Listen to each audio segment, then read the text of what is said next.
Okay, guys, what's up? It's good to see you. This is Dutch Boyd, three-time WSOP bracelet winner, coming to you live from Las Vegas, Nevada. Did you change the title? I did. Good. Awesome. So we are jumping right into this Sunday grind today. We are in the $10 rebuy add-on turbo, guaranteed, 1K guaranteed. I'll go ahead and try to keep the magic happening. 33 players left. We late regged, so kind of off to a late start. Let me go ahead and get the info panel up. Average stack at this point is a little less than what we've got. Add-ons haven't hit yet. And yeah, thanks for joining us, guys. A cool Sunday grind.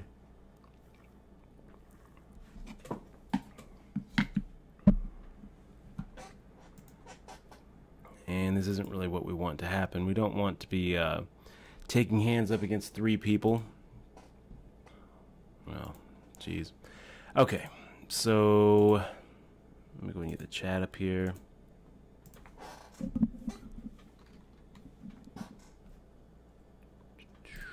And it's a fold.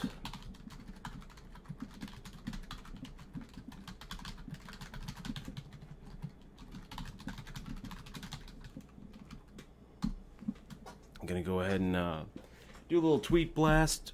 Let everyone know that we are starting up another stream, and we will be streaming almost every day between now and the World Series of Poker. We're taking 5 days off to go play in that new Check Shove Poker Tour up in Minneapolis. Or no, up in Running Aces in Minnesota, just north of Minneapolis. Oh, this is so tempting. It's so tempting to make the call here. Getting 6-1, just straight pot odds. It's pretty tempting to make that call with any two cards. And then when you actually look down and see any two cards, it's not so easy. Not so easy to make the call. It just feels wrong to call anything there with 9-3 off. So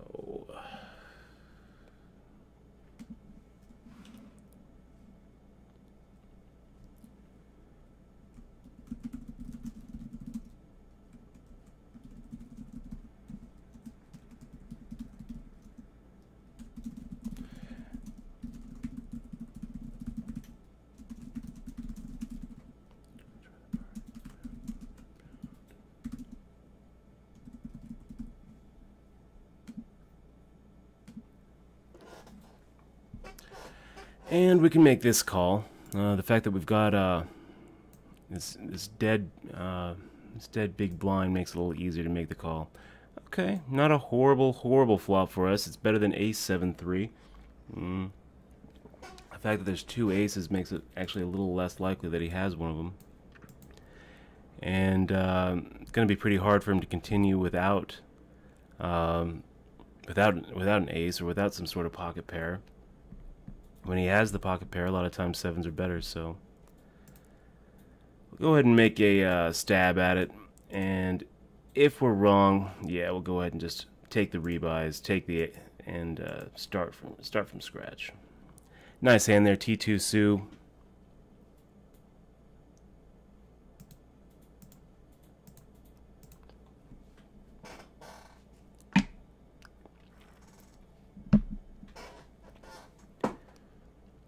Just like that, we're back to an average stack.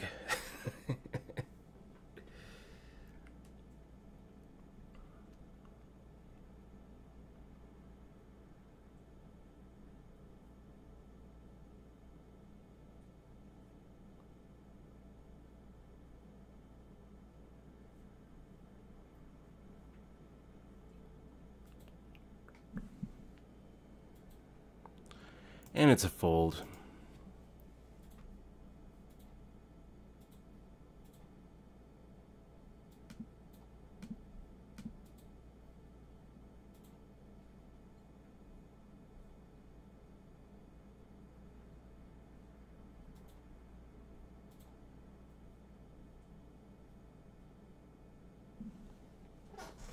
And another fold.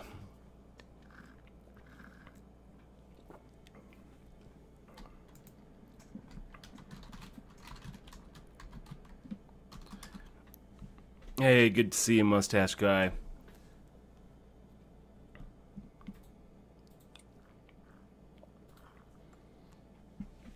Thanks for joining us tonight. What's up? How you doing, Dowland? Good to see you, buddy. Hoping to make some more magic today. Let's make it happen. Oh, man. We've got Jay Price with the limp. God. 750, 1,050 would be our raise amount here.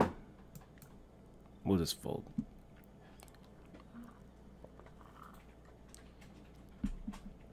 That is going to get the bony fish.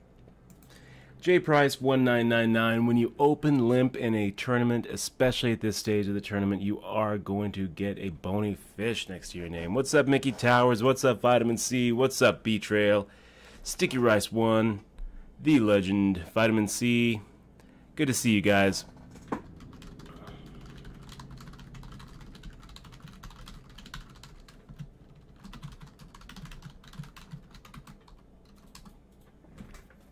Thank you for joining us for another Sunday grind.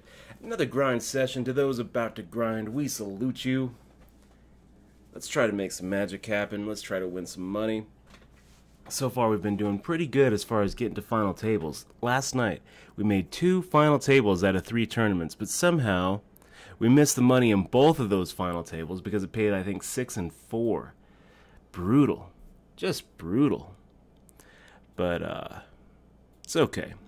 It's okay. We are, every day is a second chance. Every tournament, a second shot. A brand new day.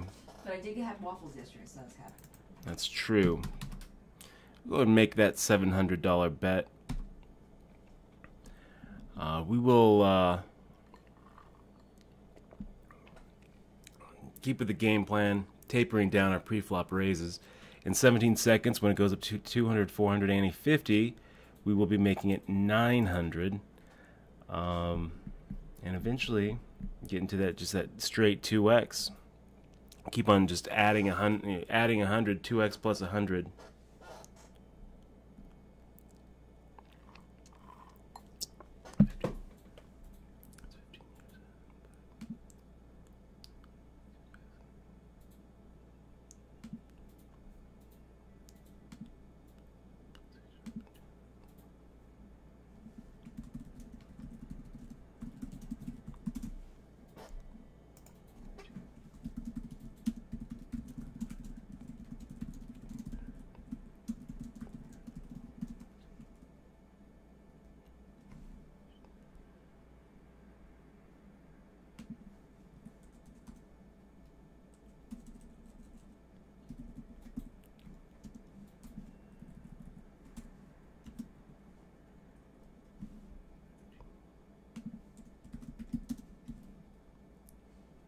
What are you typing, babe?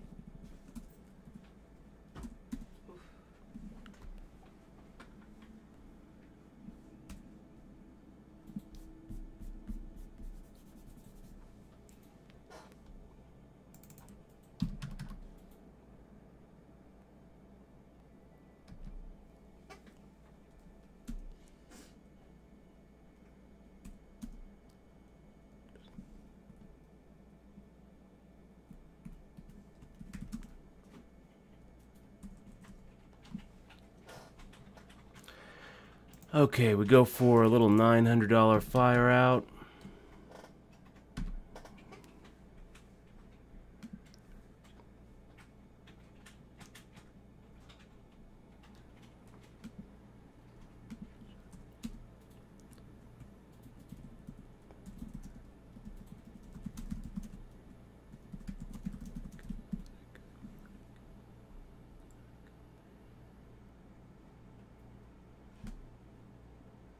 Pizza money.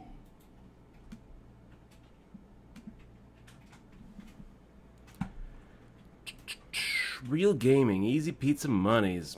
Nate, I might have to download it.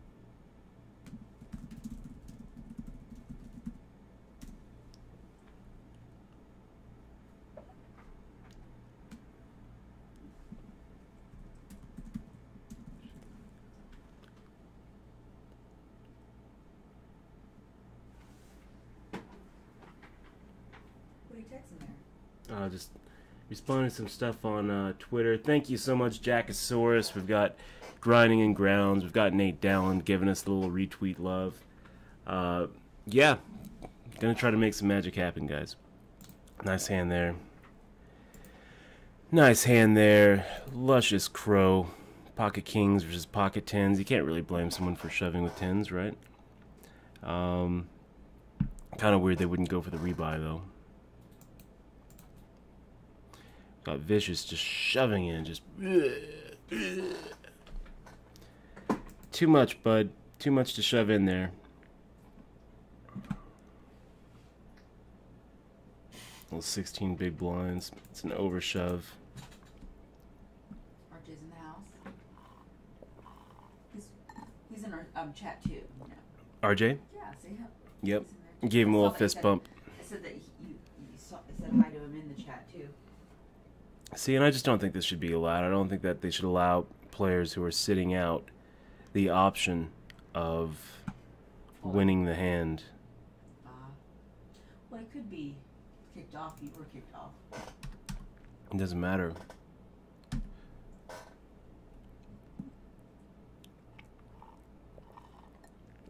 Pretty good flop for Queen 6. I mean, if we were going to design a flop, it would look something like that.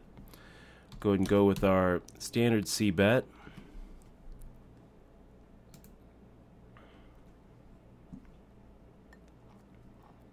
Jackosaurus is in the house. Good to see you, Jackosaurus. Thanks for that retweet, bud.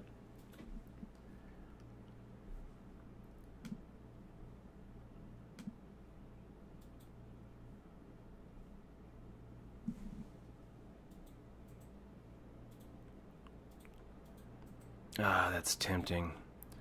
Oh, that's tempting. 12,500. Wow. What a stud. I guess it's the well, maybe we'll take some of his leftovers, Grinding Ground.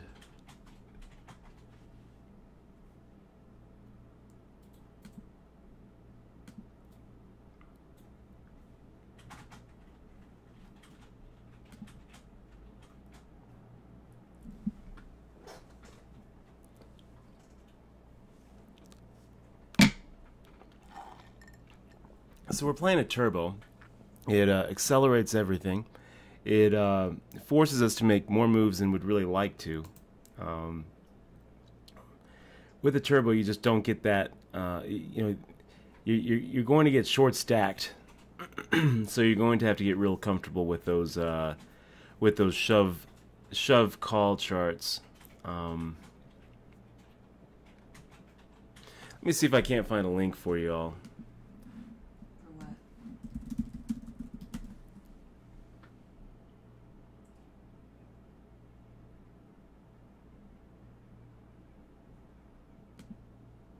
Yeah, take a look at these. These are... Now you can carry our unexploitable push-fold charts with you.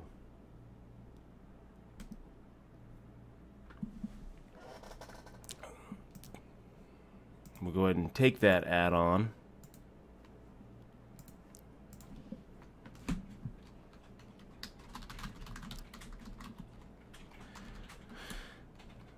And... if you have trouble late stages in a tournament with small stacks, 10 big blinds and under, I would suggest checking out this site here. It'll kind of give you an idea of when you should be shoving. And But you have to send it again, honey, when it catches up. okay. You won't know what the context is. But I can share it when that comes around.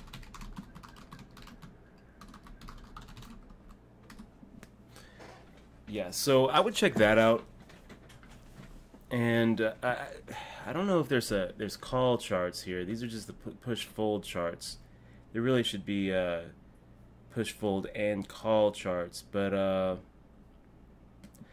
don't really use like a chart anymore. I'm really just using really just using, you know, my own experience, kind of figuring out how far I can let my stack get before I truly don't have any fold equity anymore. Early on in my career, I kind of ran some numbers, pulled out the calculator, and came up with like what the average hand in a big blind and small blind situation would be. It kind of came up with the fact that if you have a king high on the button, you're probably going to have better than either the small blind or the big blind. Anyway, Mickey Towers had a question. Mickey Towers, good to see you, buddy. I constantly see players wearing patches and gear from different poker sponsors. Do you wear any of those? Is it a contractual thing? Yeah, I sometimes wear them. I'm on the check shove poker team, so sometimes I'll wear like a check shove poker patch. Let me see one real quick. Here, I'll throw another one. Catch it. Yep, I'm trying. There we go. So a little check shove poker patch. Maybe I'd, wear that sometimes. I've worn my own patches before. I've got some poker tilt patches that I'll probably sport during the World Series. Usually when a player is wearing a patch, they're getting paid something to wear it, and it is like kind of a contractual thing. It's sometimes I guess you'll see players wear patches and logos for free. Okay, Jack 7 suited, 3 players behind us. We'll go ahead and just fold. It's close.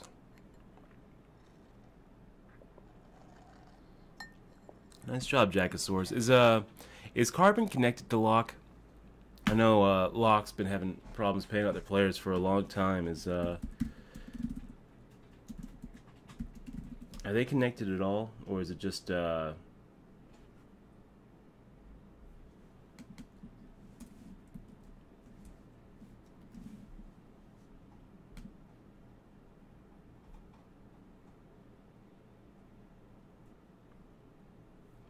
I thought that they were both on the Merge network, right? Nope. I think they are on different networks, Merge and Revolution.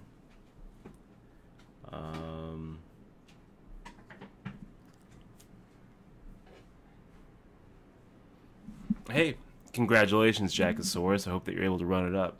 Make sure not to leave too much on there. That's good. For free rolls. Yeah, it's great. Or play money. Starting from nothing and turning it into a little bankroll there. Good. It's really good. I think I have 40 cents. Thank you, baby. Okay, guys, let's take a look at what we're at now. 34 out of 50. Let's go ahead and open up the lobby. And hey, 9iron, if do we have 9iron in the chat? If 9iron's here, I loaded up that hand replay. One of our other guys. Let's see. Man, I can't really see. Anyway, maybe he'll show up later. God, Joey, what are you doing, bud? What are you doing limping in here when you have 9 big blinds in front of you? It's gonna get the bony fish. Getting the bony fish there.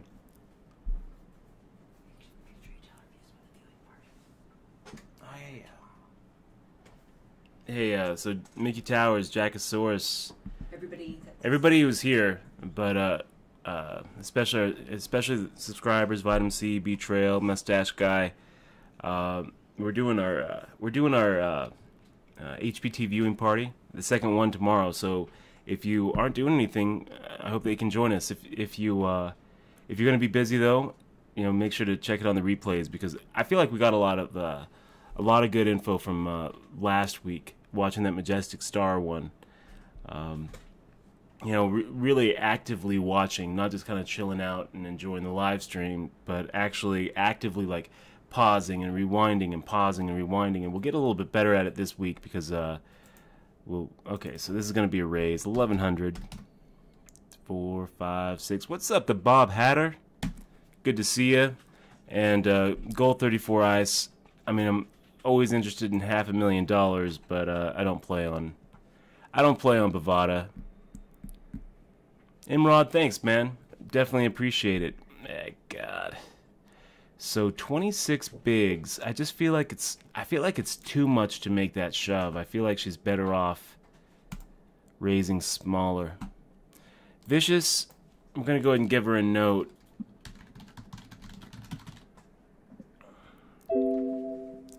And the note is gonna say habitually overbetting the pot. See Emrod? Yep. 69. Did you read that? Yep.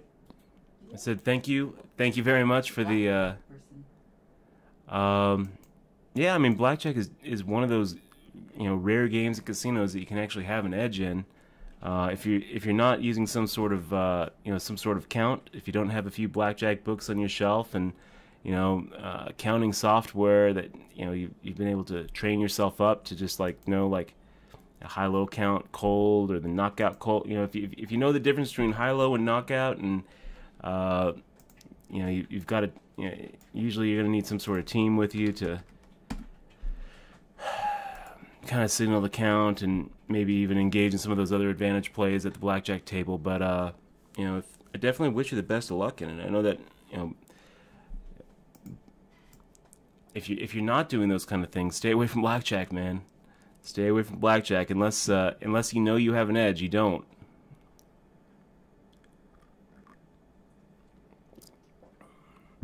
But I'm glad you're enjoying the stream. Good to see you, bud. Okay, so we're going to go ahead and c-bet here. Same amount. This could end in tragedy. This could end in tragedy. And it doesn't. We go ahead and take it down. One step closer to that final table money. One step closer to that sweet W. $502 if we can take this down. We're 19th out of 48 players left. And this is going to move fast, guys. We are playing a turbo here. So the levels are like 6 minutes, just insanely quick levels.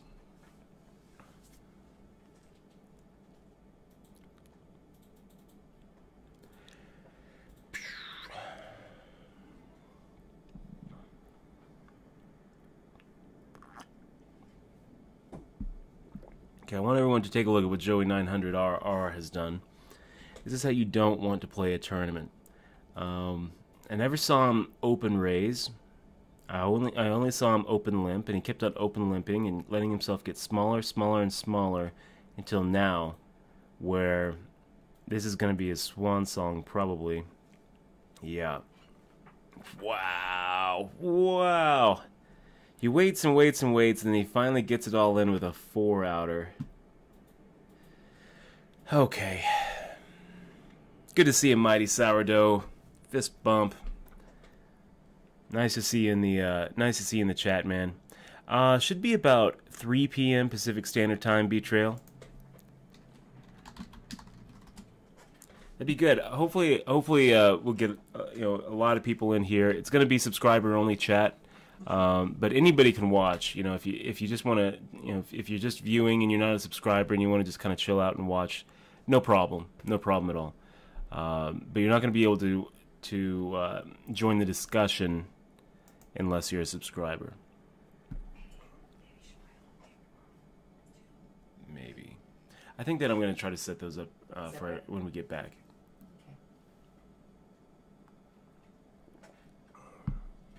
So I'm going to be taking a few days off this upcoming week to go up to Minnesota. The Czech Chef Poker Tour is starting. I'm part of the Czech Chef Poker team, so I have an obligation to go up there and support the tour. If you guys are up in Minnesota, definitely, you know, check out Running Aces. It's going to be a good tour, I think. Nate Dowland asks, what do you think of Greg Raymer's 4 HPT wins in a row a couple years back? Pretty damn impressive, man. You know, pretty damn impressive. You know, I haven't really been the biggest Raymer fan since well before he even won the championship. Okay, so we're going to go ahead and raise here to 2.5 times his open, but I have nothing but, you know, serious respect for his skill at the table. I mean, you know, his run in 2004 and then winning in the championship in 2004 and then the next year, you know, almost making the final table was pretty impressive. This isn't what we want, guys. This isn't what we want to see. We're either looking at a coin flip situation or we're completely dominated. So when we make that 3-bet, we're hoping to go ahead and keep the aggression post-flop. When he goes and 4-bets us, we're going to go ahead and give him credit for having a bigger pocket pair. So What happened to RJ? we all got moved. Now he's over here. He's still at the table, 6,000. Hey, why don't you do you want to tell the viewers why you guys don't get on? You and Greg? No, I'll leave it for another time. Okay. But he's definitely, you know, he's obviously a really good player. And I think that taking 4 HPT wins was pretty damn impressive. Like, ridiculously impressive.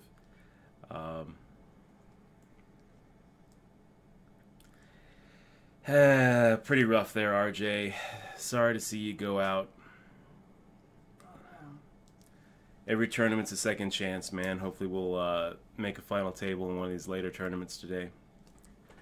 Okay, so we'll go ahead and make the fold here. This is Blazing T opening. It's easy to make a mistake here and think that Blazing T was a big blind because we didn't see SA Cakewalk here when the hand started. So we had one big blind, and then when Blazing T makes a 2x open, it almost looks like it's a small blind, big blind. So make sure to, you know, be aware of what level you're playing.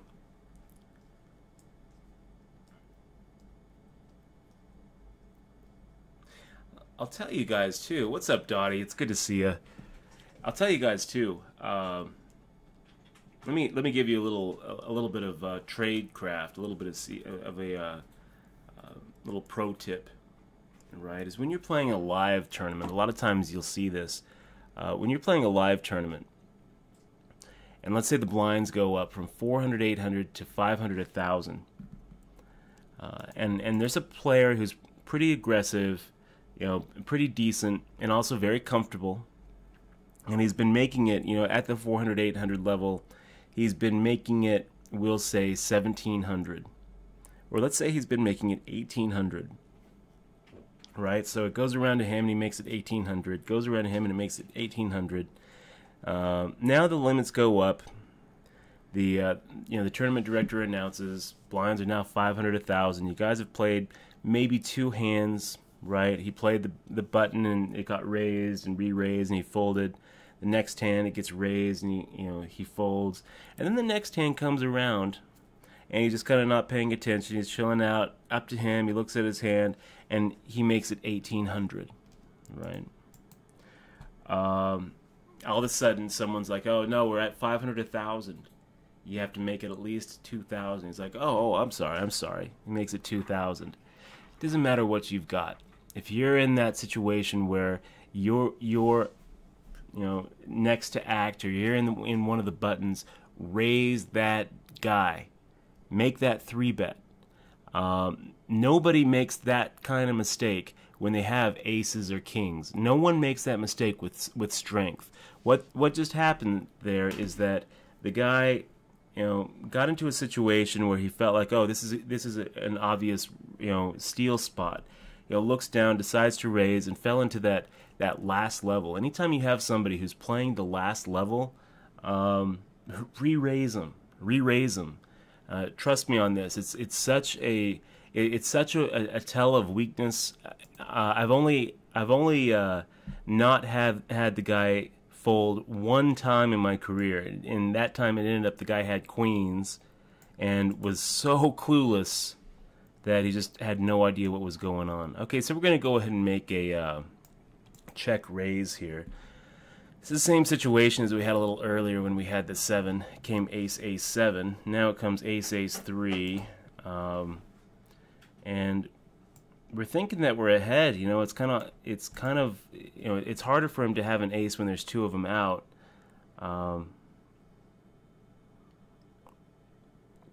If he re-raises here, we're probably done with the tournament. We're probably calling him and hoping that he has a diamond flush draw instead of an ace. And most of the time, he's going to have the ace, and we're going to jump into another tournament. You're out? No, we're still in it. Did you see Mickey Towers' comment? No, let's see. Never be sorry. Okay, so let's fire out a pot-sized bet. We're going to go ahead and give JLMISIAK, we'll give her the bony fish for making that open limp.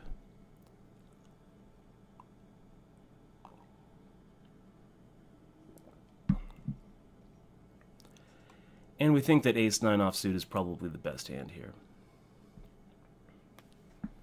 But we don't really need to have the best hand. You know, when a player is open limping, more often than not, they don't have a hand that can really stand a big raise. Sometimes you're going to find a player who decides to get cute with aces or kings. Most of the time, they're just looking for a cheap flop. Don't give it to them. Okay, so so not actually a question there, just a yep, I know, Sammy. I wouldn't say that like we hang out, you know. I wouldn't say that like you know, we go chill at the, you know, at the bar and play darts together, but I do know him very well because he knocked me out in 2003. I like him. You know, he's pretty cool. It was also really cool. I think it was it last year that he won another bracelet, or was it 2010? I can't remember, but it was kind of cool. A few years ago, we both had I can't remember if it was 2010 or 2000, or if it was last year. Let me take a look. Okay, so this is going to be a raise. We will go ahead and just start with straight 2x. Let's go ahead and take a look at his Wikipedia. 3 bracelets. Nice job there, Sammy. Yeah, 2010. So the last year he won a bracelet, 2010, it was also the year I won a bracelet. Oh, wow, we both won bracelets in 2006 and 2010. But in 2010, you know, he had, you know, when you win a bracelet, they have you come up on stage like the next day and hold it up for everyone to see and take pictures. And so, this is fun. Let's go ahead and make the call here. We don't really need to make a raise. Basically does the same thing. That's not fun. Fucking Christ, man. 3 outer. Nice hand there. Nice hand there, Cakewalk. They always make it hard for us, guys. Are you out? No, I'm not out. Good. Yeah. What's up, Willie? Good to see you, buddy. So yeah, we were both on the stage, and it was kind of cool, you know, because it's like, you know, it was what was it? 7 years after Moneymaker, and both of us are constantly reminded about Moneymaker and how close we came to that championship, and then there we were, you know, both of us, you know, still taking down bracelets at the World Series, which was, yeah, it was kind of cool. It's kind of cool. I've always liked Sammy. He's always been very charismatic at the table. Always root for him.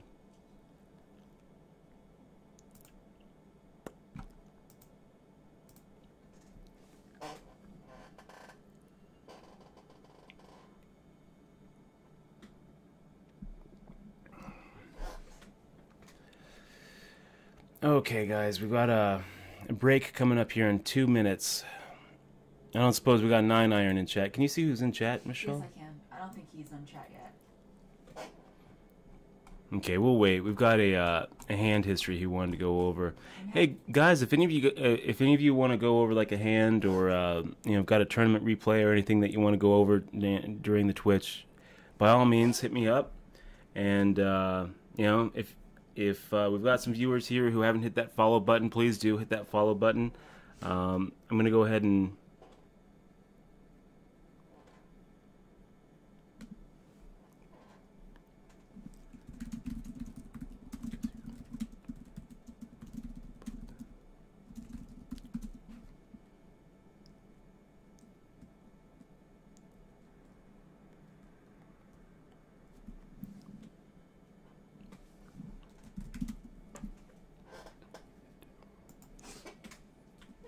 TV. What's up?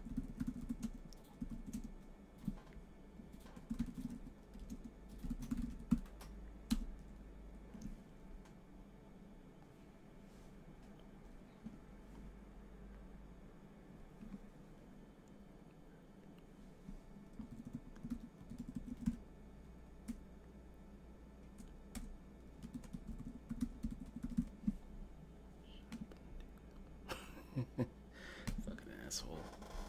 Huh? Oh, nothing. You're Nothing. mute? No, I wasn't on mute. Oh. Going over. Never mind. Going over. Who's Going an over asshole? some I don't tweets. know. No. What do you mean? No? I'm in a little Twitter flame war right now with Jesse May, the voice of poker. Is he a real person? Yeah, he's a real What person. is he saying? He's a writer too. He wrote a book called Shut Up and Deal. Oh, well. Yeah. What's the flame war about? Because you shouldn't be in flame wars. Always the same. It's always the same. It's always the same flame war. About poker? Yeah. So let's take a look. We are on break. We've got 12K in chips, which is basically starting stack. We just, after dusting off a little bit of our stack over here to Cakewalk. Oh, stacks! That's huge, man. Thank you so much. Are you gonna be? I don't suppose you're gonna be here in Vegas during the series. If you are, hit me up. We'll definitely would like to be able to say thank you face to face. Bring the book. I'll give it a little autograph. What's up, GG Dunk? Good to see you, man. Salty for life.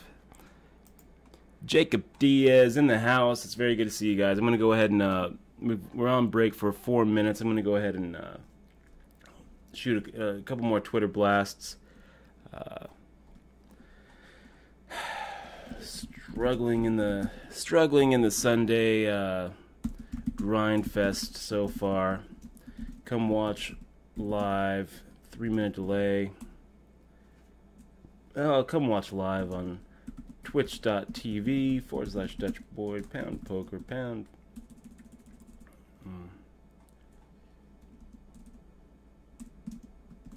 It's the future of poker.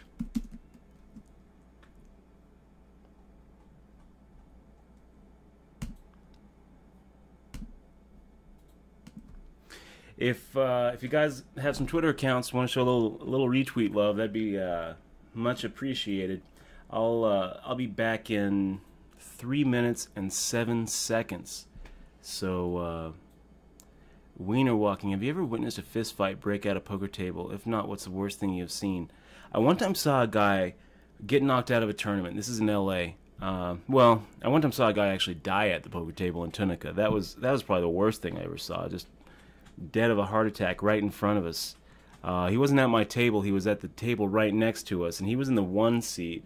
I was in the 5 seat, so I had a straight shot. I was like looking at him, you know, when he raised, and then all of a sudden he just kind of starts slumping over, and everyone at the table was like, you know, we need a doctor, we need a doctor. That was probably the worst thing I ever saw, a guy actually dying at the table.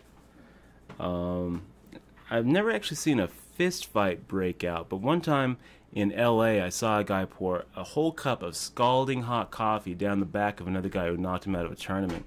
The guy just started screaming, and he took off his shirt, and he was like, "Ah!" Everyone thought that he was the one going crazy, and then the other guy who poured the coffee, he started walking away, and he was like, actually literally whistling. He was like, you know, and like, meanwhile, this big hairy Greek guy just yelling, "Ah!" Turns around, he's just like, he's got blisters already forming from this scalding hot coffee. It was so bad. He got taken away in an ambulance. It was really, really bad. And the guy who poured it ended up being a prosecuting attorney there in L.A. Like, it was ridiculous. I hope that something bad happened to him, because like, I can't believe it, you know. Willie, if I'm the floor, usually I'm not going to, I'm going to probably issue a warning if this was like an honest mistake. If it's clear to me that the guy is just a complete noob player and didn't even know what he had, I would probably just give him a warning. If I was in your spot, every time Guy checks the nuts or just calls. Doesn't put in that last aggressive action with the nuts. I'm making a floor call, and I'm gonna say, look, this guy, you can't do that. You can't do that. So, Roland Gunner. I'll take some leftovers. If Jay Carver goes dark, maybe we'll get a little bit of a bump in here. Okay. Okay. Liquid Nails, Sam Grizzle. No, I didn't know that he was streaming. That's kind of cool. How was it? Was it any good? Sam's a character for sure. Okay, 15 seconds of exercise. What's wrong? What's wrong? What? I'm not gonna come off. I've got 15 seconds. I'm just exercising my legs, baby.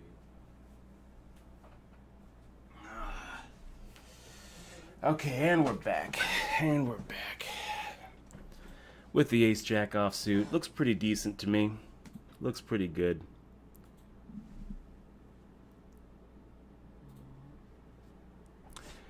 And Chef Ward just making the shove. It's a call. It's a call. If everyone folds, it's a definite call. Hold. No jack. No jack. Come on. There we go. 24K. Okay.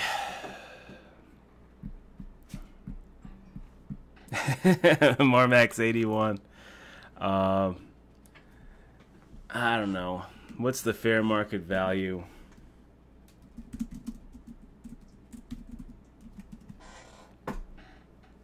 Seven deuce offsuit. You know what? Let's just go ahead and max it. Five deuce offsuit. Let's max it. RJC 777 coming in here with a limp, and I think that we were able to pick up a pretty big pot without any risk there most of the time. I mean, really, the risk is twofold. We've got risk that JL Misiak wakes up with some crazy hand, and we've got the risk that RJ made that limp with some really super strong hand. But most of the time that doesn't happen. Most of the time players don't limp with those super strong hands, and most of the time JL isn't going to wake up with something that she can stand to put all of her chips in. So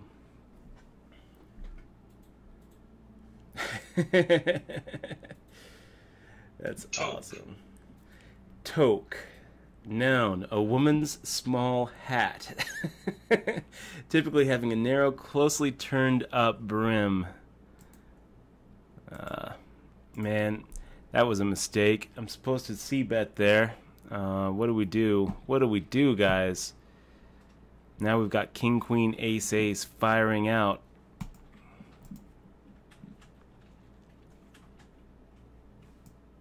He could have missed, right?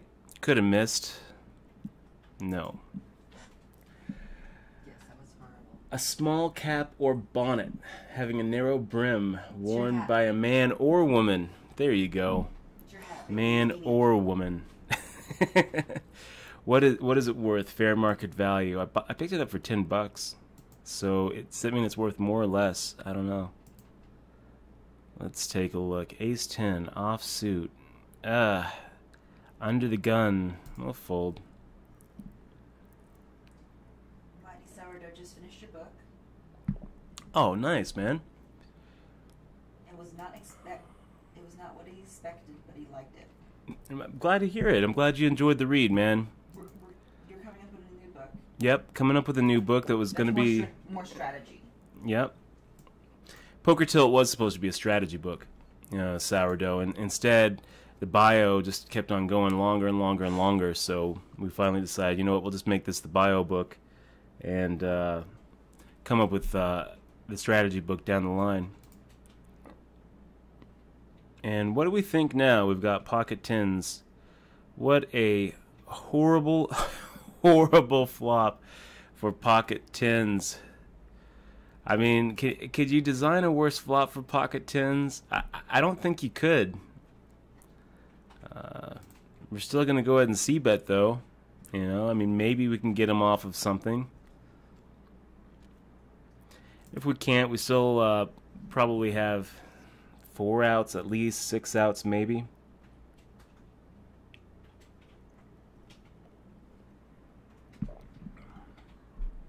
I think that's an out. We think that's an out, guys.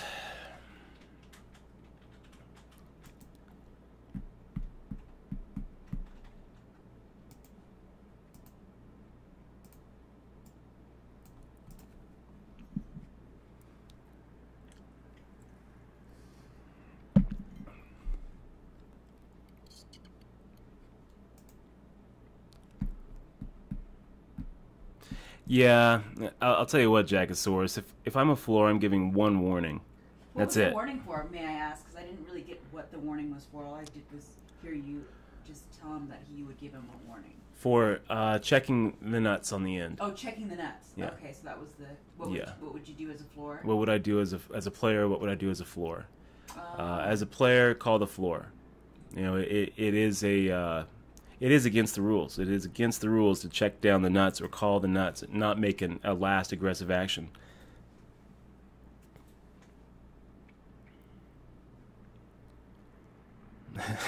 Diablo 3 Master, too short. It was too short. The 10-second exercise was way too short.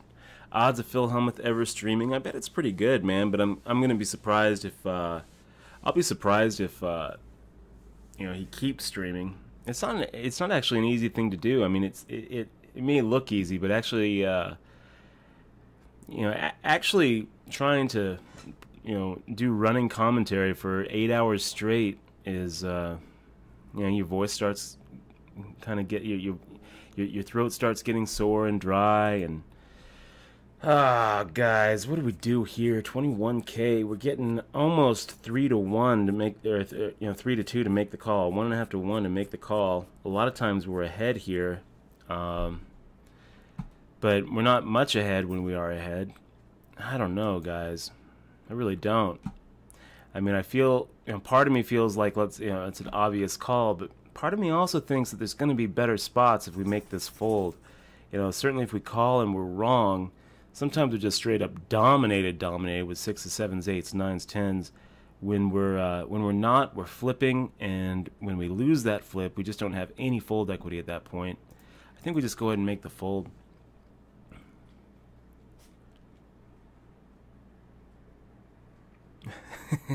K. Bennett. That's awesome. It's kind of funny, K. Bennett. If my girlfriend broke up with me, tomorrow I would pack my stuff and I'd be driving away from Vegas.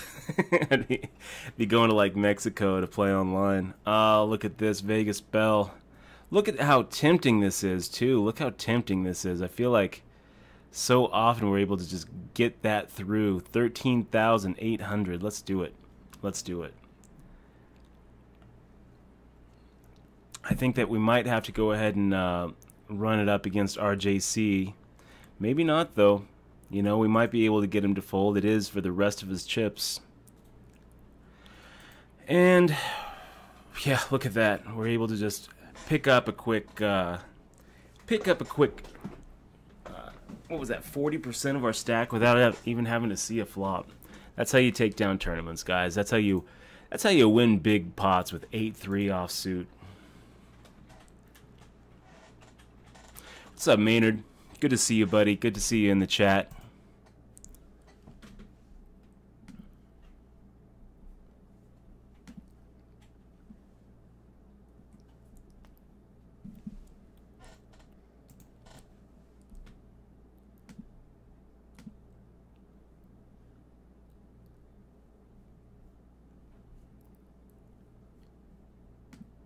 And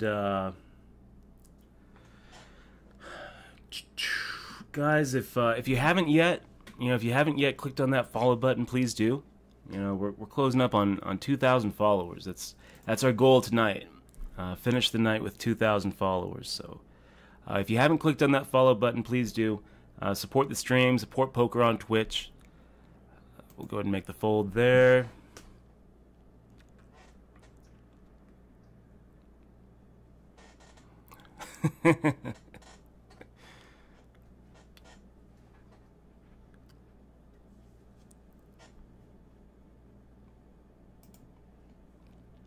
Yeah, K. Bennett, Moneymaker usually spends his time in Tennessee, I think, and he doesn't have, like you can't play for real money on stars out there. Wow, look at that. You see what just happened there is RJC goes ahead and open limps. This time he actually was getting tricky with those pocket aces. These are thinking players. These are guys who aren't just like open limping with, he's making adjustments. He saw that, we're aggressively attacking his open limps, and he decided, you know what? I'm going to try something different. Hopefully one of these guys goes ahead and doubles me up. And then, sure enough, one of these guys went ahead and doubled him up.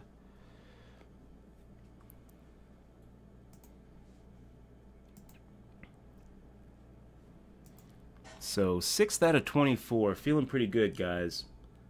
Feeling pretty good.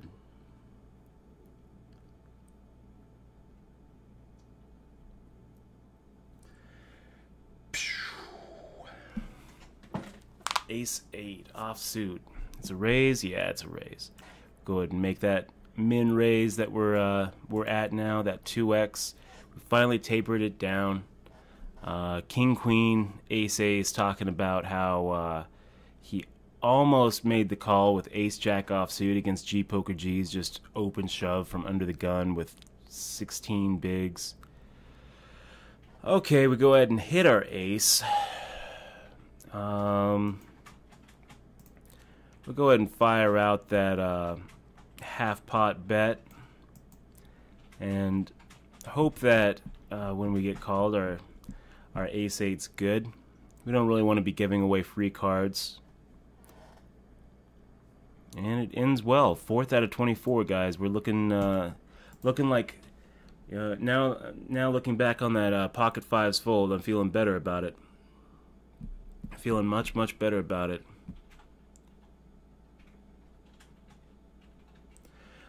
Degenerate style, yeah, I would have folded.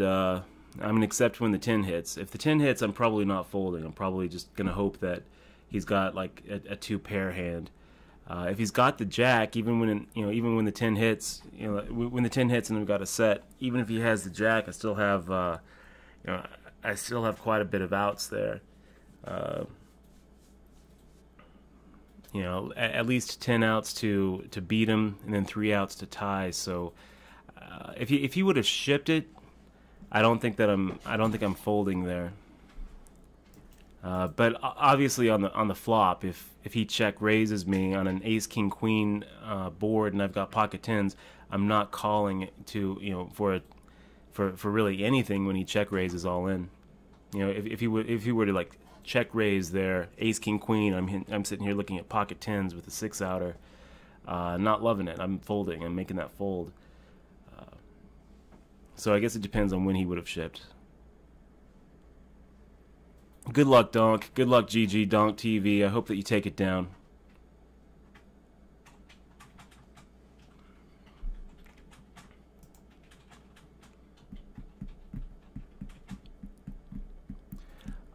See, Willia, we're doing we're giving a DRM free copy of of the ebook away to all of our subscribers. If you didn't want to subscribe, though, you can pick it up on the Kindle store or the iTunes App Store. I think it's $4.99 right now on Kindle, on the Kindle store, or you could subscribe for the low price of $4.99 and get the book plus all the subscriber benefits. So oh man, Mickey Towers, can you talk a little bit about the proper etiquette for when a player gets under your skin and it irritates you and makes you lose your cool at the table? Ugh. And maybe someone was a control. Tell them that Sucker Blue one. I love that story. I mean, that's not really keeping your cool. no, it's not. It's kind of not. mocking. I mean, it goes both ways. Sometimes you lose control. Best thing you But can you're do, very Mickey. good at maintaining a respect and being a good player. I try to. I feel like I'm pretty good at keeping my cool at the table. you know, sometimes it gets really irritating, and you just like, there'll be a player who's just really getting under your skin. In those situations, what I like to do is I like to imagine them as like a 7-year-old kid, and just remind myself that, you know, this is like just a 7-year-old kid right here who grew up, and he's the same guy. You know, it's the same person the whole way. It kind of helps to kind of humanize them and cut them a little slack. You know, they're in stressful situations. You never know what's going on in someone else's, you know, in someone else's life and in someone else's space. And yeah, the last thing that 7-year-old kid needs is me beating him up at the poker table. You know, either emotionally or physically. You know, so I try to keep my cool that way. There are some players who definitely have gotten under my skin a few times.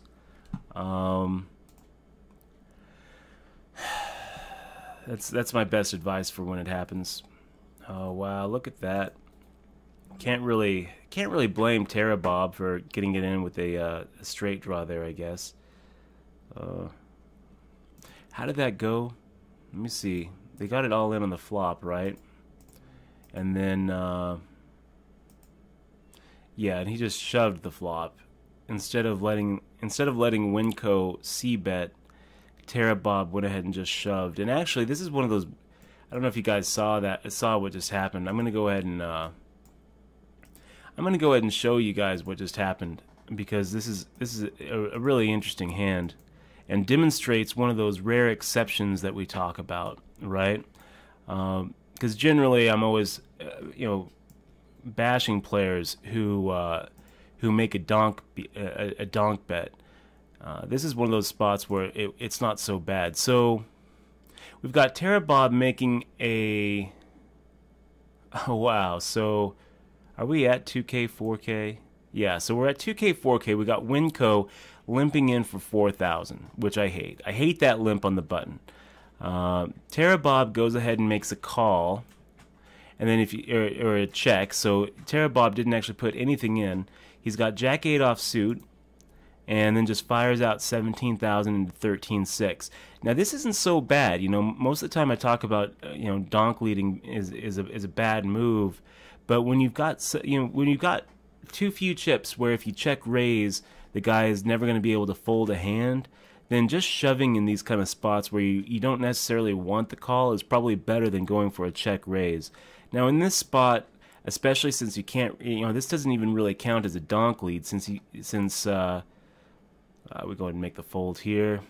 It's pretty close, right? Because we're getting 2-1 here. It's pretty tempting to call with any two cards, but I mean 7-2 off is any two cards. It's much better to not look and call than to see your absolute worst holding and calls. So it's not technically a donk lead over here. Oh, you guys didn't even see. I had 7-2 offsuit and JFK 87 shoved. So it's not technically a donk lead because Winco didn't have the pre-flop aggression, right? Okay, what do we do here? We're just going to go ahead and make a call. It's tempting to make a raise. 5, 6, 7-1 we're getting for a call. Let's go ahead and fire out half pot with our pair of tens. Now we're probably screwed.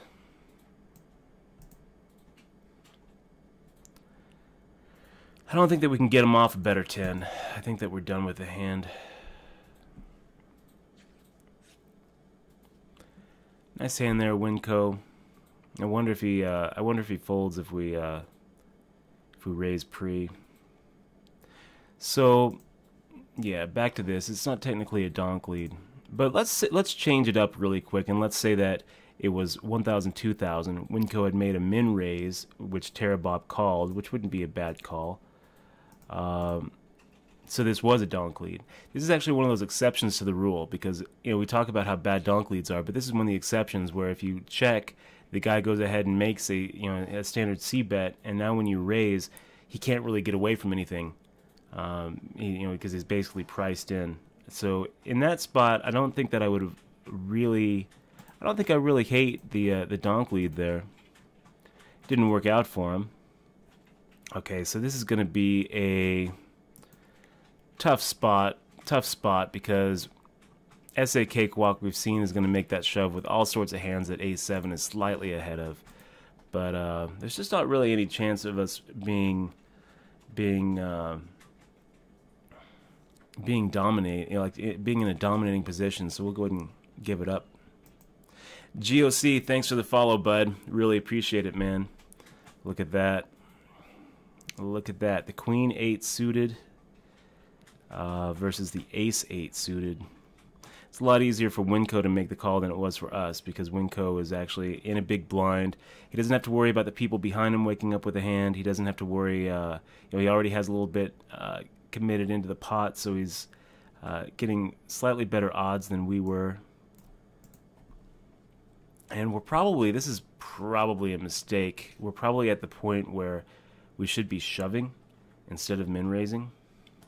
7 big blinds is really more of a shove stack at this point. So 7 of 11. We are about to make another final table. It pays 8. Can you tell Joe Bartholi's story? You should tell him about the bus. The bus, huh? The card. The full month, the card one. Okay. One of my favorite Joe Bartholdi stories is when his dad was an old school poker dealer. He'd been dealing out here in Vegas since the 70s. He was actually the very first, Joe Bartholdi Sr. was the first guy to ever deal on ESPN. And so he kind of comes from, he's got poker in his blood. When he finally turned, I guess 17, 18, he decided to come out. Okay, so this is going to be a fold. Even though I really want to make the call, it's just we're never beating, we're never dominating him. So we're just hoping to win a coin flip. We're at the final table, so it'd kind of be ICM just suicide for us to make that call.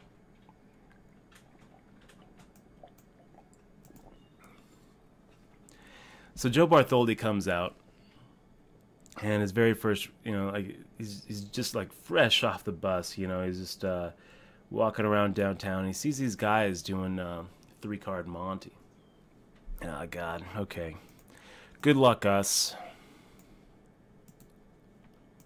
Good luck, us. Please fold, luscious crew. Thank you, buddy. So he sees these guys doing the 3-card Monty. They're sitting there, find the queen, find the black queen. Where's the black queen? And he's watching him do the move, and his dad had actually taught him what they were doing. So he, as he was tracking it, he had an idea of what move they were making and what they were trying to get people to think that they, he just saw right through it. He basically, hustler blood. Poker in his blood. He knew what was going on. He saw right through it. So he sits down. He's like, okay, I know where it is. He puts down his $20, and he makes the motion like he's going to go flip over the card that they want him to flip over. And instead, last second, he goes and he flips over the real card. And there it is, the black queen. He found the black queen. He saw right through it. He goes to reach for the $40. He's doubling his money. He goes to reach for it. And one of the guys who, was one of the Confederates, just slams on the money with his foot and punches him, and picks it, and they all pick up the money, and then they just run. They just run away. And I feel like there was a pretty important lesson there, right? Pretty important lesson. So one of those, like, sometimes when you win, you lose kind of lessons. God, what do we do here? Getting 4-3, we make the fold. We make the fold. We are sitting here hand for hand. Hand for hand, guys.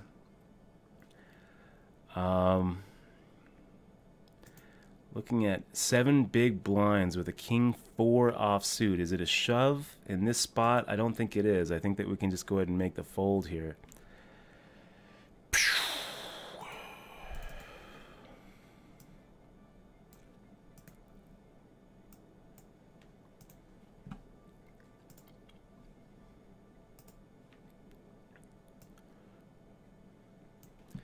6-4 suited is a shove. we're hand for hand. We're about to make the final table. There's two pretty short stacks at the other table. Oh, wow, look at that. Queens against kings. Wow. Bad luck there, Crow. Bad luck. You can't blame a guy for getting it in with queens. And now he's so short here. I mean, is he even going to be able to survive to his big blind? It doesn't look like it.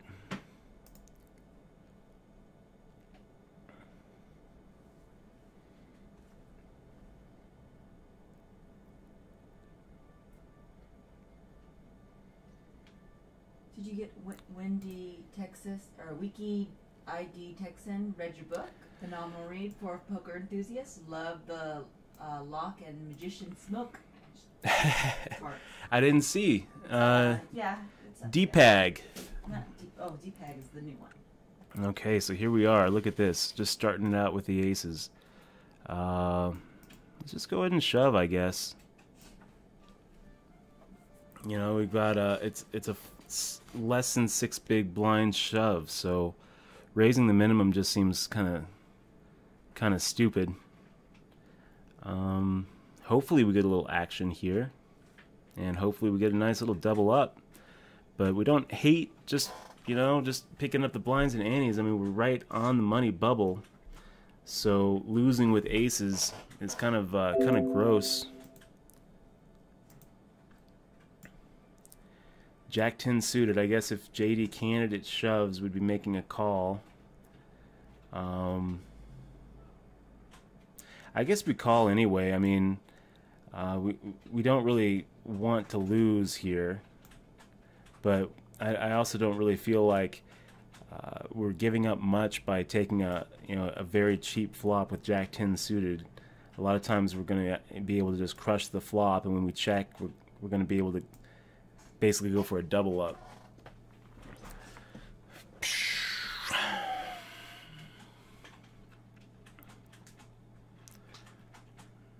And what do we do if everyone folds to us with the king jack off and the 5 big blind stack, looking at 7th out of 9? I don't really know. Hopefully it doesn't come to that. Hopefully G Poker G does his duty here and makes a raise so that we can fold with a little bit of face. Make the fold, and we're probably okay not playing a not playing another hand. Hey, Dutchie? Yep. So, did you see DPAG Callie's 25 comment about when we stream? How long do we stream for? Okay, so enjoy the stream. I don't even play tournaments, but only cash. Let's go and make this fold here, guys. We are at the final table, so trying to kind of focus. We are 7th out of 9, and it pays 8. Let me go ahead and tweet, and then I'll. So I have a question. Why don't you play more tournaments online in the same time? So are you talking about? I guess you're talking about multi-tabling. Oh, I see. And my answer to that is just, the reason that we're playing this tournament and twitching isn't so much to maximize our EV. It's a lot more just so that we can basically enjoy the Twitch stream and provide a commentary. I feel like I feel like shoving here. But multi-tabling, it makes the action harder to follow, and I just feel like the Twitch stream isn't as good. So, okay, so 5 big blinds with the 7-8 suited. Do we have fold equity? Yeah, of course we have fold equity here. Of course we have fold equity. But at the same time, I'm also looking at these 2 short stacks, J Price and JD Candidate, and I'm just kind of feeling like, we're 6 out of 8 right now. 8 pays 72. It's kind of silly just hoping to squeeze up the money, but I do kind of think that those ICM decisions do kind of matter at this point. And 8-7 suited, it's not, you know, it's 8 high, basically 8 high. I think that probably the shove fold charts are going to say make the call. Yeah, see Willia 80. Go ahead and, did you get that, Michelle? Did you get that? This is gonna be a shove.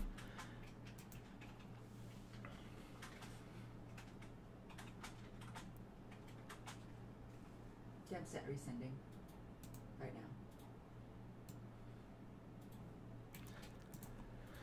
now. So part of me just wants to make a call to entice G Poker G to also call, but I think we get enough value by just trying to get everybody else out, isolating G candidate. If G Poker G makes the call, we're fine with it too. Ace Jack. Okay. Hold. Jeez, that's bad. That's bad, guys. Wow. Look at that. And everybody gets a refund. That is a it's a weird way for that hand to go down. I got Jack 4 actually popping in the lead against pocket eights, and Ace Jack looking like it's going to go down in flames. And then everybody getting a refund. Okay. Wow. How does that happen? Club. So 7 left. Is that what we're looking at? 1, 2, 3, 4, 5, 6, 7, 8. Somehow JD candidate completely lucks out and gets into a spot where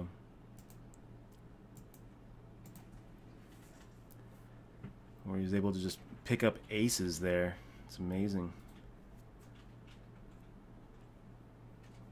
Do we have fold equity? Sure, why not? If JFK is sitting here with like a 7-3 offsuit, I think that he makes the fold there.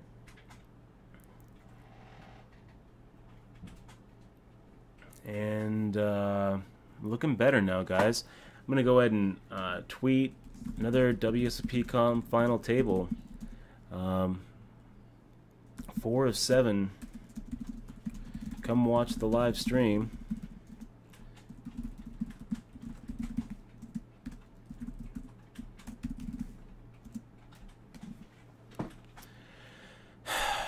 I guess we go ahead and check here.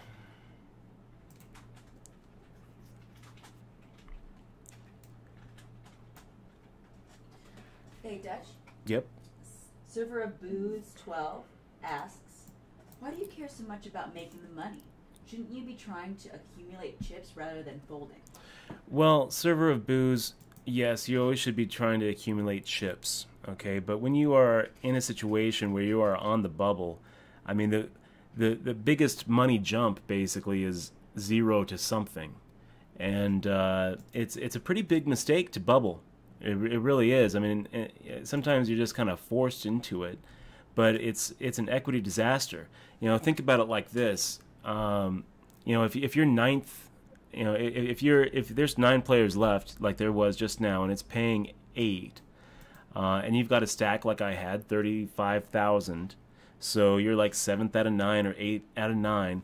How much do you think your equity really jumps if you double up? I'm gonna give you a little hint here. It doesn't go up as much with a double up as you lose by losing all your chips and going out on the bubble. So it's, you know, while I agree that you're not trying to survive in tournaments, once you get to a certain point where, you know, where the bubble starts hitting, I mean, this is why it's the correct strategy when you're like G Poker G to start punishing the smaller stacks when you're getting close to the bubble, is because it is the right strategy to, you know, go for that bubble pay. It's an equity disaster when you bubble. It's an equity disaster. So that's why.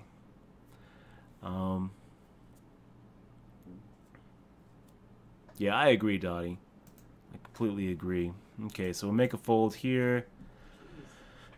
Waiting for a decent hand. Waiting for a decent spot. either one. We'll take a hand or a spot. I don't think that we have any fold equity against G Poker G. I don't think we have any fold equity against JFK. But maybe, and we'll try to get it in. Wow, G Poker has a lot of chips. Wow. Oh yeah, he's crushing it. We'll try to get it in with the best of it here. Oh, brilliant. It's gonna be hard for him to catch up now.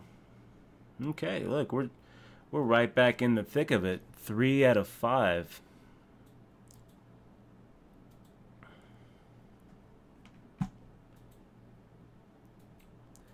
And it's going to be kind of a good spot because we can apply pressure to Robbie and Winco. We can pretty much expect G Poker and JFK to be doing the same. And I think third place looks pretty likely here. And hopefully once we get down to 3, we can get into a spot where the two big stacks, tangle, and we're able to. I mean, like, this is beautiful. If G Poker knocks out JFK here, it's such an equity disaster for JFK, who all but had a top 3 spot locked up. Wow, look at that! Look at that! What a beautiful, beautiful turn of events for us, and a horrible disaster for JFK. Oh my God! There goes a hole in the wall. Wow. Wow. And G Poker G just sitting here with all the chips in the world. This is an easy spot for him to play, where he can just abuse, and there's not really anything any of us can do. I mean, the difference between 4th and 2nd is almost $200. It's more than the difference between 2nd and 1st. So if I'm G Poker G here, I'm really just basically raising every hand. This is exactly how he should play it. He's just playing it perfectly here, raising every hand and putting all of us in kind of this stupid spot where, we're not really raising our equity by making that much by making a double up. I mean, we've got.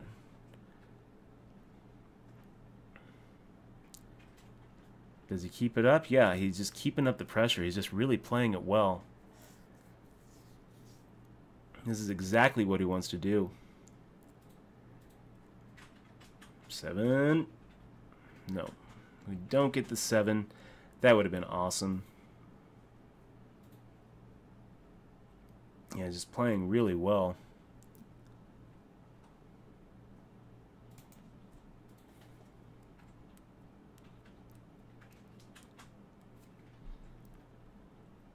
And at this point, I don't think that G Poker G can make a fold here.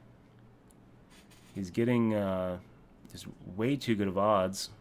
Now we're definitely rooting for the 7-6 to hold up. Okay, another little equity jump there, going from 161 to 210.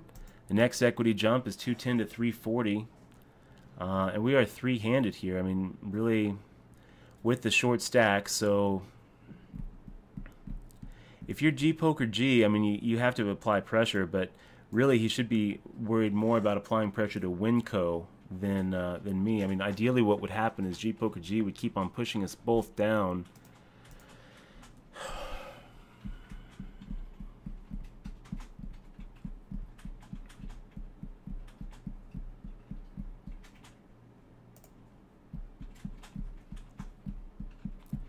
And get into a spot where when he finally gets heads up with one of us, he's got us, 10 to 1.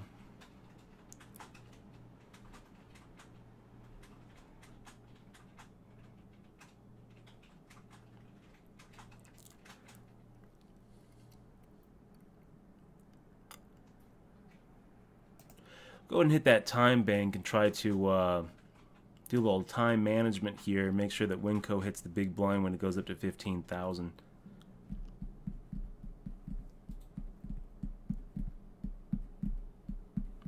So then he'll be at 60, we'll be at 28. And we're basically going to have not a lot more hands left in us.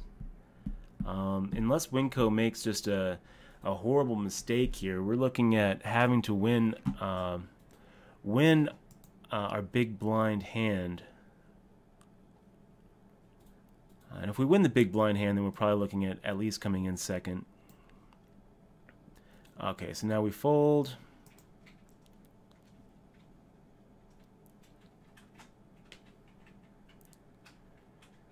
Three, six of spades. G poker makes the shove. We make the fold.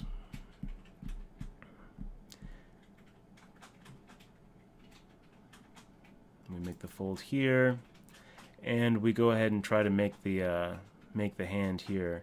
The only way we're folding this is if Winco shoves and G poker calls Winco's shove. So this is a call, and if we somehow make this, make it happen here. Oh wow! Look at this! Look at this! What a just a great move by G poker. I mean, he knows that there's nothing that we can that we can fold to a shove. So he instead he likes to make a call there. It's just really nice, very creative play by G poker, and that was just really a nice move. So I guess we need to make we're making this call. If we somehow if we win this, then we might be able to. Hold, no spade, no spade, no spade, no spade, no spade, and that's it for us. Third place, that'll do, guys. Well played, G Poker G. You played that big stack absolutely perfectly. Absolutely perfectly. We end up finishing for $210. Third place, not so shabby. Yeah, feeling good. Dale Boone 55. We ended up. Yeah, look at that. Nice job. Nice game, G Poker.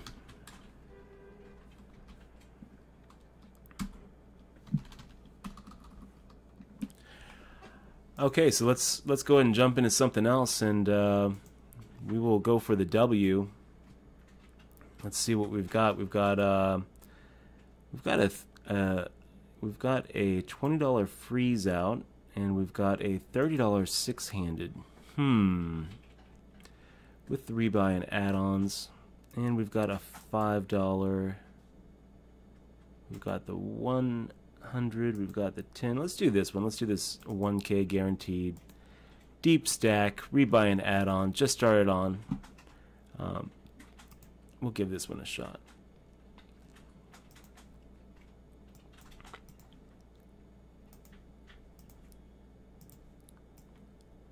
Okay. Off to a good start, guys. Off to a good start. Third place in the first tournament we played today. And we're just getting started. We're just getting started. So now it's just like back to square one. We'll go ahead and take a rebuy. Get up to 8,000 chips. If you guys haven't hit that follow button, please go ahead and hit that follow. Let's go ahead and do a little tweet action.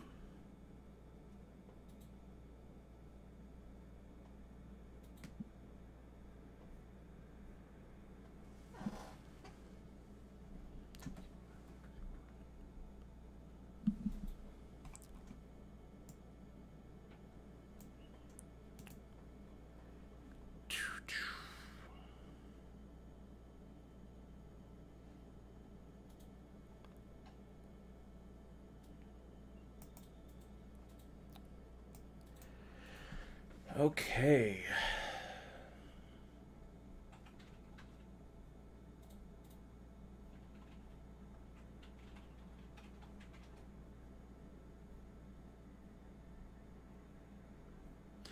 Got a couple of retweets here. Thank you very much. Poker Streets, James DeBear. We got Roust giving us a little retweet love. We got Nate Dowland, Grinding and Grounds, giving us some retweet love. Thank you very much for that. Nightcore Panda, Derek Melker, Poker Factory, Poker Streets. Derek, if you're watching this, thank you so much. Derek actually is the head of Heartland Poker Tour. He's the director of operations over there. He's the one who gave us permission to actually use the HPT footage for tomorrow's viewing party. We're doing we did a viewing party on Monday. Had some pretty good feedback for that, so we'll go ahead and do that tomorrow as well.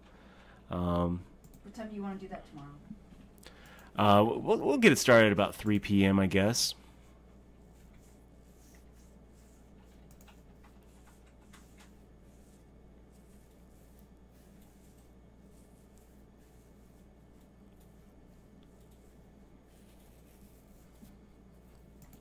So this is the kind of hand we like to see early on in the tournament for sure.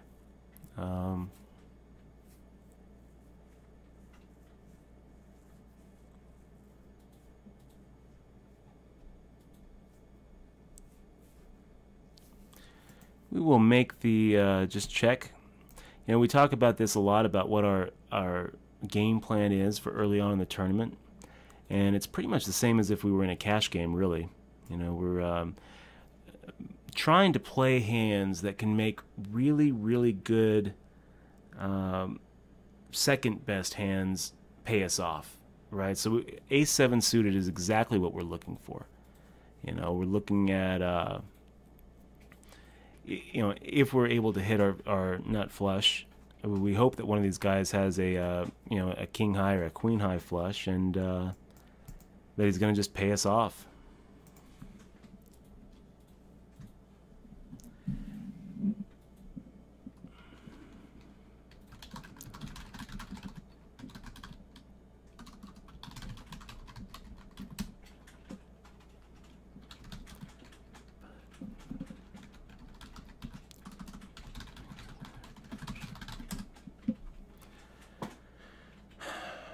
Okay, so ace 9 offsuit, not really anywhere to go with the hand, guys. I mean, like, even if we hit the ace, we don't love it.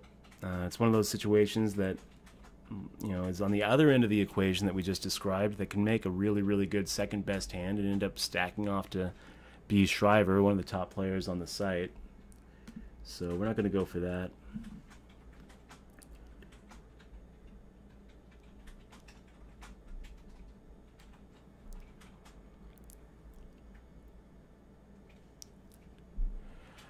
Okay, 8-7 off.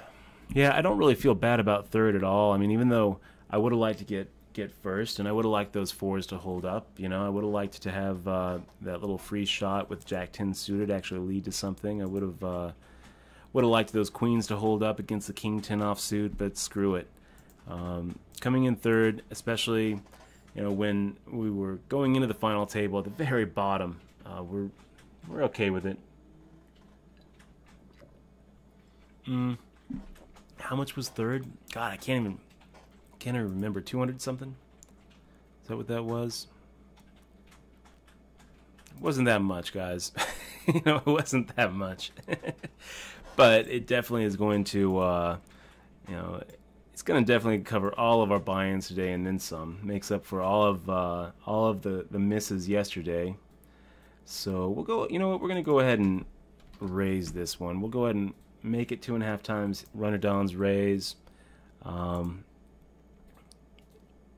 we'll inflate the pot just a little bit. If we're up against a couple of other guys, like we are, it looks like we're up against, you know, 2 here. So up against 2 people, we're really just playing this for its set value.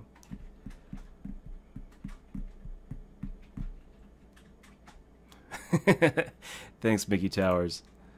Okay, so do we c-bet here? No. I mean, we're just now at this point we're basically just playing the pocket fives for its set value. If we hit an 8, we probably don't hate it.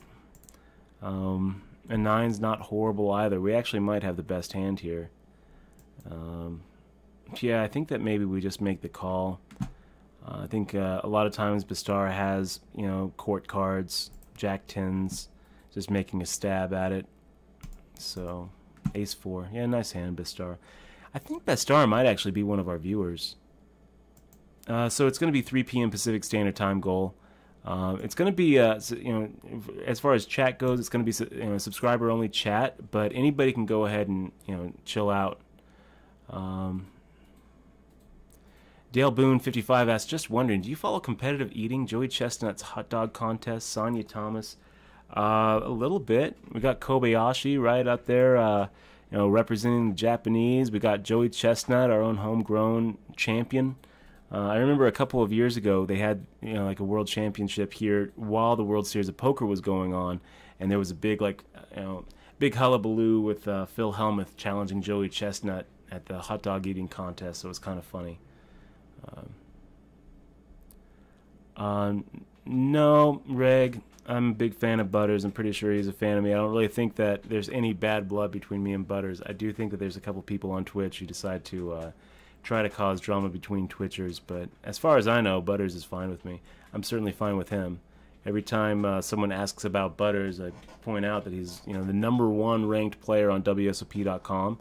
He's been streaming for a while. I enjoy his stream. A couple times I've even hosted his streams, so no bad blood. What do we got? Mickey Towers. What's up, stupid one? 622. Good to see you, stupid one. 622. Good evening, stupid. You guys are too much. You guys are too much.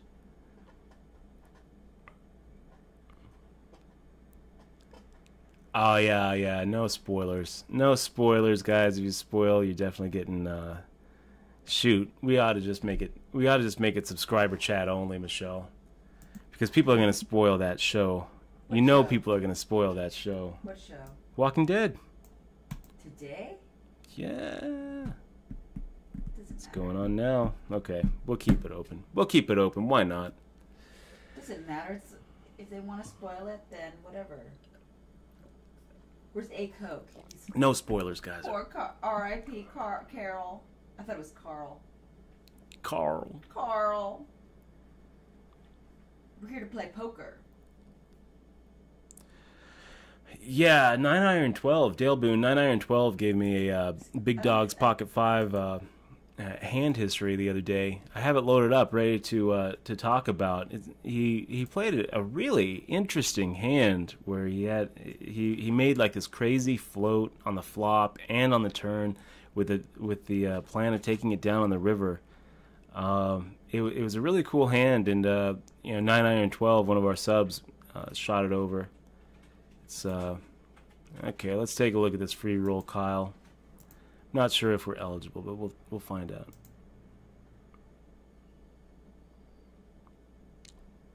The 500 invitational free roll, huh?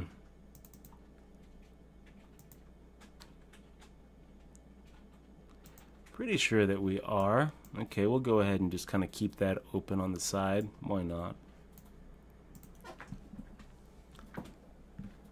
Good looking out there, Kyle Lohman. Invasion 1 online.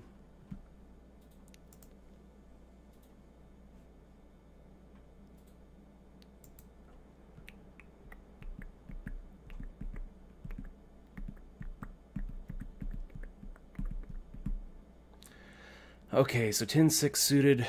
Definitely one of those hands we can just let go. If we get a couple more callers, we might just go ahead and see it. It's gonna have to play it pretty close to the chest, though. I mean, even if we do hit our flush, we can't really get too excited about it. But whatever, 8-1. We'll make the call and hope for some sort of just miracle flop. Yeah, I'm sorry for interrupting. How much did you win in your tournament? 200 and something. Oh, really? I think. Yeah. That's pretty good. No, it was decent. For $10. Yeah, it wasn't so bad. Oh, okay, cool. It was a $10 rebuy, so we were in for more than 10. Oh, how much were you in for? 30? I think that we rebought. I think that we were in for 50. Oh, okay. So we ended up making like 150, 160 bucks. Okay with it. It's going to definitely cover the rest of our buy-ins today and yesterday. We're doing fine.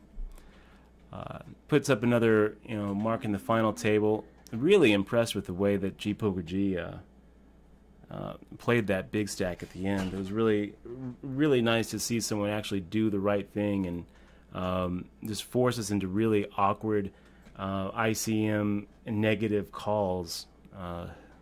Even when the guy made the call with his pocket jacks, which ended up getting him in, vaulting him into that second place position, he still has to just hate it. Okay, so the worst was when the guy got it in with the straight against the 2 pair. I mean, what a disaster that was. The guy had second all but locked up, and then and then he just gets into that stupid spot, just that stupid spot where he loses to a 4-outer and he goes out 5th and just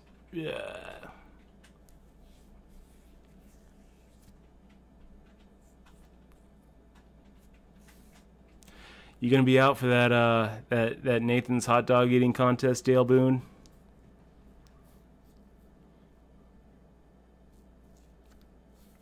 Yeah, I agree. Ice hockey. I mean, Butters is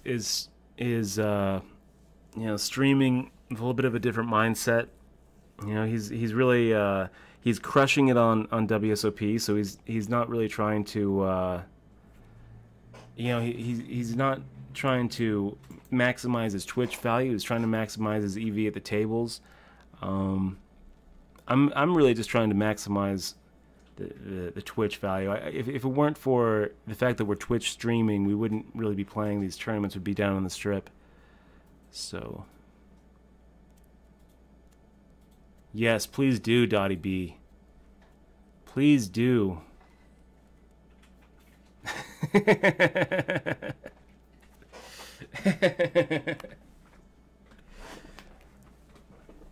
You gonna you all gonna go watch tonight, Dottie? You and Calvin gonna go get the kids around the TV, watch watch the finale.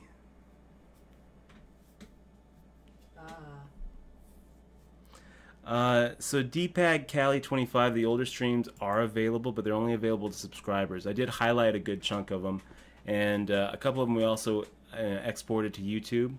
But it is one of those subscriber benefits, being able to actually go back, see the previous HPT viewing parties, see the previous poker clinics we put together. You know what? I'm gonna try to do a couple of poker clinics while I'm in Minnesota.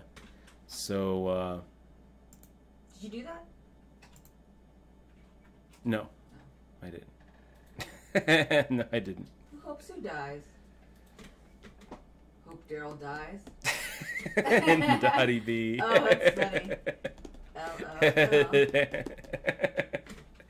Okay, guys, we're gonna go ahead and just take a little break. Try to get some blood flowing. We are on break. 3 minutes 53 seconds. I'm gonna go ahead and tweet out to the people. Ended up taking third. Not a bad start to the Sunday grind. Come watch us make more final tables live on twitch.tv/DutchBoyd. If you have Twitter and you haven't followed us yet, at DutchBoyd, please do.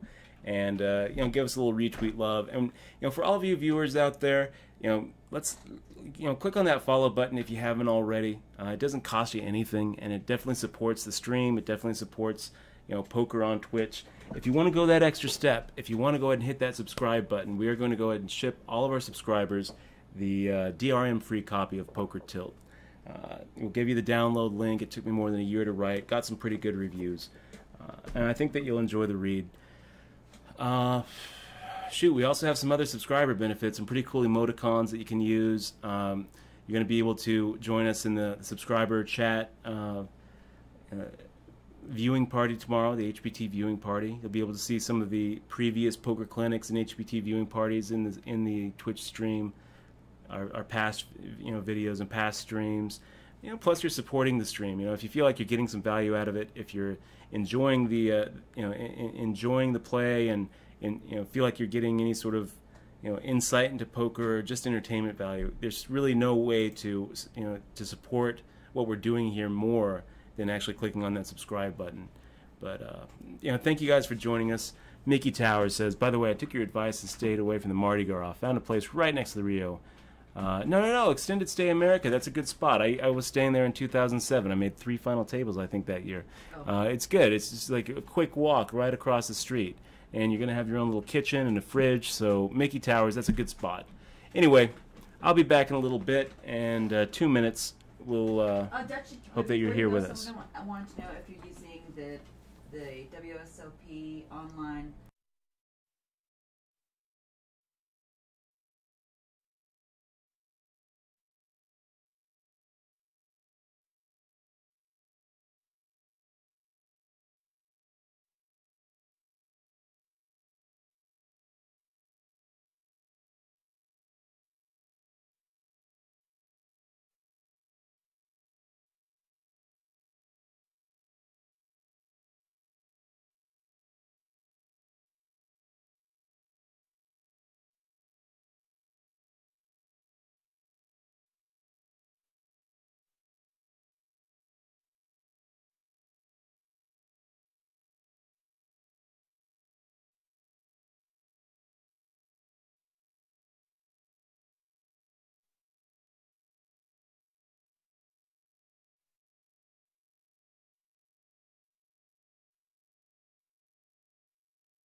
Okay, guys, and we are back. King 3 suited, early on in the tournament, 2040. We were sitting here with a million big blinds in front of us. And we go ahead and just fold that.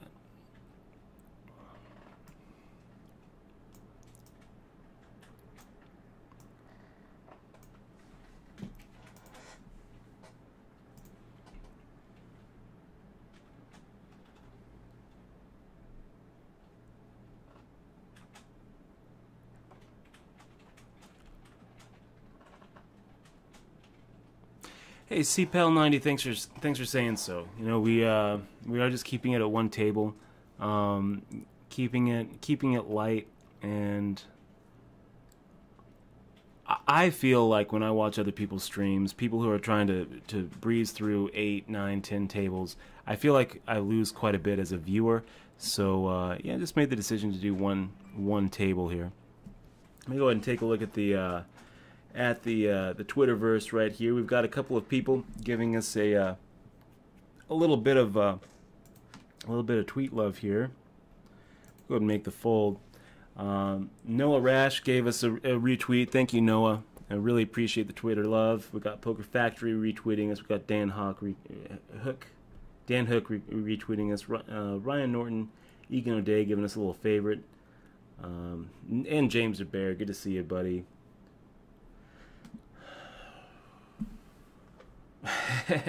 We got I Need Vegas. At Vegas Needs Me on Twitter says, trying to watch your stream and pound WrestleMania at the same time. Your stream is much more informative and exciting. Thank you, man. Really appreciate it. Oh my gosh, what was that thing, Michelle? Michelle, do you remember what that line was the other day that you had? If there's one thing I learned from WWE. So if there's one thing I learned from WWE, everybody likes a turnaround. Everybody likes a turnaround. There's one thing I learned from WWE. It's that everybody likes a turnaround.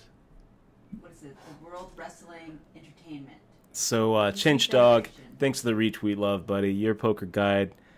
Thanks for the retweet. Yeah. So, Dale Boone 55. I hear that it probably will get sold out. You can register online for it, you know, and for the flights that you miss, they're going to go ahead and refund your money. So I would agree with what Alan said. You know, the Chainsaw knows what's up. I'm going to probably pre-register for all flights here pretty soon, just so I don't get shut out. And if you pre-register, yeah, you won't have to deal with the long lines. You know, here's a little pro tip for you guys. If you know, when you register, just come in at the dead time. Come in like late in the night. 2 in the morning. Yeah. You know, 2 in the morning. There's not really going to be much of a line there. You'll be able to just walk in and walk right out. And yeah. Right before the tournament, it's when it's going to be really crazy. Right? Mm-hmm. Like right before noon, and they're going to probably start late, like they always do, right? Like start what? The Colossus, like they have a long line, and then they're probably going to have a late start, aren't they? Because they start like late red. So Colossus is going to have 4 different flights, and in my opinion,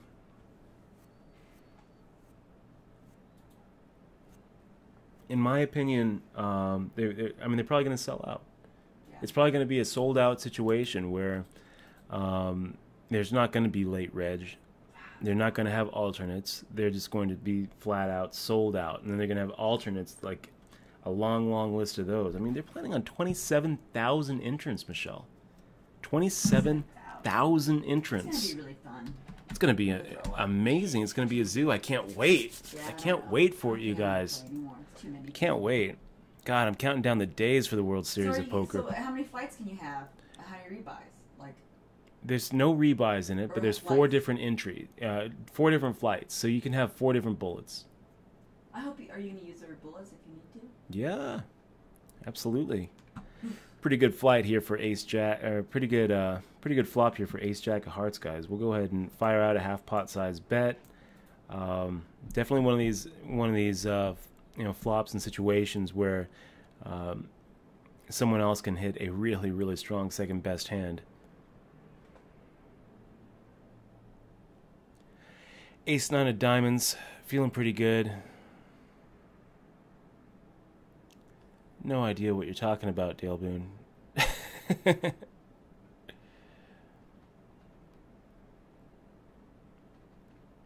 Yeah, I think you're right, you Purdue. I think we're looking at monster stack chaos times 5.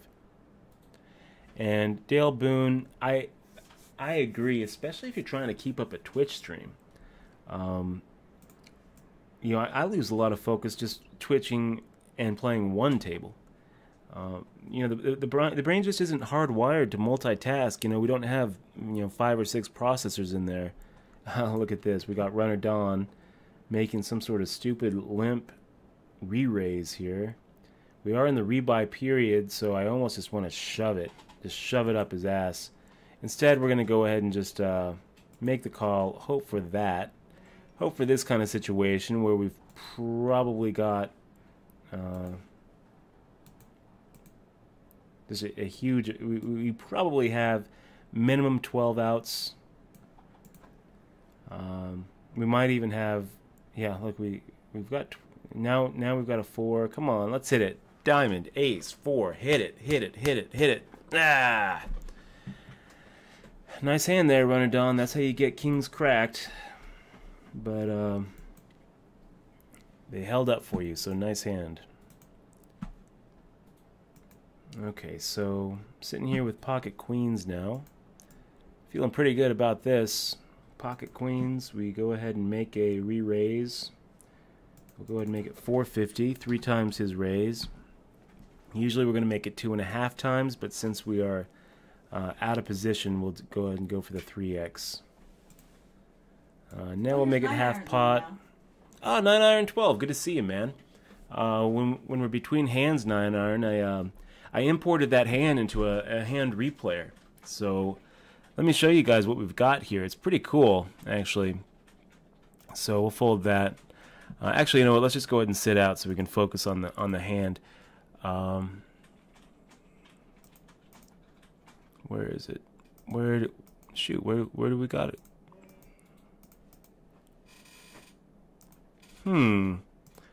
There we are. Check it out, 9 iron. So, guys, 9 iron 12 sent me this hand and asked me to talk about it and give my thoughts on it. It's really kind of an interesting hand, and I don't really know exactly, from just looking at it, how many players are left. 9 iron. Let's ask 9 iron here in chat if you can illuminate us on this.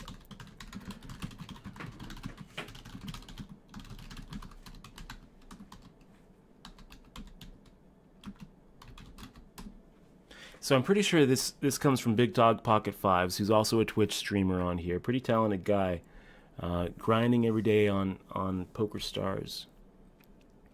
And it was a really cool hand. I gotta say, it was just a really cool hand. And 9 iron 12 sent it my way and wanted my opinion on it. And then I looked at it and I was like, oh wow, look what's going on here. I do have some strong opinions on this hand. So I'll go ahead and see if 9 iron 12 is paying attention to chat.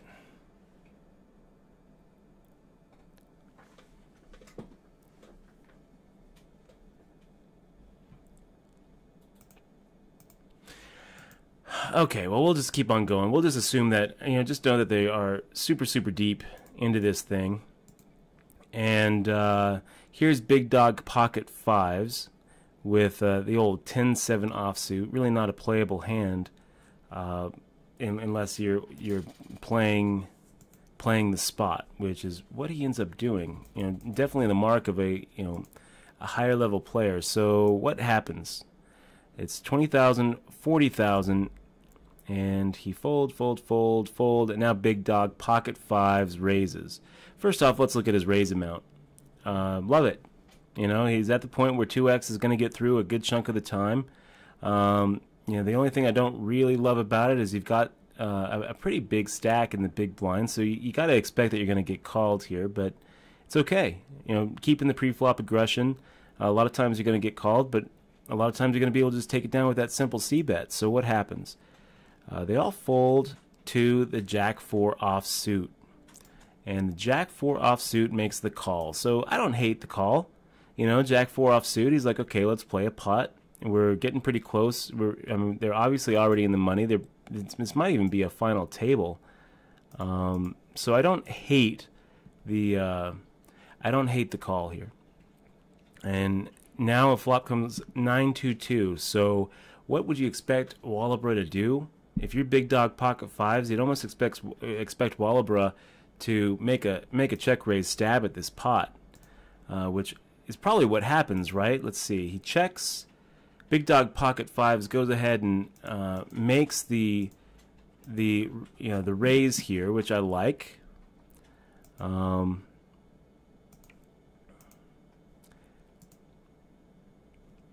Hold on, guys. We've got something going on at this table. I lied. It's just not in me to sit out. So let's see what happens. Oof. Kind of ugly there. Hit that rebuy button. He made the call and then donk led. Donk led a pot-sized bet into us. So, okay, so let's go ahead and get back to the hand replay. So we've got big dog pocket fives making that stab, that C bet at the pot. I feel like he probably made it a little bit too much. I like making my C bets the same amount that I made at pre-flop when I'm up against, heads up against the big blind. But it's okay if he wants to make it. If he wants to make it a little bit more, that's okay. So let's see. The flop comes out. Check. He bets a little less than half the pot here. 101,000. 215. I don't really like going to the number pad for the bet, but whatever. I feel like a lot of times you lose some you lose some value because anytime you adjust your bet sizing, you think that it's random, but the human brain just isn't wired for randomness. You are not a random number generator. If I say, pick a number, a random number between 1 and infinity, you're just not going to be able to do it. You're going to come up with like probably a number below a billion, which doesn't really make a lot of sense, does it? Anyway, let's go ahead and continue with the replay. So Jack 4 offsuit now should, if he's going to make a play here, you'd expect him to make it about 2.5 times, right? And I think that's what he does. Yeah, he does about 2.5 times. He makes a 2.5 times check raise. I like Wallabra's bet sizing here. I probably would have made it 250. And this is when usually players are done with the hand, right? But not big dog pocket fives. He's going to go for a float here. He's going to go for a float. He decides, you know what, Wallabra's just making a move. He probably doesn't have a 9. Even when he does have a 9, how much heat can he really take? If he has a smaller pocket pair, how much heat can he really take? Is he really going to dust off, a million in chips, be the low stack on the totem pole, with pocket threes? No, he's not. I'm going to make a float here, and this is what he does. It's really interesting. He makes the float. He calls. Obviously, he's not calling thinking that his 10 high is good. Obviously, he's not calling hoping for to hit a 3-outer or a 6-outer here. He's calling to take it on a future street. It's an advanced play. And so what happens? I mean, now an ace of clubs hits. You got to expect that Wallabra is going to go ahead and continue. So what should big dog pocket fives do? So this is the problem here, right? Look at the sizing. And let's say the big dog pocket fives is looking at this hand now and thinking, if you're going to go for it, now is when you raise. If you think that Wallabra was on some sort of stupid move, this is when you raise and hope that Wallabra wasn't check raising you with an ace high. This is when you raise and hope that Wallabra wasn't check raising you with a 9 or a 2. You hope that he's going to go ahead and lay down his king jack or his queen 10, and you raise here. The problem with what ends up happening, let's go ahead and hit play. I'll show you what happens. The problem with making the call here is now if you look at the pot size, it's 1.6 million in the pot, and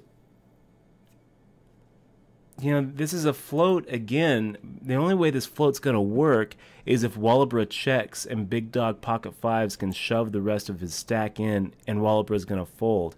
The problem is you can't really expect that Wallabra is going to check when he has a hand like Jack 4 offsuit. I mean, Wallabra is making a big move at this pot, and that's what Big Dog is hoping, is that he's making a big move at this pot, and Big Dog is just hoping now at this point that he's going to shut down his move and leave him with a 544,000 to make the last bluff. This is where I feel like Big Dog Pocket Fives makes a big mistake. A big mistake. If he shoves here, it gets through.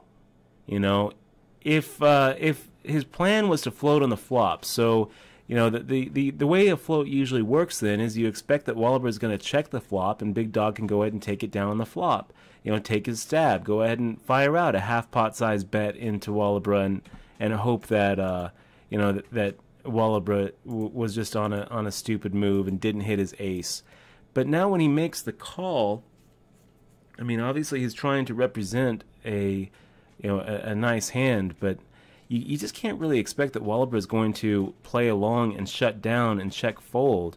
I actually think that in this spot, I think that if Wallabra misses the river, he fires out the rest of 544,000, and Big Dog doesn't really have much of a move except to fold. So I don't like the call here. If he's gonna go for if he's gonna go for it, I think this is where he just shoves the rest of it and hopes that he doesn't get called. And I think that if he shoves here, it would have worked. It would have he would have gotten Jack 4 offsuit off the hand, obviously. I don't like the call 9-iron. I think that the shove is better or the fold is better. So now if he calls, what happens here on the river is, if that is a king or a queen or a 10 or an 8 or a 7 or a 6 or a 5 or a 4 or a 3 or a 2 or a 9 or an ace, I think Wallabra goes ahead and fires out. I think Wallabra fires out 544,701 and puts Big Dog Pocket all in on the river, and Big Dog would have to fold. Instead, what happens is Wallabra actually hits a jack. So now Wallabra can go ahead and check, and with a plan of calling, and induce a big bluff by Big Dog Pocket Fives, and that's exactly what happens. Check, big bet, and call, and Big Dog Pocket Fives now is just crippled, leaving himself with 3.5 big blinds. I don't really know why Big Dog Pocket Fives doesn't just shove on the end, why he saves himself the 143,446. I don't like, again, I don't like the bet sizing. I don't like going to the number pad, and he's giving his opponent 4-1 to make the call. I think that the opponent here can make a lot of calls with. I mean, I don't know how light Wallabra's calling here, but it's a really interesting hand. Thank you very much for the for the hand 9-iron 12. I think that there's some cool stuff to learn on it, about it. So let's get back to the tournament. What do you guys think? My thoughts on it is that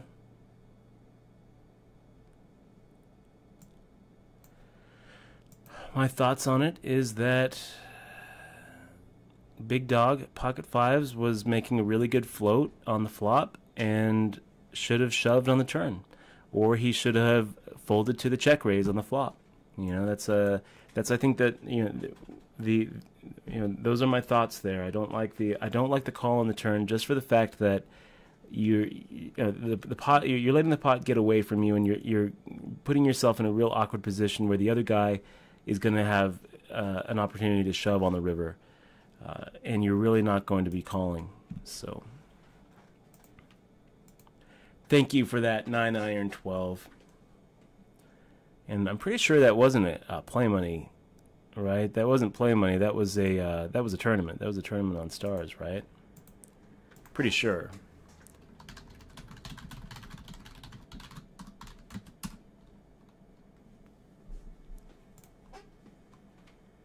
That's a turning. Look up there. There's blinds. Yeah. Or is that you putting it in? So he ends up getting 17th. So pretty nice finish. I'm sure that he made some cash.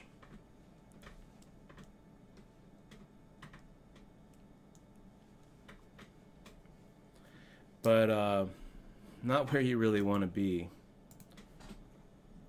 And guys, if any of you subscribers have like a certain hand you want to go over right here in the Twitch stream, go ahead and send it over to me, Dutch@DutchBoyd.com. For all of you viewers out there, make sure to go ahead and hit that follow button if you haven't already hit it. And if you subscribe, you know, for a limited time, we're shipping all of our subscribers a download link to the DRM free version of Poker Tilt. 90,000 words, almost 300 pages. Took me more than a year to write. Got some really good reviews here too, and some just some frets here. We got Brandon Cantu saying you can't put that in the book; it's too good. We got a couple people here in the chat who did read it. I hope that they enjoyed the read. It's definitely not a strategy book, although there are some strategy nuggets here and there. You know, pretty decent tell just in the afterword. That's probably, in my opinion, worth the price of admission. $4.99 on the Amazon store for the digital version, or you can get it for free just by hitting that sub button. You can also get it in a paperback version. If you're walking around the Rio this summer, you know, hit me up and I'll be happy to give it that little autograph if I see you in the halls. And would definitely love to meet all of you during the World Series. So if you know, especially subscribers, if you're walking around, hit me up. I want to be able to say thank you face to face. And guys, don't forget, next week we're going to be taking some time off. We're going to go hit up Minnesota. We're going to be playing that Check Shove Poker Tour up at the Running Aces Casino. I hope that you join us. If you're anywhere near St. Paul, Minneapolis, if you're anywhere up there in Minnesota, it's going to be a really, really good tourney. Hopefully a really good turnout. They do have a guarantee of $100,000 for the main event, which is a $700 buy-in. So I'm really looking forward to it. It's going to be good. No, dear Dr. Beerman, that is not a dumb hand. It's a good hand. It's not play money. It is not a cash game. It is a tournament. Yeah, 12 grand real money. That was a big decision. It was ballsy, big pocket fives, ballsy player, man. Ballsy play. You gotta love a guy who's willing to float a check raise.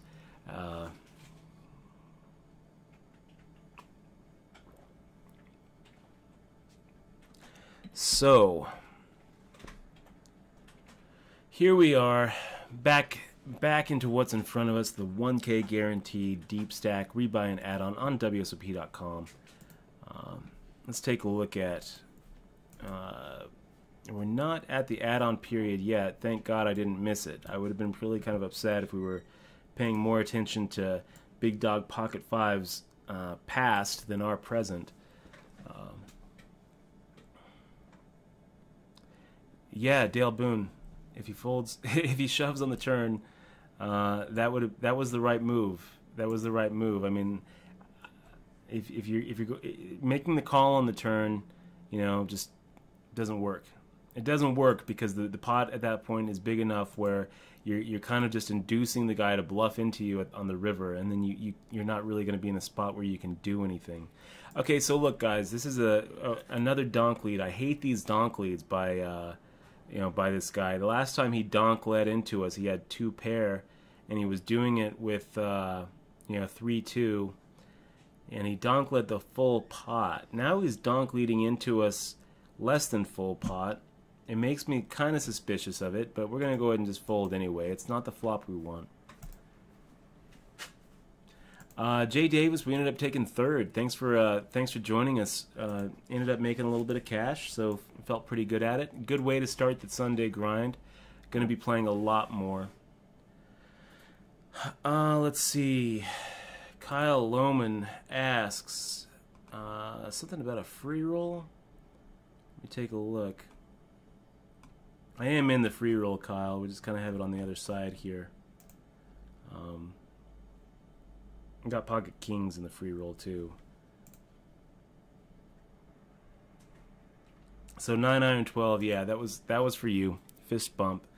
if any of you guys have a hand or a tournament that you want reviewed, just email me, dutch@dutchboard.com. We'll try to get it on the stream. Okay, so we'll go ahead and make the call here. We're getting, 1 billion to 1. Hope to, make some sort of miracle flop. And that's not it. That is not the miracle flop that we're looking for.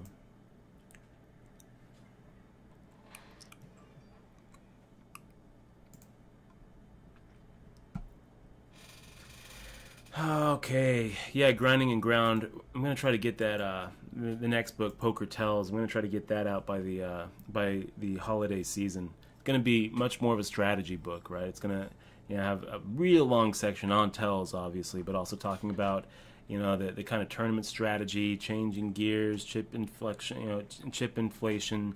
Adjusting your VPIP. Different stages of tournaments, the different stages of the states of your chip stack, all those kind of things. Okay, so we would be making it 3 times 240. Let's go ahead and make it 320 here. The formula being our standard pre-flop raise plus the open limp amount. DYOSA at this point, you're going to go ahead and get that bony fish. I'm really not loving your play here. It's always kind of a bad idea to open limp.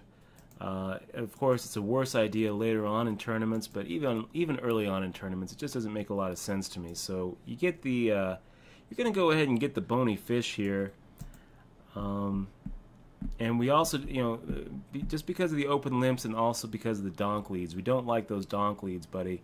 When your heads up against somebody with who has the pre-flop aggression, you can pretty much count on them firing out a c-bet. So rather than donk lead, you really should go ahead and check and give them a chance to c-bet, so that you can check raise them. You're going to get more in the pot, and there's just I don't really like the donk lead. There's very, very few exceptions. We talked a couple times earlier in this stream about the exceptions, and the 2 times we've seen you do it is not one of the exceptions. So for those reasons, DYOSA, you get the bony fish. Hopefully you don't take it personally. Hopefully we're going to see you in the stream maybe one of these days, and you can let us know that that I suck and I'm the one who's actually the fish. That's happened a few times now. That's happened a few times. Don't take it personally. We're trying to improve. All of us are trying to get better at poker. All of us make mistakes at the table, and I don't play every hand perfectly. I make plenty of mistakes. But stop open limping and stop donk leading, because it's not a very good play.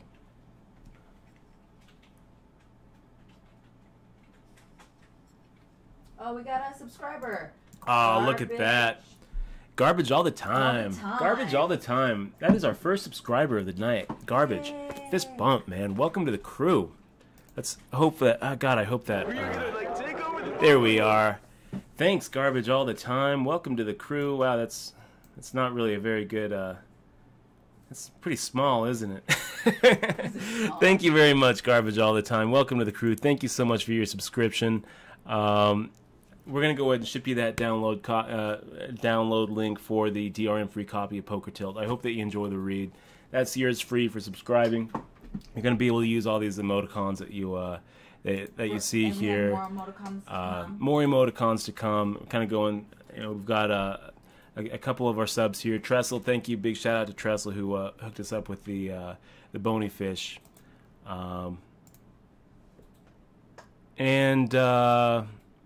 Garbage all the time. I got to tell you, it just really means a lot that you're willing to support the stream. If there's anything I can do for you to make you feel like you're getting more value out of your subscription, please hit me up at dutch@dutchboard.com. And hopefully you'll join us tomorrow, where we have our subscriber-only chat session, where we're going to do the HPT viewing party again.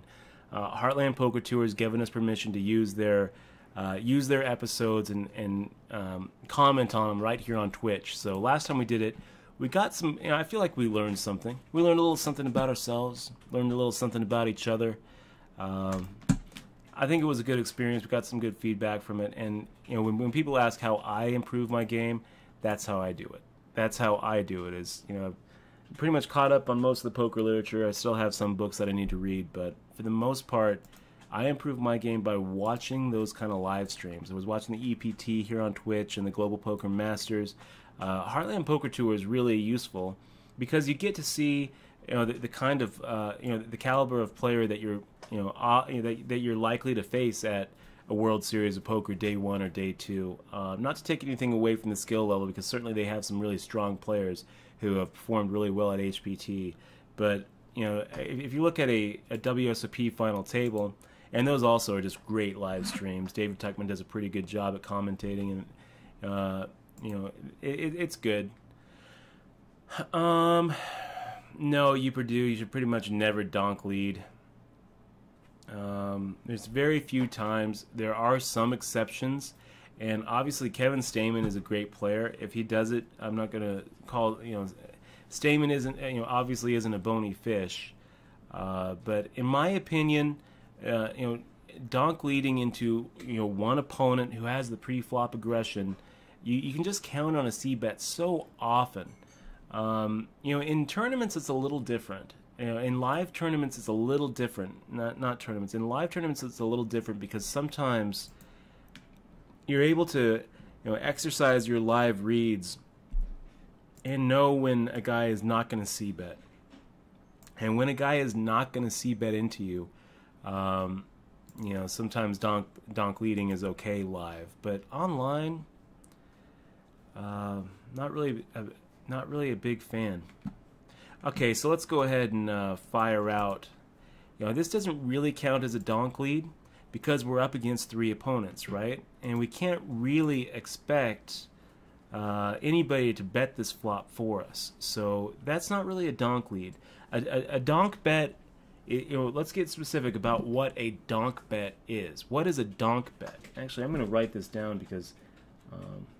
Michelle, can you pass me one of those notebooks? One of the what? One of the notebooks. Can you pass me a notebook? Thank you, baby. I'm going to go and write this down, guys, because it probably is a good enough concept to deserve at least a few pages in the Poker Tells book that I'm working on right now.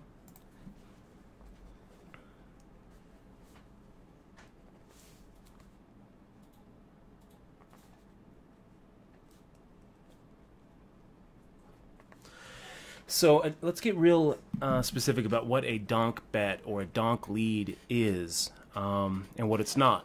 Okay, so a donk bet really is only a donk bet when you're up against one person who has the pre-flop aggression and you're out of position against that person, right? So when you're heads up in a pot, and this happens when you're in the big blind, defending in the big blind or the small blind, it's also going to happen when you raise. Oh my gosh. Okay, it's also going to happen when you raise pre-flop and get re-raised and decide to make the call. In those kind of situations, that's when betting into your opponent is called a donk bet. And the reason it's called a donk bet is because you can almost always assume that your guy is going to c-bet. I mean, if he's playing right, if you see what we've been doing, anytime we're the pre-flop, raiser, anytime we have the pre-flop aggression, we've been, and we're up against a heads-up opponent who checks to us, or even if he has position on us, we're always taking advantage of that c-bet. It's the highest, positive EV bet in poker. That the c-bet against one guy when you have the pre-flop aggression. So, if you're in a spot where a guy is almost always going to c-bet, for you to lead into him, you're taking away a lot of you're kind of mugging yourself, really, because you're going to be able to get a lot more value out of a check raise, even if it's just a straight up bluff. You're better off bluffing as a check raiser than bluffing as a donk leader. Even if, and especially if you're trying to get value out of your hand, you're better off doing it as a check raiser than as a donk leader. It doesn't really make a lot of sense. So there are some exceptions, but the rule is don't donk lead in tournaments. The exceptions are going to be when you have a hand that you don't really want to, see a turn with, but check raising, the stack sizes are such that if you check raise, the guy is going to have to call you. So we saw a couple of exceptions there. What's up, Michelle? What do you think about add-on for tournaments? Are they worth it? What are they or are they worthless? This is from Mason. Mason GP. Yes. Most of the time, add-ons are always going to be worth it because most of the time, the chips you get for the add-on are going to be more than the chips you get for the buy-in for the same price.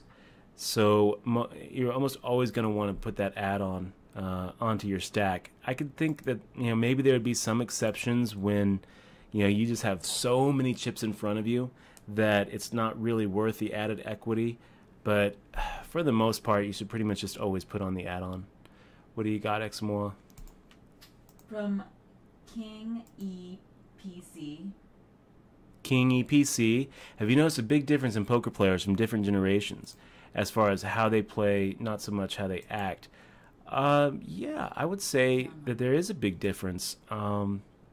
Before Black Friday, it seemed like all the 21 and 22 and 23-year-old kids coming up were really pretty solid, and they tended to do a lot more 3-betting and way more 4-betting than you really saw from other generations. I mean, it used to be 2002, 2003, 2004, a 4-bet meant aces or kings.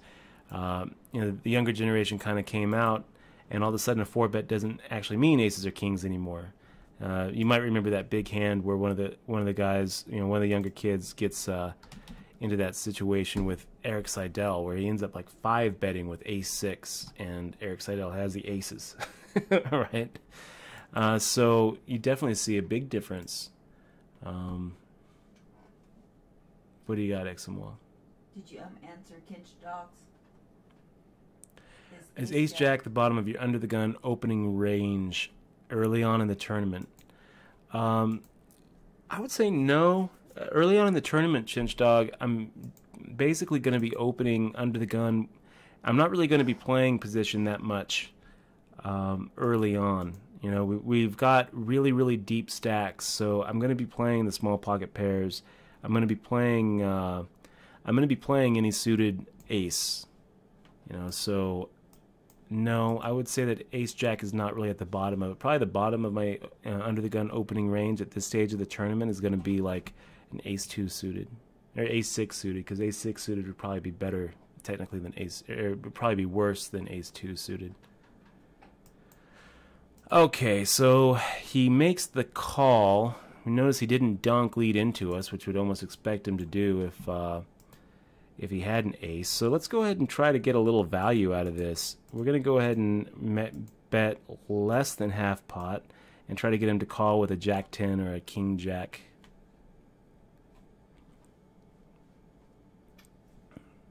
Was there just watching YouTube videos of pro tournaments help with your game as well, from Dale Boone. And Hugh Purdue wants to say that the HPT final table analysis was awesome last week, and looking forward to watching it again. Thanks, Hugh Purdue. And look at that. I'm going to show you guys exactly what he had.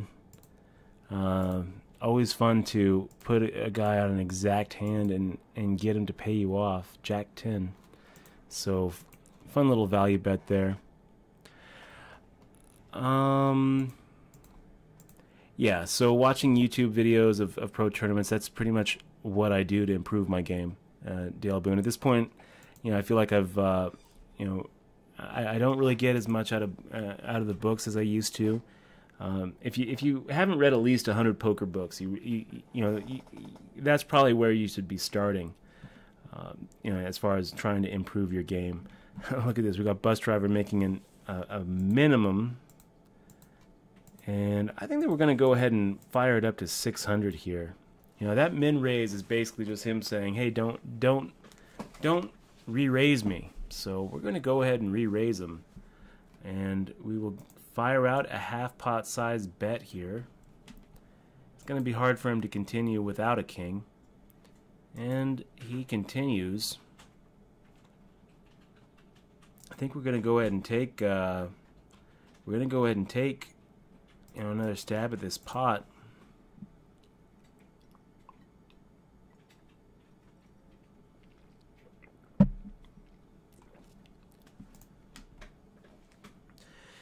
Server of Booze 12. You know what? I think I am going to. I think I'm going to go ahead and try to send some excerpts of the Poker Tells book to subscribers before the World Series. I think that's a really good idea and something that we can do to try to add some value to that $4.99 subscription. I'm going to write that down. We'll do a newsletter with a Poker Tells excerpt. And we'll make that check. Done with the hand. A7 suited. We're looking for a very special flop, and that's not it. Yeah, let's see. Okay. How does donk betting differ in cash games? Asks Poker Pete. I would say, Poker Pete, one of the differences is that in cash games, you're heads up post flop much less often. But the same thing applies. I mean, if you're in a cash game and you're up against one person, who has the pre-flop aggression, again, you can pretty much guarantee, you can pretty much count on that c-bet. In live situations, unless you have some sort of reason to think that, and it has to be a compelling reason. But I mean, it can happen live. But unless you have some sort of compelling reason to think that you're not going to get a c-bet if you check. You're better off going for a check raise and pretty much counting that he's going to do the right thing and make the right play, which is c-betting with heads up with a pre-flop aggression. It's such a positive EV bet that everybody knows that if you decide to if you decide to play back at him, you're just so often it's going to be better doing a check raise than a donk lead. So. Purdue, how should you combat a donk better? I mean, a lot of times the donk bet is basically just going to mean that the guy is bad. So, bad players call too often. They bet with hands that they don't have a hope of winning with. I do a lot of raising. When I see someone donk lead, I do a lot of raising. I almost, a lot of times I just see it as him saying, I don't want a raise here. So I make the raise a lot of the time. And we make that fold.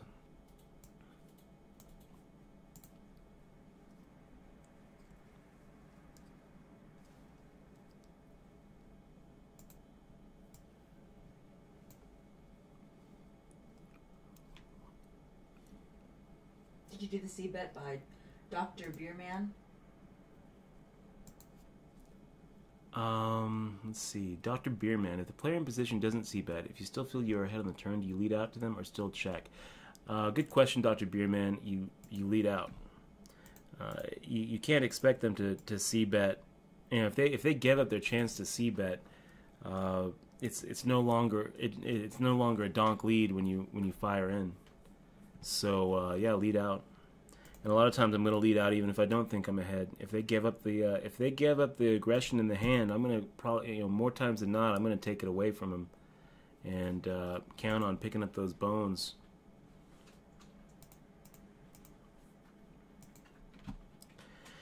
Wow, what do we think here, guys?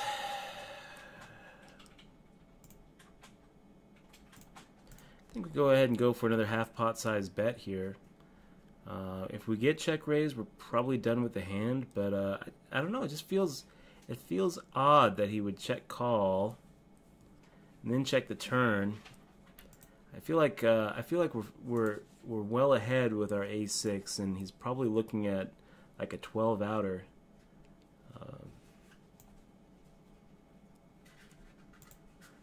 Did you answer the combating the donk bet better? Yep, I did. Okay, and so it looks like there's a question by Yumius01 says, isn't a stop and go one of the donk bet exceptions? Absolutely. Absolutely, a stop and go is one of the donk bet exceptions. For people who don't know what a stop and go is, it's when you are short stacked, and it kind of falls under the exception that we just talked about, where you can't really check raise because you don't have enough chips to check raise. So a stop and go is definitely one of the donk bet exceptions.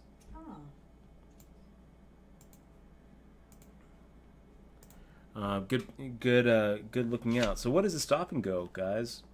Well, stop and go is going to be in a situation where you're short, you get raised, you're in the big blind, or you're in the small blind, and you are going to play the hand, and you're going to play the hand out. Let's say that you have like ace jack offsuit in the big blind, and you've got 4 big blinds, right? And someone raises a min bet, and it comes back to you, and so you have 4 big blinds in front of you. One of them is in there as your big blind. So you go ahead and you're faced with a decision. Do you fold? Well, no. Ace jack offsuit is too good of a hand to fold. Let's say that you have pocket 6, the same situation. It's too good to fold. We're going to go ahead and fold this though. Ace 10 offsuit. If you raise, you're definitely getting called. And when you get called, you have to run out all 5 cards, right? So what people do, and the right move there, is called a stop and go. And what you end up doing is you make a call with the plan of shoving any flop, right? And that's the stop and go. Sklansky wrote about it in one of his books, and he says that you probably shouldn't shove when you hit an ace on an ace jack. I don't really know. I kind of feel like you should just shove anything, because if you're in this situation where you're doing the stop and go, it's kind of known now that if you check when it comes like an ace 3 board, then you have the ace. So a lot of times, a good player making a stop and go against another good player, the way that it classically has been done is you check when you actually do hit your hand. But the idea here being that a lot of times the stop and go then is going to allow a guy to make a fold after the flop, where maybe he's making a mistake to fold, and maybe even when he's not making the mistake to fold, a lot of the times he's still going to have like 6 outs that you don't really want to fade. He's still going to have like 24% to win the hand. So that's what a stop and go is. And yes, a stop and go is one of those exceptions to the no donk leading rule. It's kind of in that that same category as it's okay to donk lead when a check raise has no fold equity, and you don't necessarily want the call, right? So just to put it in perspective, like if you check raised in a spot where you only have a pot-sized stack, I mean, at this point you're just not going to get a fold, and a lot of times you want the fold. A lot of times you're going to be semi-bluffing with your check raise, so a lot of times you're going to be ahead but not that far ahead. So in those kind of situations a donk lead is okay, but most of the donk leads you see aren't in those situations. But very good comment Eumius, and good point. There are exceptions to most rules.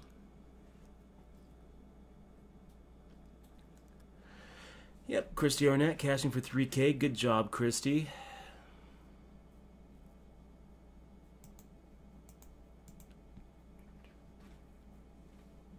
Did you get the not to discriminate one about an older gentleman who donk bet a lot? And an etiquette question by King E. Yeah, I don't think that was a. Just a comment. I don't think that was an actual question. Okay. Kind of an etiquette question. How do you feel about players talking at the tables during tournaments and cash games? I don't mind it at all, King. I try to keep my mouth shut because I feel like, especially when you're in a hand, talking is a mistake. You're giving away a lot of information when you talk. Try not to. You're going to have voice inflection tells, and you're going to have. You're just going to give up too much when you're talking during a hand. When you're not in a hand, I feel like there's so much information that you're missing out on. That when you're trying to carry on a discussion. But as far as do I think it's rude for players to talk? I mean, not really. Not really. I think that it's fine. So let's see. We go ahead and it's very tempting to take a flop off here with any 2 cards, but then we actually see any two cards. We see a hand that's just at the very low end of our range. We're getting, 4.5 to 1 plus great implied odds. But we're going to go ahead and just make the fold here. I don't really like McNasty's bet sizing because he did go to his number pad, and anytime you go to your number pad, you're not keeping your pre-flop raises consistent. It's really important to standardize your amounts and your timing, and when you use that number pad to put on those trailing digits, more often than not, you're adding variations to your game that observant players are going to be able to take advantage of. You might think that you're able to play some sort of random game, but you can't. You can't. You're not a random number generator.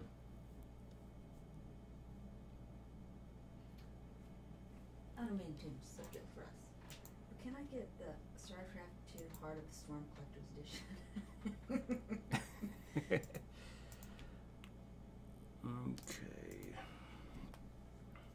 I have to put this in my wish list.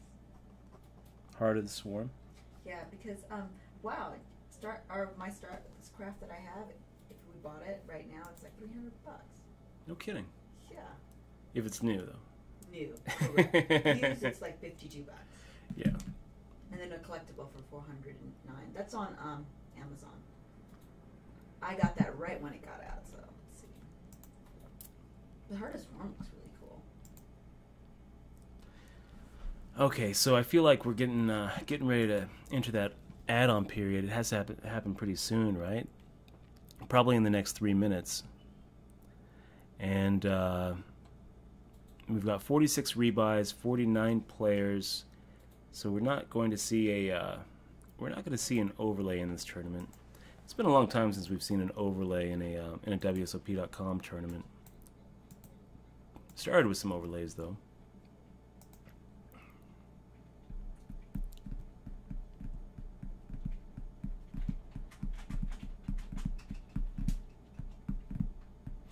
Yeah, so Nate Dowland says, I use what you call a donk bet as an insult bet, usually a very small bet that induces a raise. Let me ask you, Nate, what do you think insults a player more? A donk lead, a donk bet, or a check raise? I feel like, I just feel like it's a mistake. I feel like it's a mistake. I feel like you're giving up value. If you've got a big hand that you think is going to that you want action with, a check raise is going to lead to bigger pots, in my opinion. Keep in mind that there is that exponential nature of poker where the biggest bet you're going to be able to make is on that river bet, and the sizing of that river bet is going to depend so much on the turn bet, which depends so much on the flop bet and the pre-flop bet. I mean, it's based on the size of the pot. So when you have a hand that you want action with, I feel like you're going to be able to get the pots bigger with a check raise than you will with a donk lead.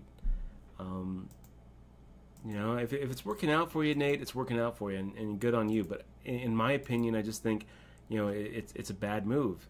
That coupled with open limping, sure, there's going to be plenty of people who are able to still like show amazing results at the poker table, with still doing things like open limping and donk leading. In my opinion, I think it's a leak. I think it's a mistake, and you can still have leaks and make money at the poker table. And if you're able to play like some sort of leveling game where you donk bet as an insult bet, and they don't realize that it's an insult bet, and they just fall into your trap. I mean, more power to you. But in my experience, I think that more often than not, when you try to level your opponents, you end up leveling yourself. And I think that I just think that you're better off going for that perfect play rather than the exploitive play. We exploit players all the time, but the kind of strategy that we should be trying to play is that game theory optimal strategy rather than the exploitive strategy. So I don't know, Nate. We can agree to disagree, though. No problem there, C. Willia. I'm going to go ahead and the whole point. What we're trying to do here is not so much maximize our equity and maximize our hourly rate by playing multiple tables. It really is just try to have a good Twitch stream. So thank you guys for supporting the Twitch stream. We've got some good viewers on tonight. For the viewers, if you haven't yet clicked on that follow button, please do click on that follow button. It doesn't cost you anything. You should shout out to FitJab because they thought that you were Dutch. That's in the Netherlands, and they like your StarCraft Collector's Edition in the back. Shout out to FitJab. Good to see some other SC2 players. We got also you had a question about something you were describing about the 4-to-1. Where was that? At Dutch. What do you? Okay, let's see. Anyway, we're gonna take this add-on and then we're gonna go ahead and take a walk, get some blood running. That's what it is. It was, what does at Dutch Boyd mean by getting 4-to-1 to call and X implied odds? That's from Papist. Okay, so Papist, I'm going to go ahead and make a note to explain what the difference are between pot odds, implied odds, and like reverse odds are. Reverse implied odds. The chat helped him out too. Okay. And then Joe asked if you got fold. Do you think you get folds based on your name? Sure. I think so. I mean, I am much more likely to play a deferential game against opponents that I have respect for. If there's a player who I think is a strong player who I'm not likely to be able to outplay post flop, I'm much more likely to go ahead and give up a big blind. We see that happen all the time. We'll have some of the top players on the site raise our big blind, and we'll look down at a hand that we normally would play against a guy with a bony fish next to his name, but then we've got guys like Beach Driver, Carlos Danger, Butters raising our big blind, and we think, you know what? We are probably not going to be able to count on outplaying this guy. So we'll be a little deferential, be a little more deferential to him, be a little more straight up. So I think that, Gio, I am playing that 500 free roll. It's got it kind of on the side, taking a little bit of my focus on away from the table, but whatever. It's free money. I'll take it. So I do think that I do have a little bit of an advantage having history in within poker and with a lot of the players I'm playing with. I'm going to go ahead and take the 3-minute break and take a stretch. I will be right back.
And we're back just in time to make a little raise here with pocket fives. Dale Boone 5-5, yeah, it's pretty bad anytime you've got someone tapping the tank. Go ahead and fire out a C-bet. Scary flop for pocket fives, but keep in mind that little rhyme. The flop scares you, it scares them too. Oh, that's funny. Hey, PP3K, thank you very much, man. You can definitely support our efforts here by clicking on that follow button if you haven't yet. And if you have clicked on the follow button and you don't want to take that ultimate step of supporting the stream by clicking on the subscription. Oh, she is gorgeous. XML is gorgeous. You know, you can still support us quite a bit by following us on Twitter and giving us a little bit of retweet love. We've got a couple people giving us that retweet love. We got Jason giving us some retweet love. We got Nate Dallin giving us some retweet love. Poker Factory. Poker Factory, Mr. Poker Factory saying, streaming live on Twitch. If you like Pound Poker, you should follow his stream. But if you love Pound Poker, you should subscribe to him. Thank you very much, Poker Factory, for the shout out there. We're going to go ahead and make a raise here. Actually, you know what? This is kind of meh. We'll go ahead and fold. If the antes had kicked in 7 minutes, that's an obvious raise. But I think we can go ahead and keep our VPIP a little bit low.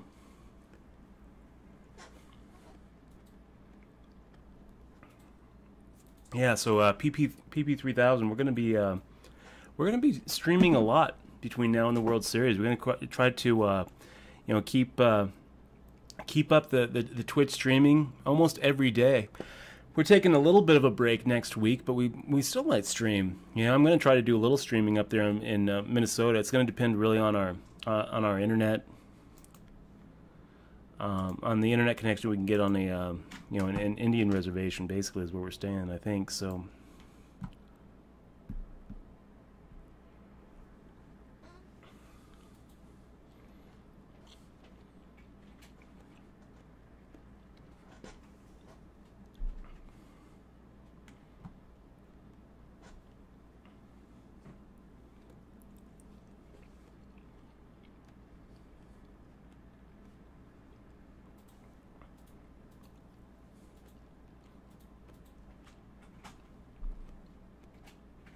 a little ace-7 offsuit action here in the big blind.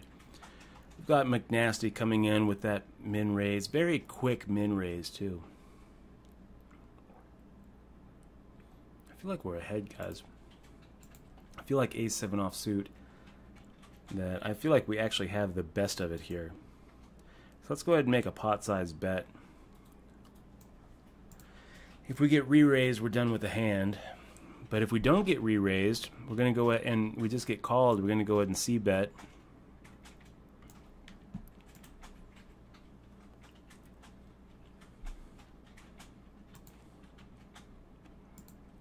George C., good to see you, man.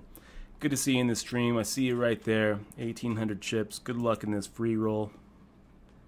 I am multi-tabling, actually. I'm in 87th out of 329 left in the $500 free roll on WSOP. Pays 150 players, so we're actually already in the money. What do we get if we come out 87th? 80 cents. 80 cents if we get knocked out right now. It really isn't until we get to the final table that we're looking at anything substantial. First is 105. If I do get to the final table in this free roll, I'll pop it up.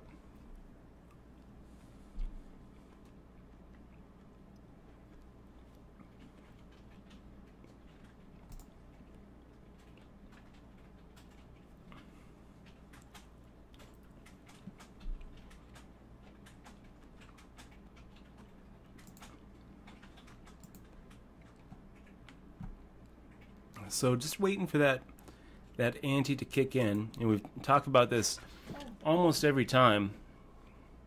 How you want to be keeping your VPIP pretty low. Oh, no kidding! Look at this! Look at this! Jay Davis, fist bump, buddy. Welcome to the crew. Thank you so much for the sub.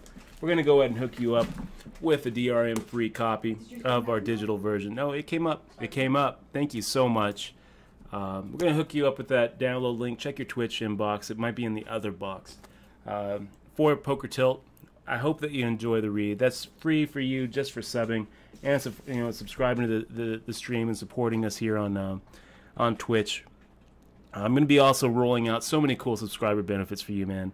That $5 basically bought you a triple bracelet winner as your personal poker coach and mentor. You are awesome, Jay Davis. All of you subscribers are just awesome. Thank you so much. You are what makes this possible. So what are we doing here? It seems kind of weird to make it 3x here, and then once it goes to 100 or 200, make it 2.5x. So I don't know. We'll go ahead and keep the VPIP small, and just keep on waiting until that ante kicks in. Jay Davis, if you're not if you're not doing anything tomorrow, try to make the HPT viewing party, where it's going to be a subscriber chat only, but everyone can watch. Any of you viewers who want to just watch it tomorrow is going to be cool. We have permission from the Heartland Poker Tour to let's see.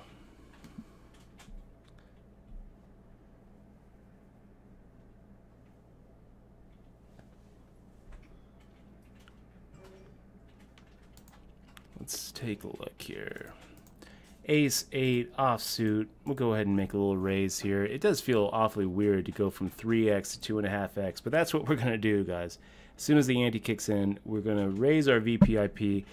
I guess it makes a little bit of sense, really, since we're looking at what our objective is in raising pre-flop before the antes hit. It's not so much to steal, it's just to inflate the pot.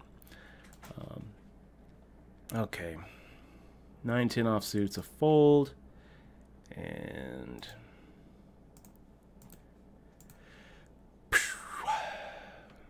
where was I? I was talking about the HPT viewing party tomorrow. If you're not doing anything tomorrow, Jay Davis and all the other subscribers, I hope that you guys join us for the for the viewing party. It's going to be a good time.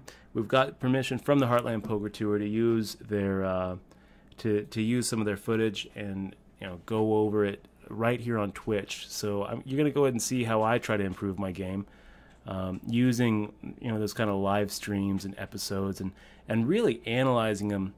Hopefully you'll get something out of it, and if not, hopefully it'll entertainment value at least.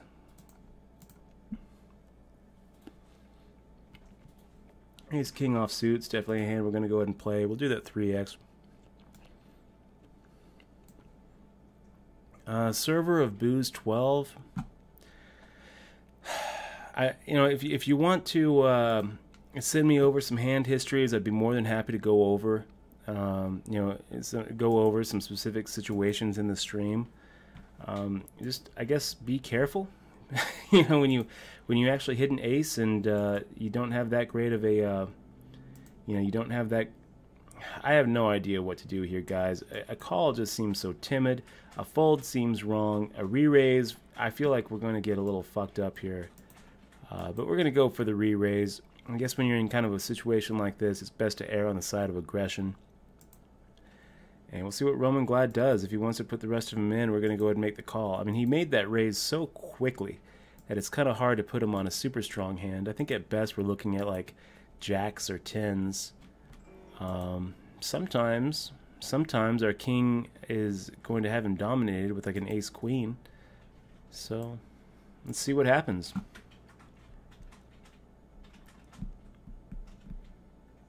Now he's tanking and folding.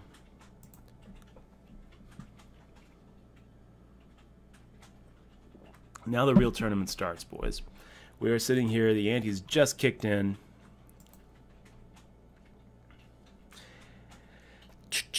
Grinding and ground. You need a little music in the background.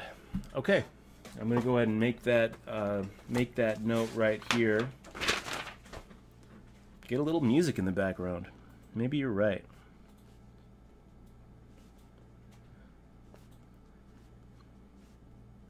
One of the problems, Nate, is that you got to be really careful with what music you stream on Twitch, because if you just like have your radio playing in the background, they'll mute the whole thing. They'll mute the whole thing. So you need to only be playing like, Creative Commons music, pre-approved music. Yeah. Music in the public domain or music that's already been licensed by Twitch, so it's kind of lame. A lot of times you'll be watching like Jay Carver's stream. He'll just listen to straight up music and it's cool. But then when you actually like go back and look at some of his past podcasts, they mute it and you can't hear what he's saying. So I actually spent a little bit of time on like Jamindo and was looking at some of the Creative Cloud, like the Creative Commons type music. I would like to have a little bit of music on here. The only music that Twitch has like licensed is all like kind of electronica, and like dubstep kind of stuff. But I'm sure that they're going to have more options in the future, and there are some decent like Creative Commons and open type music that we can get on here. So I'll try to work on putting together some playlists. Classical, I think you should get some classical in the background. Yeah, maybe. Nobody has classical. Is that right? Well, everyone likes classical music, right? Some of the music I just don't like. It makes me feel tired. So we go ahead and punish the open limper. Punish the bony fish. It's way too late in the tournament to make this a good play for you, Diosa. It helps that we actually have what is probably the best hand, but we don't need it. If that ace was a 7 and that 10 was a 3, we're probably still making that same move. So, garbage all the time. I hope that you're going to join us tomorrow. Last week's was great. Learned a lot for the reviews of the hands.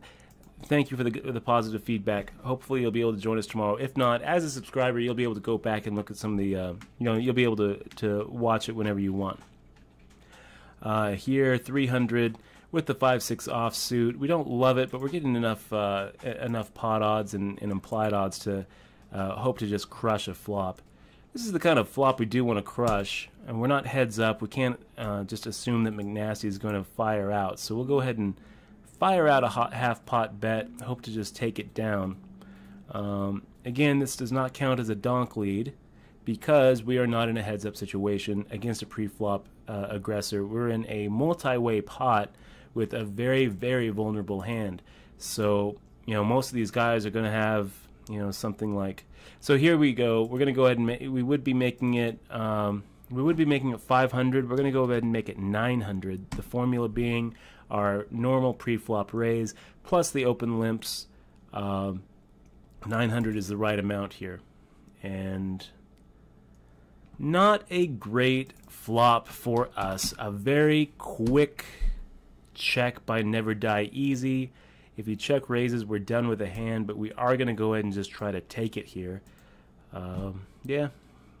We're going to assume that he outflopped us. Nice hand there, Never Die Easy. You put in a huge amount of your stack pre-flop to get there. I bet they had some stupid hand like Queen Jack or King 10 or some bullshit hand like that. Goes ahead and puts a full quarter of his stack in to hopefully hit one of those 6 outs. He hits the 6 out and he goes for the check raise. Good check raise. I like it. I like the check raise. That's all we'll say about that. We'll go ahead and call that the hand that could have been. Okay, Jackosaurus, what's the name? You're leaving. You're leaving us in suspense here.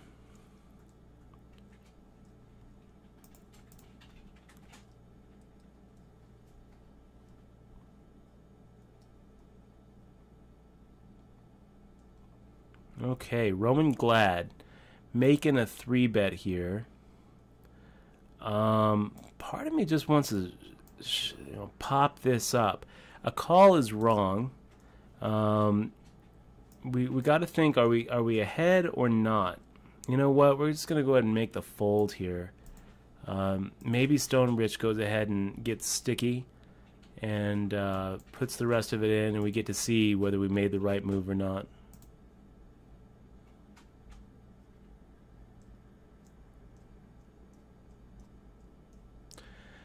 Okay, so Jack 10, Ace 6 offsuits. This is gonna get a raise from us. And actually, we're gonna go ahead and pop it to 700 now. Again, the formula being 2.5 times the big blind. our standard pre-flop raise, plus the open limp, and never die easy. You go ahead and get the bony fish for that open limp.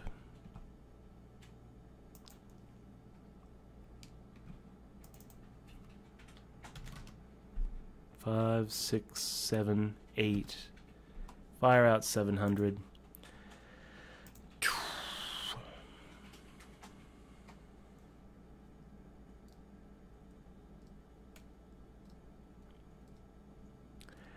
I don't know. That's a weird question, Nate. If you were to find a flaw in an online poker room, for instance, if it lags every time it deals pocket aces, would you fold kings if you noticed it often enough?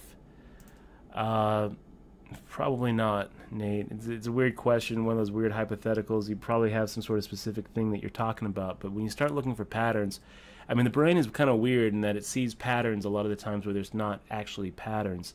So it's kind of like, you know, every time someone gets aces, I see a fly, you know, like a dragonfly land on the window.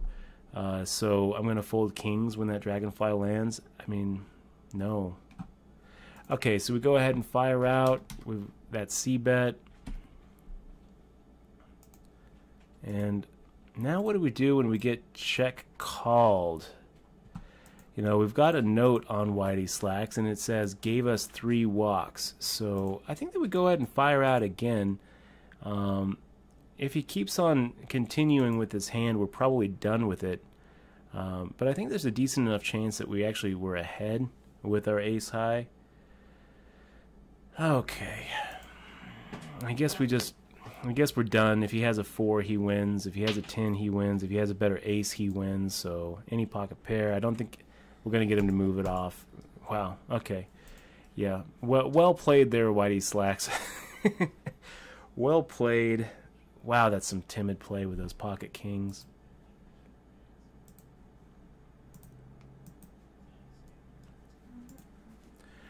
Jay Laughing asks, Dutch, what do you think about Raz? Seems simple, but there seems... I like Raz. I like Raz quite a bit. I have a second place in Raz at the World Series. I feel like Raz is kind of like the you know, the special ed stepbrother of Stud High Low.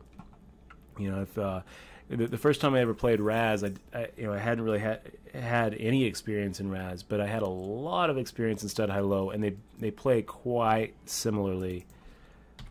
Go ahead and make an under the gun open there with the ace-9 offsuit. And yeah, Jay Laughing, there's a huge amount of bluffing opportunities. There's definitely great, you know, a lot of skill in being able to read when someone pairs and when someone doesn't. After your video on the small blind ante ratio, I checked them for 2 turbo tournaments on stars. The first ante level was 1 to 5. Then after all ratios were 1 to 4. Does this mean I should be aggressive a lot? Yes, that is what it means, PP3K. You should be very aggressive when those antes hit. This is kind of a rough spot. You know, we're getting some pretty good odds here. But you know what? We're going to go ahead and fold and give McNasty... we're going to give McNasty a little bit of credit there for almost certainly having a better hand than ace-9 offsuit, but also not playing like an idiot post flop. So when we hit our ace, or you know, when we have when we're able to actually catch up, I don't think that we're going to be able to have quite the implied odds that we might have against another player. So far, McNasty's kind of been impressing us with his play. Okay, so he makes a 3x. We think about calling, but we make the fold. Liquid Nails, haven't seen Letter for a while. Haven't seen Letter in a live tournament. And we haven't seen him show up at the World Series of Poker since before Black Friday.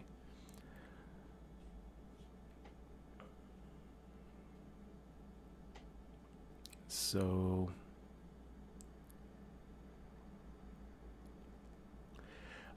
Dale Boone asks, Dutch, you ever run into Mike Matazar? I read his book. I basically learned nothing from it except for the fact that he couldn't hold on to a dime. I don't know. I thought that it was a pretty good book. We'll go ahead and hit pot right here. Pocket fours. We figured to be ahead. Got it right here on the on my table, actually. Check Raising the Devil. I thought it was good. I actually talked about it in the last stream, talking about some of my complaints with it, which there were many. I feel like he held back quite a bit. I feel like he kind of put himself in that spot where he was too much a victim. So we'll go ahead and fire out half pot here. Let's see, I don't know her personally. Wow, and look at this. Now we actually hit our 2 outer, and it's going to be pretty hard for him to put us on a 4. Cindy Violet about. I used to go and sit with her on Full Tilt just so I could flirt with her, says G Hub. Yeah, Cindy Violet just opened up a vegan restaurant that we went to go check out, G Hub. Got Charles Roulette. Yep, Cindy just opened a restaurant in Vegas called Violet's Vegan. We went the other week. Eximo and I. We went with we went and had a little bit of lunch with Ken and James. That was good. It's all right. I'm not really a big fan, honestly, of vegan food. She was out of a lot of stuff. Yeah. Unfortunately, like she was out of Chai tea and Mickey Towers. Yeah, That's okay, though. I mean, that Bluff magazine interview is why Fishman doesn't talk to me anymore. And okay, so this is kind of fun. Let me go ahead and see how this hand played out. We had McNasty with the pocket aces, pre-flop making it 525 under the gun. We're gonna go ahead and write that in his note. 5, and here we're going to go ahead and raise to 2.5 times, which is 600. 7, give it a good 7 count. McNasty made it 525 UTG. Okay, so we're going to go ahead and make it again. 600, give it the 8 count, fire out, and we're loving our hand at this point. We are loving our hand.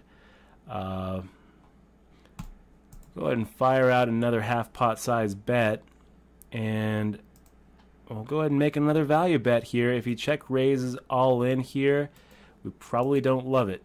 We're probably folding to a check raise shove here and giving him credit for an 8. But I think a lot of the times pocket queens is good enough to go for the value bet.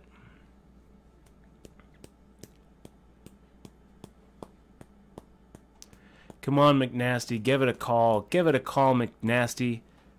Give it a call. I think that he's sitting here with like an ace-3, wondering why he just check called the whole way.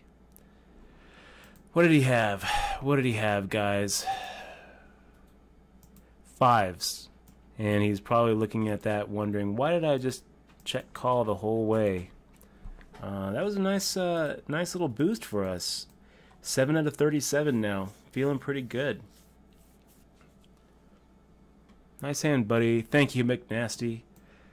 I'm not sure who McNasty is, but so far I feel like I've been impressed with his play. The only thing that I probably would have changed there is check raising with pocket 5s. I mean, he's going to lose a lot more chips when he does that because we actually ended up having pocket queens. At the same time, though,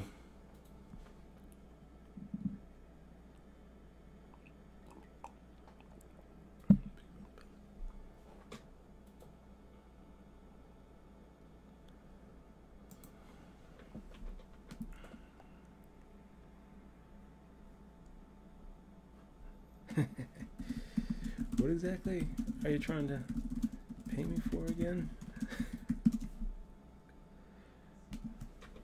Somebody's trying to give you money? Yeah. I want who? We got a buddy named Thomas, but he's concerned with you putting his financial information online. So I said, well, you should try to use Bitcoin. He's like, no, I'm concerned with online security. Bitcoin is online, right? Isn't Mycon involved with Bitcoin? Aww. No way. I mean, can't I just send you a check or a money order? I appreciate the, Thomas, if you're watching the stream, I really do appreciate the, the showing of support and the willingness to actually write a check. But Bitcoin is definitely secure. Well, I mean, is PayPal. So is PayPal. They refund people. Yeah, I don't really think that you have, you should have more security issues with like putting a credit card on, or connecting a PayPal account than you would sending a check. I mean, when you send a check to somebody, they have your account number. They have your bank account number and your routing number. It's it's actually less secure than using PayPal. But Bitcoin isn't actually something that Micon invented or is really involved with, other than he accepts Bitcoin as a payment for his his offshore site in Antigua. Big fan of Micon. You know, I say it all the time. I love Micon. I wish that he was still here in the States. I think that he should come back to the States. I'm really impressed with what he's been able to put together over there at SWC. The software, it looks pretty good. I mean, they've got great mixed game action. And then you see WSOP.com can't even get stud high low off the ground. So, Dutch, can you explain to Jay Davis what Werewolf is? Because that's a great game. Yeah. So, Jay Davis, good question. Good question. Actually, let me go run and get my Werewolf game.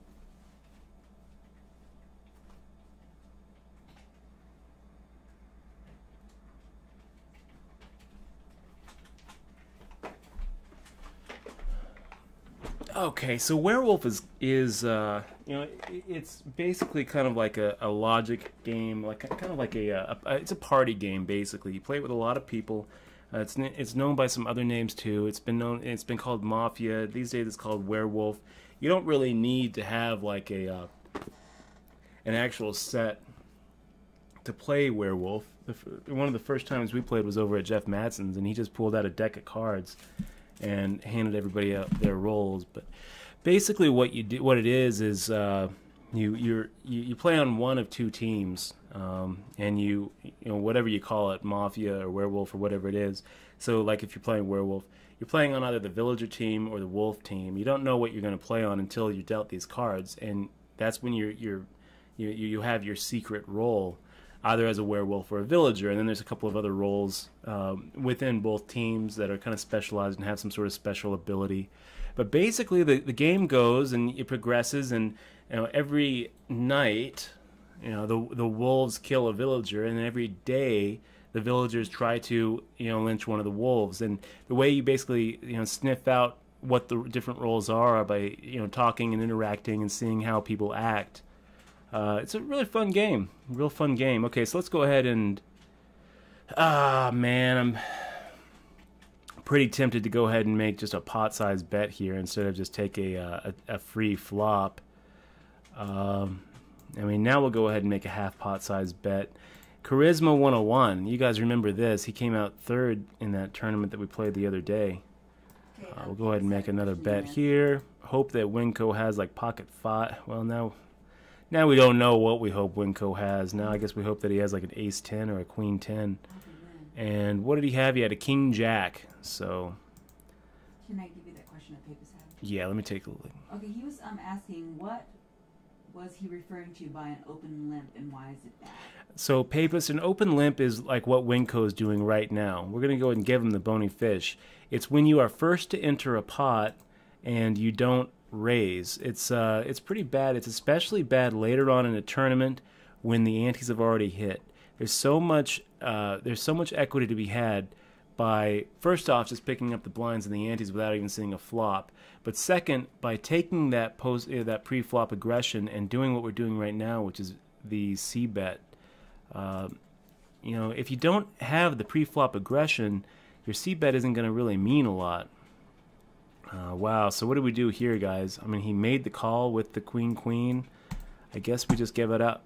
I guess that we give it up and figure that our ace is no good. Maybe we miss a value bet here. I don't know, guys. I don't know where we're at in this hand. I kind of feel like Winco has a queen. I feel like he made some stupid move with a queen. And here we're hoping that he's bluffing off his whole stack, so we just make a fold. I don't think that we really had outs there apart from a king to give us the Broadway straight. So, Papus, that is what an open limp is. It's not a good move. It's not good.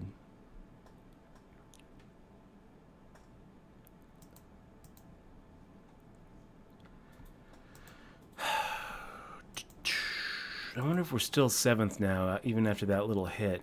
Yeah, it looks like we're still 7th. 7th out of 35. pays 6 places. We're shooting for a $417 first place.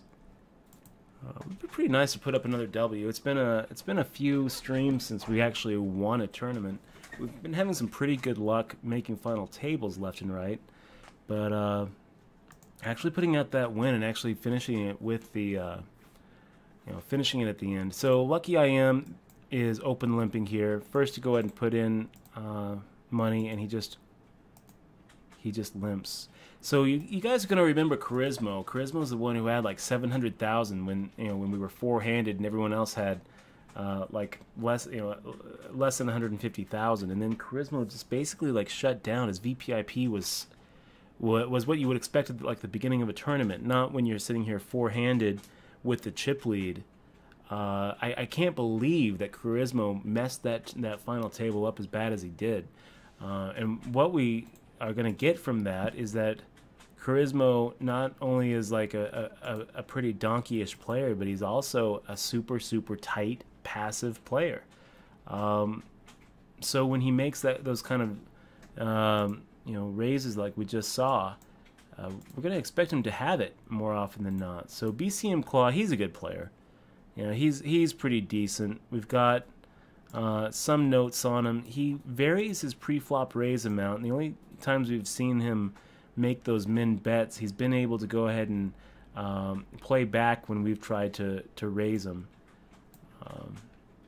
The only real complaint we have about BCM Claw's game so far, we've played with him quite a bit, is that he makes those pre-flop variations that we got to assume are based on strength. So Gio, if you're still here, sorry to do this to you, buddy, in the free roll. I'm gonna have to push you off of whatever hands you've got, or we'll go ahead and see a flop. Good luck, good luck. King Jack offsuit versus the twos. Well, lots and lots of outs for you, and doesn't look like it happens. Okay, we are still in the free roll, 77th. Oh wow, we're not in the money yet in the free roll. Pays 150 and there's 236. 150th pays 70 cents, which maybe would invest that in a can of Coke. Okay, so yeah, like here we're gonna go ahead and we would be making it 700, so we'll go ahead and make it 980. Charisma 101 at this point. It's worse than a fish. It's worse than a fish because at least a fish usually knows to play aggressively when they've got a huge chip stack at the final table. Now we've got Charisma 101 committing cardinal sin 1. Cardinal sin number 1 in a tournament situation is making those kind of open limps. Just unforgivable, man. Unforgivable. Yeah, Dr. Beerman, I always see the open limp as a tell that they have king or ace or similar. I mean, certainly if someone open limps under the gun and then you raise and then they re-raise, a lot of times that's what it means. Which, again, like, that's just not a good play with aces. You're much better off just firing out, because when you limp raise under the gun, sirens should be going off against your opponents, so. Mason, I'll check that game out. That sounds kind of fun. The Resistance. Are you playing the free roll still or no? Yeah, still playing the free roll. Yeah, I saw that, Gio. I saw. How many games does Dutch have going right now? Just 2. I've got a free roll going on in the little corner. I've got it pretty small. Just knocked out Gio. But as far as what we're Twitch streaming and what we're talking about really is just the one table, the main table that we've got going here, where we're trying to keep it clear, trying to keep the Twitch clear. Guys, we've got some people here who are probably new viewers. If you don't know who I am, Dutch Boy, professional poker player right here in Las Vegas, Nevada. Been playing professionally for about 15 years. I've done okay. I have 3 World Series of poker bracelets that you can see right behind me. Counting down the days every day for the World Series this summer. If you're new to the stream and you're enjoying the show, go ahead and click on that follow button. It doesn't cost anything. It's a good way to support not only this stream, but all of poker on Twitch. If you've already done that and you want to show even more support, please go ahead and follow us on Twitter. It's @DutchBoyd. And then finally, if you really feel like taking that next step, which we really we encourage you to do, click on that subscribe button. When you subscribe, for all of our subscribers, we're going to go ahead and hook you up with a free copy of Poker Tilt, which good well-reviewed book that I wrote and published this last year. About 300 pages of content. Took over a year to write. We're giving all of our subscribers a free DRM free digital version of this book, and we've got some other subscriber benefits that we're rolling out. Basically, how likely do you... So we got Poker Pete. You just folded ace-10 on that queen-queen board. How likely do you think it is that he just bluff-shoved because you gave up the aggression? I don't think it's really likely, Poker Pete. I think that if he was floating me, we would have heard from him on the turn. So I would have been a lot more likely to call on the turn than on the river. But when he makes the check on the turn, now sirens are going off. Queen. He's got a queen, queen, queen, queen. So we just give it up. I don't think that he's just bluff shoving there, but maybe,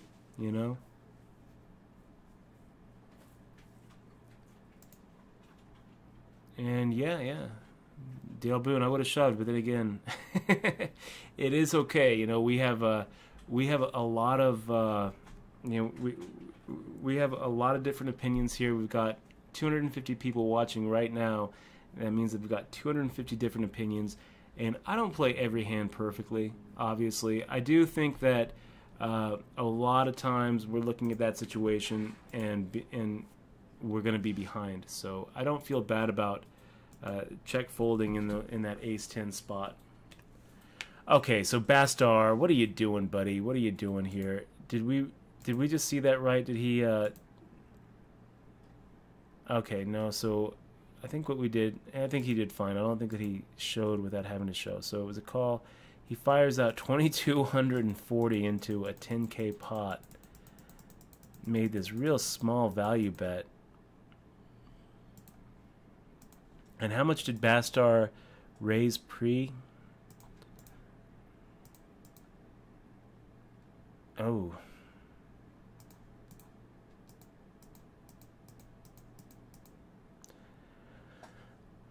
Okay, Bastar.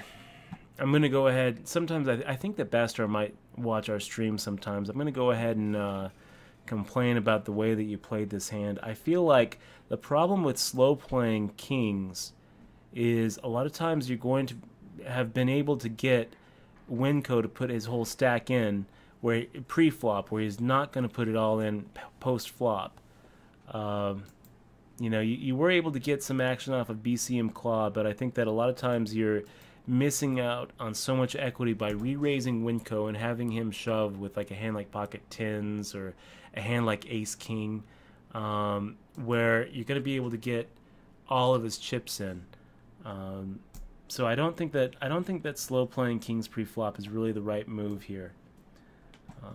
That being said, you did fine, I guess, getting extracting some pretty good value out of BCM Claw. You almost got your kings cracked. He did have a double gut shot and a flush draw right there. Would have been pretty rough to see. At the end there coming out like a deuce of spades. You're probably firing out that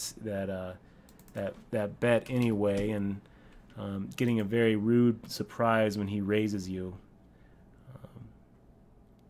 Okay. Anyway, next hand. We don't need to talk about it any more than that. Bastar, if you're in chat, go ahead and say hi. We've played a lot together. You still haven't earned that bony fish, so nice job, man. Kishku.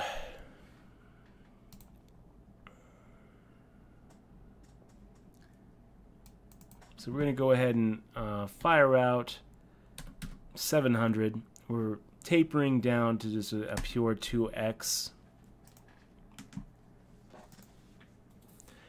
Dutch, ever play with Durr? Everyone talks shit about him, but he's made some of the sickest moves I've ever seen. Yeah, I've played with Durr twice. It's actually weird. Both times I was able to really screw him up in the two times I've played with him in tournaments. One time was in at the Epic Poker League. I was able to take him out of the tournament. He had pocket tens, I had queen jack, and we got it all in on a jack high flop. The second time was in the Bellagio. I think it was a 15K a few years back, and it's kind of the same situation where he had like ace jack against like an ace king, and we ended up getting it all in pre-flop or something like that. I can't quite remember. I do remember that I feel like, of all the top elite players that I've played with, I feel like I've really held over him.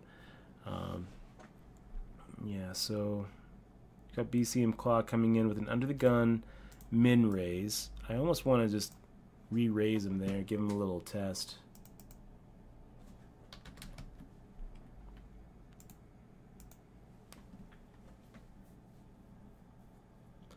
And Kishku giving some advice to Joe Dirty, just saying just don't make your raise size based on the strength of your hand. I would say that's really important, Kishku. It's good advice. Don't vary your pre-flop raise amounts based on strength. Justin, how you doing, man? Good to see you. Good to see you in the stream. Do you feel that you get something out of these streams? I mean, sometimes talking through play brings up new concepts or solidifies old ones for me. But do you learn or see things in your game that need refining? Justin, sure. I feel like I get a little something out of these streams. I would say yes.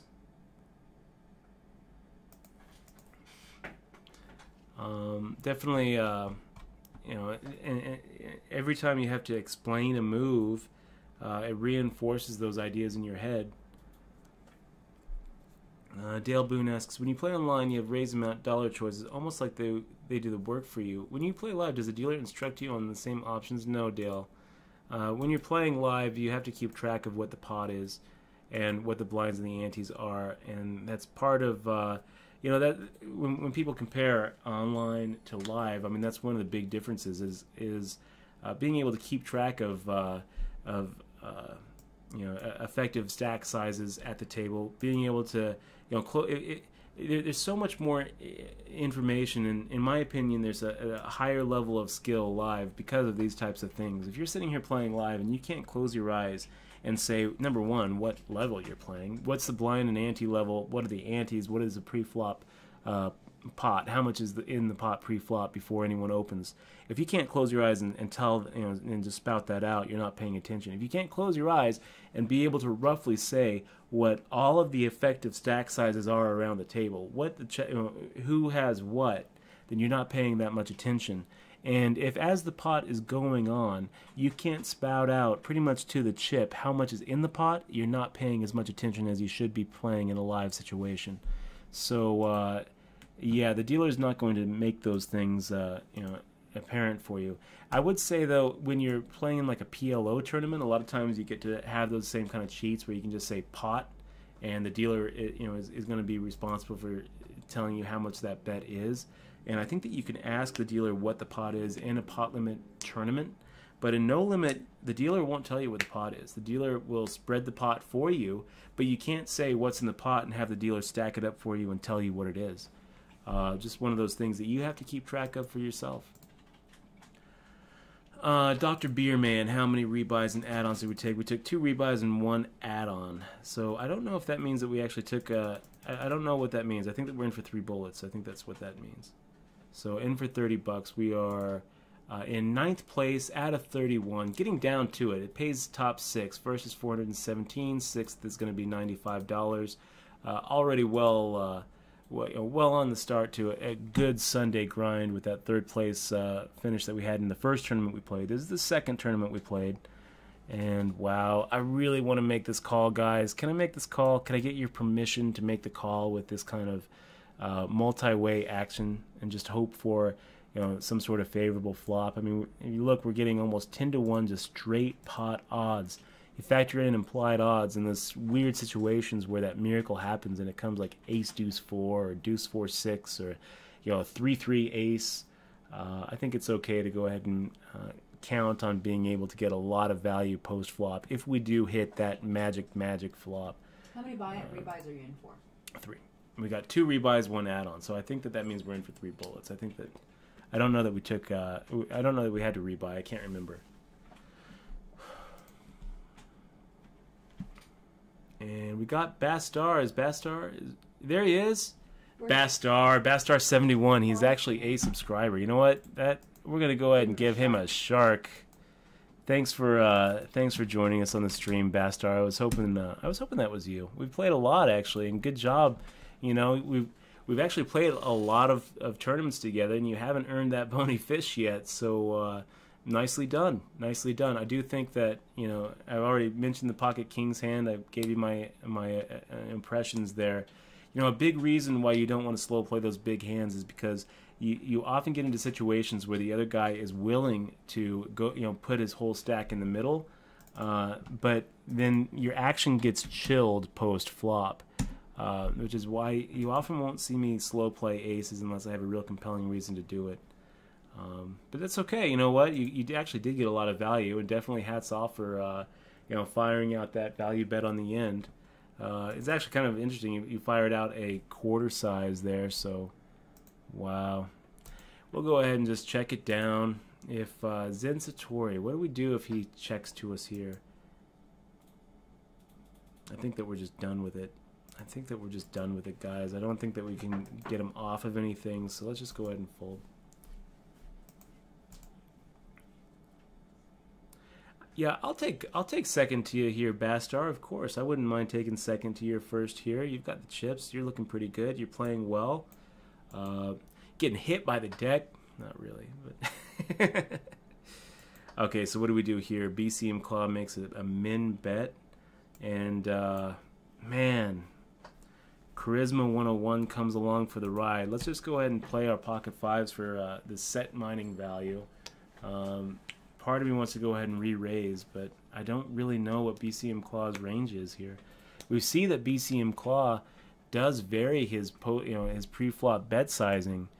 We'll fold. We didn't hit our set. It wasn't really that favorable of a flop. We got BCM Claw just firing out on a Jack 6-4 board. Wow. And Bastar goes for the check raise. I like it, Bastar. I like it. If you've got a jack or if you've got a flush draw, I like the check raise. I kind of think that it would have been better with your, you know, with your stack size and with the situation on the board. I kind of feel like firing out on the turn is probably better than checking to him. So he goes for a little value bet there on the end. God, I wish I could see that hand. What'd you have, Bastar? What did you have there, Bastar? Hey, Wawa Wars, good to see you, man. Thanks for joining us in chat. You too, Rosin Tech. Always good to see some, you know, some of you subs here in chat. Trucks fan. Okay. Hello, Dutch boy. What's up, man?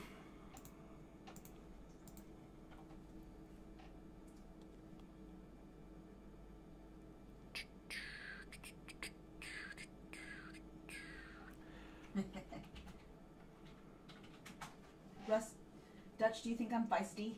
Do I think Eximois is feisty? Because he says Yeah, Dr. absolutely. Beerman says I look feisty. And this is sucky. This is sucky, guys. I mean, we're sitting here with this stupid situation where we have 3-2 offsuit, and we're going to make a call because we have position and a lot of reverse implied odds. Plus, when we fold here, it takes away credibility for our pre-flop raises. So if we're going to say, yeah, you can go ahead and get us off of our whatever hand we're raising pre-flop with, if you just make a tiny little stab at it from the big blind, you know, we're setting ourselves up for failure in the future. So obviously, there's no way that 2-3 offsuit is good there. But we're not going to fold to a min raise from the big blind for all those reasons that we just said. We are going to be able to play in position. We have the same chances of, you know, flopping a pair as ace king or ace queen. So go ahead and take it. Here it's a lot easier for us to make this open because the big blind's sitting out.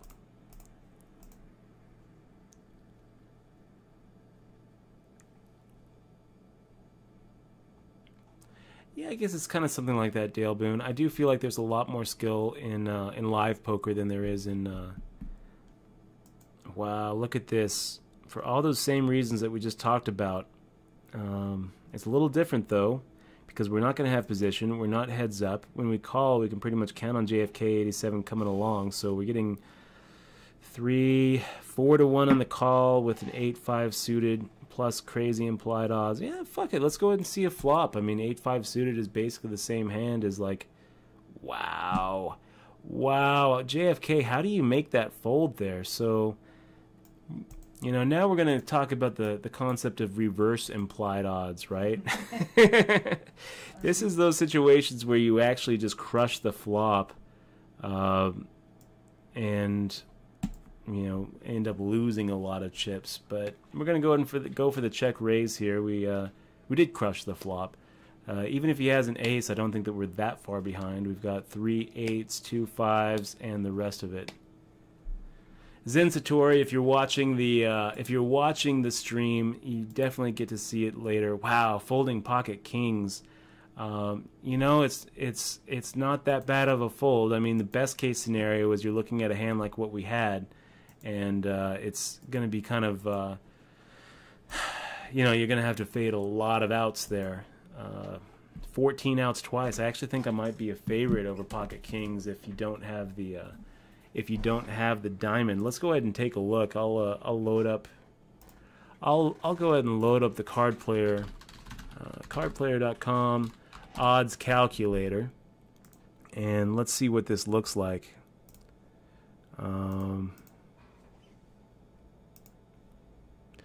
If we look and say that you don't have the king of diamonds, and I've got the old 8-5 of diamonds, it comes out with a 5 of clubs, ace of diamonds, what was it? Random diamond. Yeah, it actually looks like it's almost a pure coin flip if you don't have the king of diamonds. Of course, you change that 8 of diamonds to an ace of spades and you're completely waxed. So best case scenario is I would have had what you thought I had, and half of the time you are just completely done with the tournament. Worst case scenario is you're drawing dead to 2 outs. Let's go ahead and take a look at if you had the king of diamonds. It changes the odds just a little bit, 55% to 44%. You know, so we see the power of the semi bluff. So Zen Satori, I would say that if I'm in your position with the pocket kings, you played it fine. You didn't do anything wrong there. Wow, let's go ahead and pot bet BCM Claw here. His VPIP is so out of whack.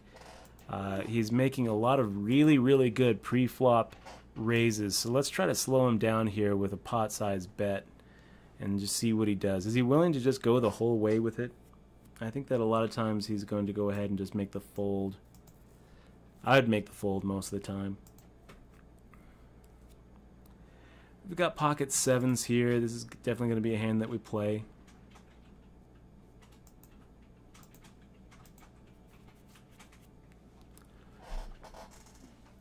Charisma 101, making a raise here. I don't think that we really need to re-raise. I think that we can just go ahead and call and play a flop with Charisma 101. I'm not necessarily playing the 7s for set value. I mean, now I wish that I would have raised, because having Zen Satori here makes it a little more awkward. We'll go ahead and fold now, I guess.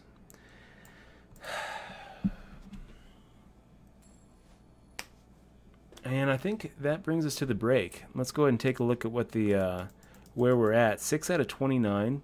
Not too shabby. Getting there. Getting there.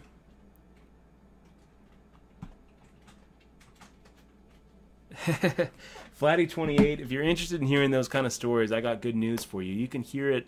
You can get it all day long in Poker Tilt. 300 pages of exactly what you're asking for. Very little poker strategy in this book, so you are in luck, my friend. We're giving it away for free to any subscriber. So hit that subscribe button. We'll go ahead and ship you a DRM-free digital version of the ebook for your Kindle or your Nook or your iPad. By hitting that subscribe button, you're going to be supporting the stream, letting us know that you're appreciating what we're doing, and of course, anything that I can do to the subscribers. You guys are why we do this. So if If you have any questions or anything, if you want to, shoot me a line at dutch@dutchboy.com, I'm here for you, man.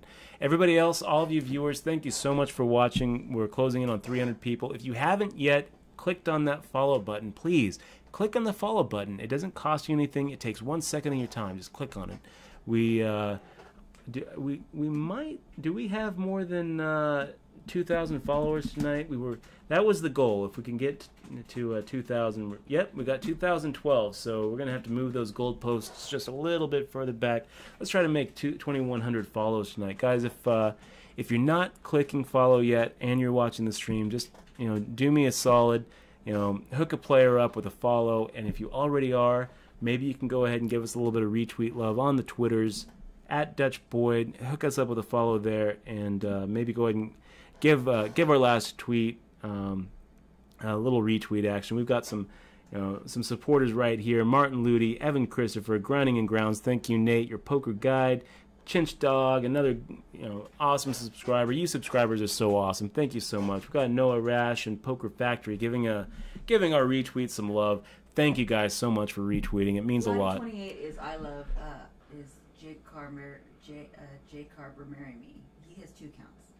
What did he have to? Oh, okay, I see. Flatty28, good to see you in chat, man. It's always good to see you subscribers. So I'm gonna go ahead. We've got 2 minutes until our break is over. I'm gonna go ahead and take a break and just kind of stretch. We will be right back.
Okay, guys, we are back. 25 seconds left to go. I'm going to go ahead and do a little Twitter here. Closing in on another WSOP final table. Come watch live on twitch.tv and see how it's done. Let me see if I can get it in there. Have you explained reverse implied odds? A few times in some of the past streams. I can do it again. So when you think about pot odds, guys, you basically, you've got pot odds, you've got implied odds, and you've got reverse implied odds. Now, pot odds are basically what the pot at the present moment is giving you for a call. So if we were to call right now, we'd be getting 2.5 to 1. Of course, we're not going to call because it's never okay to open limp in a tournament. We'll go ahead and make a raise. We got Bastar, one of our subs. Thank you so much again, Bastar. We're raising you with the best of it most of the time. So, Bad Spot 617 asking for some chip tricks. I do have some chip tricks I could show. I'd have to find a chip first. We could do a little chip transfer there. It's not really a chip trick. Instead, it's my little lucky piece here. Oh, Zen Satori. I don't hate the shove, man. I don't hate the shove. I feel like a lot of the time you're making the right move here. You've got, less than 20 bigs, so you've got that tween stack we talk about, and you know that my range is wide. You know what though, buddy? I'm not going to just fold here. I'm gonna go ahead and make a call and hope that we are in a spot where we're flipping. Jack, ace, or 9 is what we're looking for, and we hit it. You know, I can't blame you for making that move, bud. And you know, better luck next time. So let's see. We've got. Let's see. Who are the best poker players in your guys' opinion? First off, bad spot. You're gonna get a little chip trick. There you go. Getting one in about 3 minutes. Is that good? Yeah, that's pretty good. We got some old circus chips. These are pretty nice chips. They feel like 11 grams here.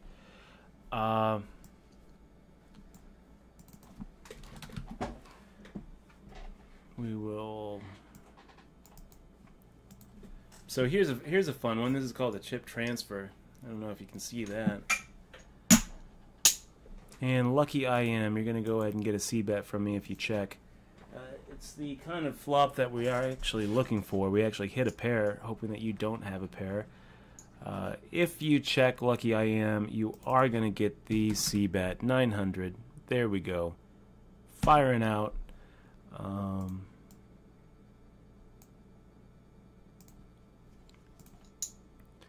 What does he do? Does he check raise? Hard to check raise, especially if he doesn't have a 5 beat.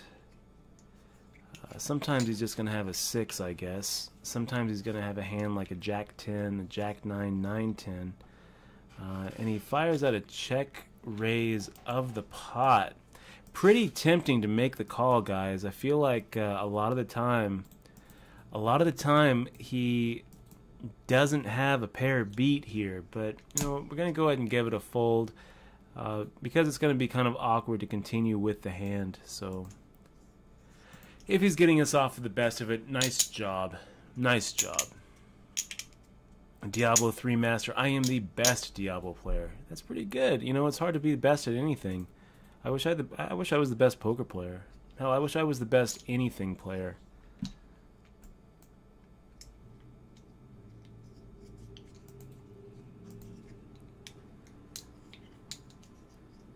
Yeah, Chinch Dog. We actually got rid of our cable. Actually thinking of downgrading to just basic cable. We're just doing online streaming now, Chinch Dog, and it's kind of nice. You know, you have a lot more control over what you're watching instead of just being fed. You know, being fed whatever's on the television and having to choose between options. You get to actually go be a little more proactive and actually go see, you know, what you want to see.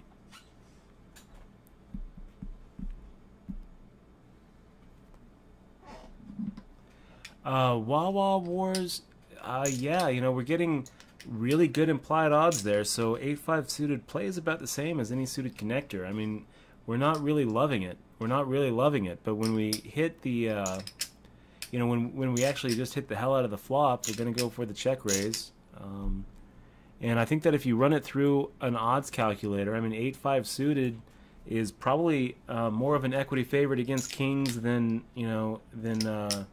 certainly like pocket jacks is. So, you know, it's just one of those spots where you don't really have to have the best hand to call. We're going to go ahead and play some poker and hope to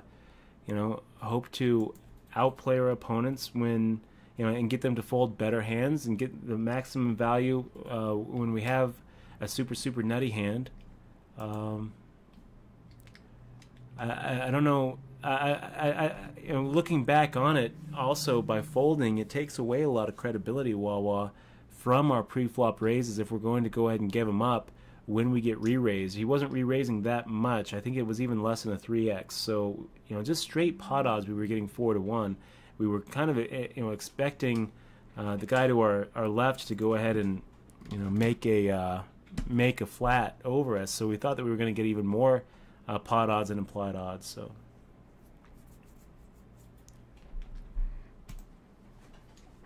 You know, it's one of those spots where we're willing to take the, you know, slightly the worst of it based on, you know, our belief that we'll be able to make up for it on later streets, and also, you know, our belief that by folding in those spots, we're losing a lot of equity on future pre-flop raises. So, Man, kind of hard to get people to fold on these really low flops. You know, this is kind of an awkward spot where we're probably going to have to go ahead and put in another bullet on the turn if we get called here. If we get raised, then we kind of feel kind of sick about it, and we're going to probably put them on like a pocket pair, like 5s or 6s.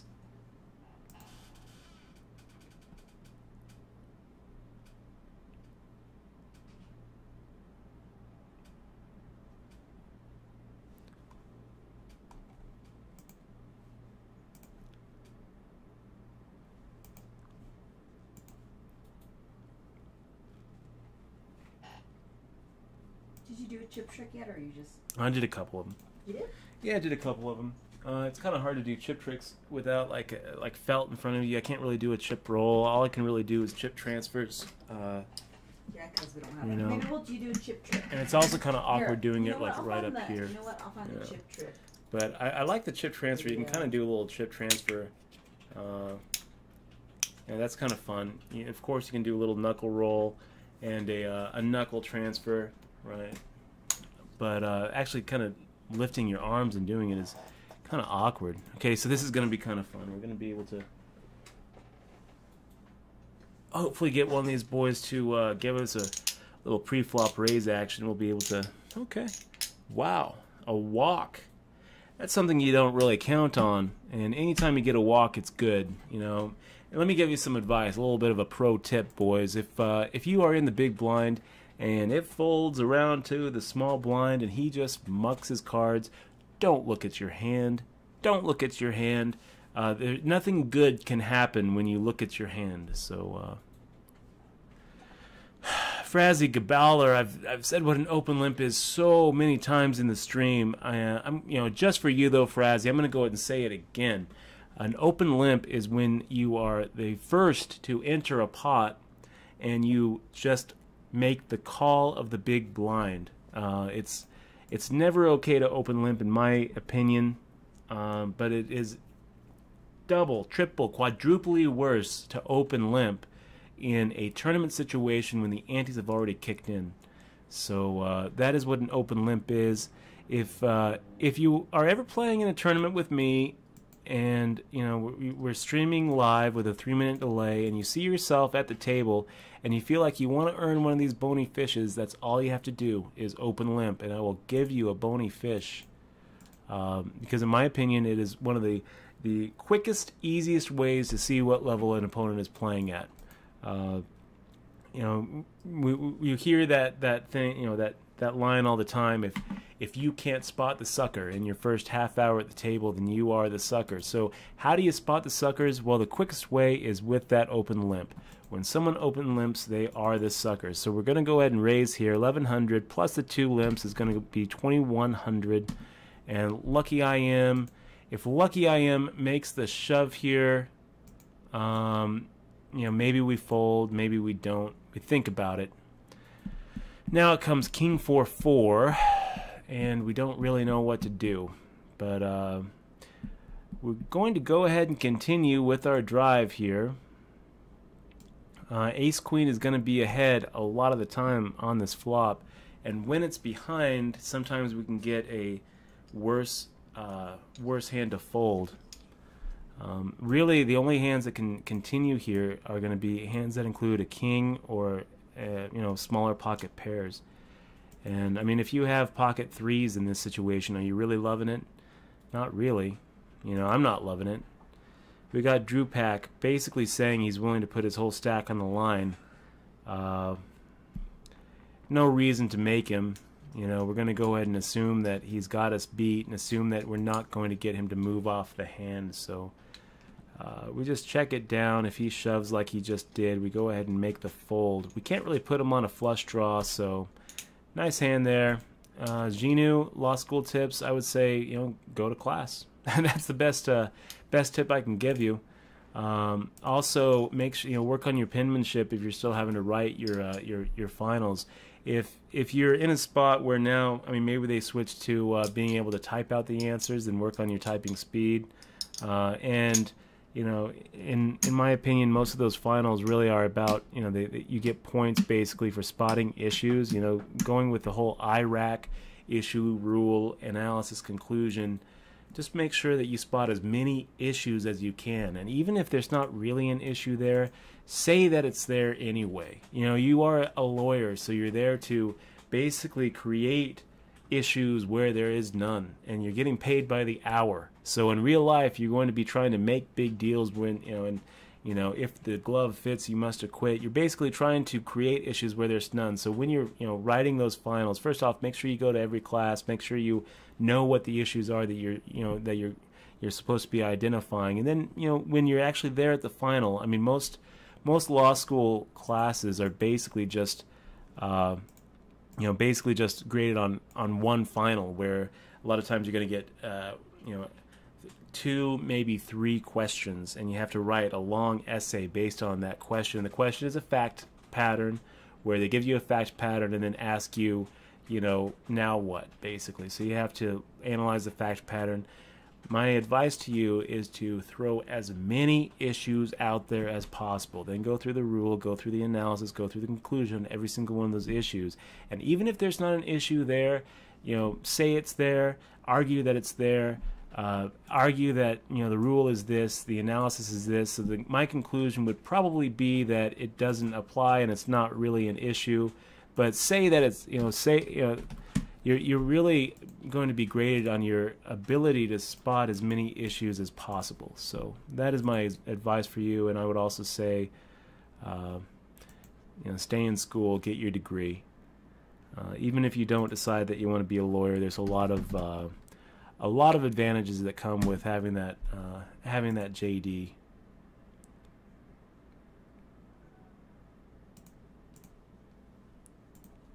And that's how we win tournaments, guys, right there. You know, we see what just happened. There's no way that 8-5 offsuit is ever going to be the best hand there. But we're taking the pre-flop aggression. Here we got an open limp by runner Don. He gets the bony fish. We're going to go ahead and punish the limper here with a 1100 plus 500. So we'll go ahead and make that 1600. And you know, a lot of times he's just going to come over the top of us. A lot of times he's just going to shove here.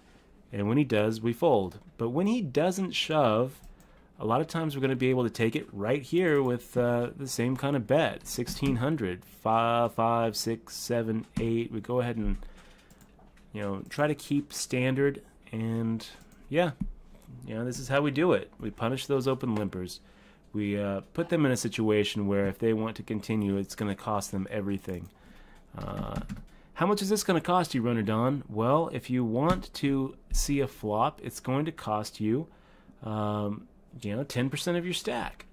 And if you do see a flop, you better hit, because you're going to be in a spot where you don't know where you're at. Now we actually hit the flop pretty decent. Have that gut shot straight. We've got the runner flush draw here. We've got Roman Glad probably continuing with overcards, so we'll go ahead and fire out another bet, and then try to just get him off of his hand. And once again, our second pot in a row, taking it down with 8 high. This is how we do it, guys. Third pot in a row. Generally, generally you don't want to, have so many raises here pre-flop, but when the cards come, the cards come. So pocket sevens, decent hand, lots of opportunities to go ahead and take the. Now we got Drew Pack deciding that he's going to go ahead and play back at us, so we'll go ahead and make a call here and hope that we flop the best of it. We've got position. If Drew Pack has a bigger pocket pair, then we're going to lose a lot of chips here, because we're not really ever getting away from this. What we are going to do, though, is we're going to just call here on the turn and let him miss in those cases where he's got the ace-king, ace-queen. So let's go ahead and let him know it's going to cost everything he's got. If you want to go ahead and continue, it's going to cost everything you got, Drew Pack. And now he's sitting here at like an ace king, ace queen, ace jack, just feeling sick about it.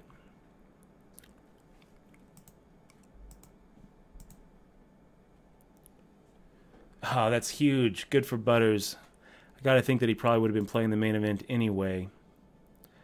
And yeah, so that Connor dude, this is exactly what we like to see. You know, if you want me to go over a hand, make it easy for me. I'm gonna go ahead and pop this up just for you, Connor. Let's go ahead and add the screen capture here, and let me show you how it's done, guys. This is how you want to share a hand history.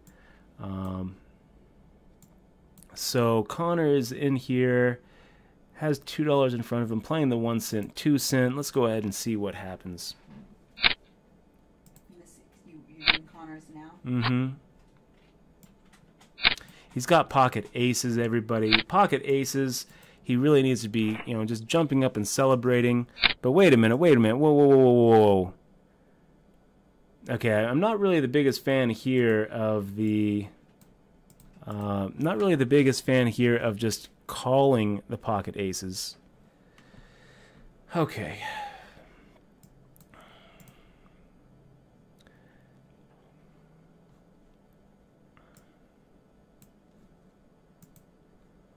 Let's rewind.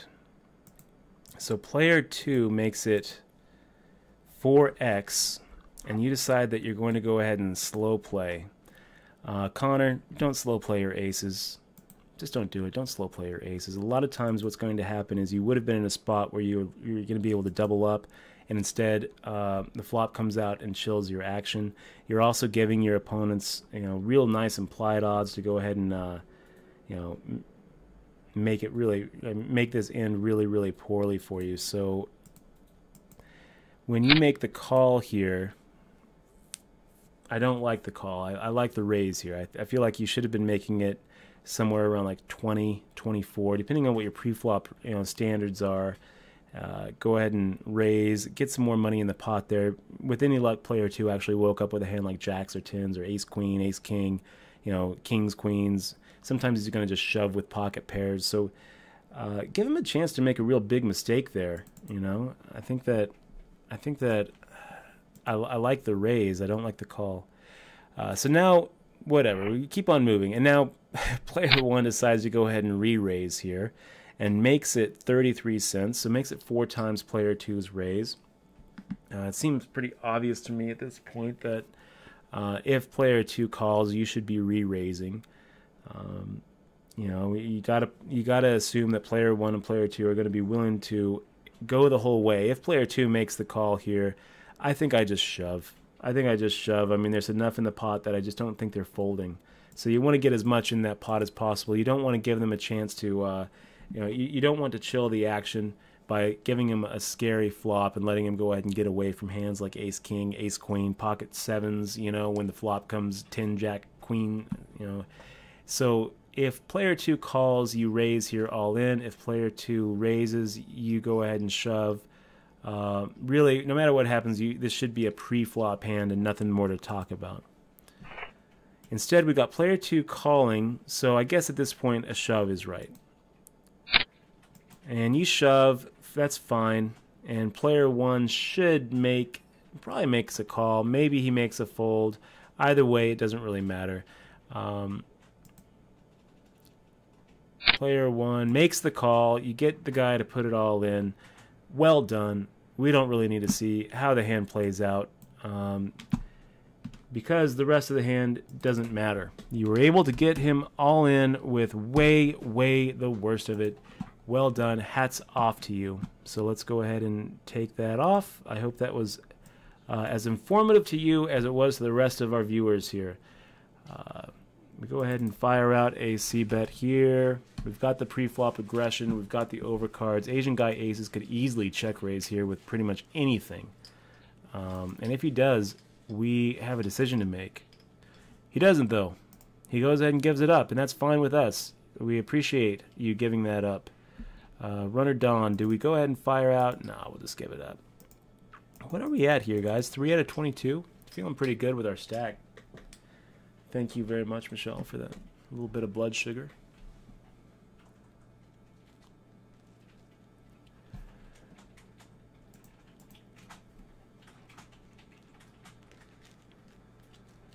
Yeah, Shadowboxer. I did hear about Devilfish. I haven't heard anything since Chad Holloway broke the story that he was in the hospital. If you know how he's doing, I'd love to hear. Hopefully, he's still with us. Definitely one of the more interesting characters in poker, more colorful characters. I just hope that doesn't look like he's going to be staying with us. Pretty sad. Nothing lasts forever. Everyone dies eventually. I feel like he had a real colorful life, and he definitely isn't going to be on his deathbed, thinking that he wasted it. I feel like he lived life to its fullest. Has a lot of really great experiences. So.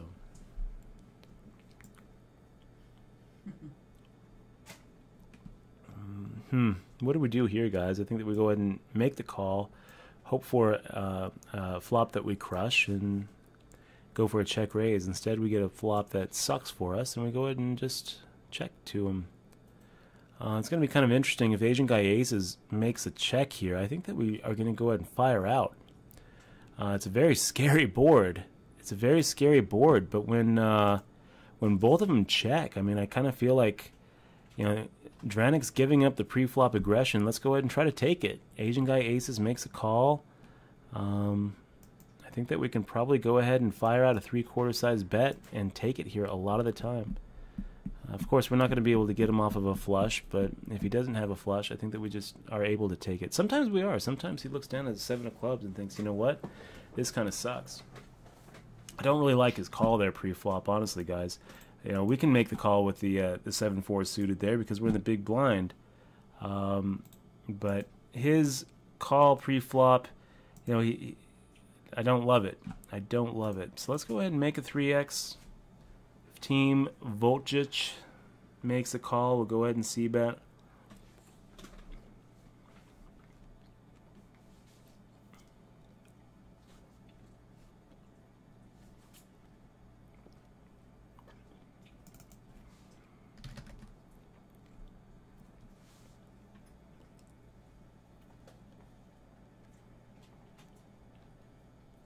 Five out of 22, guys. Quickly approaching those final two tables.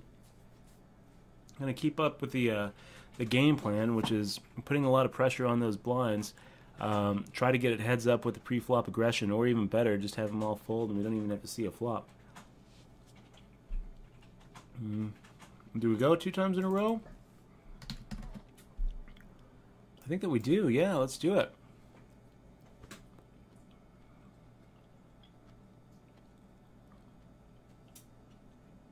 I feel like Lucky I Am is going to try to outplay us here. Nope.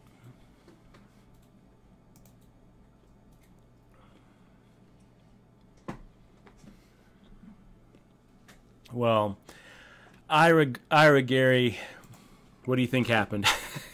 What do you think happened? He didn't win. Obviously, he didn't win. Of course, he didn't win. I mean, I didn't see. Maybe he did. But if he did, I mean, why would he be sending in the hand history for review? Should we see it though? Nah, we don't need to see it. Just seeing it makes it, results oriented.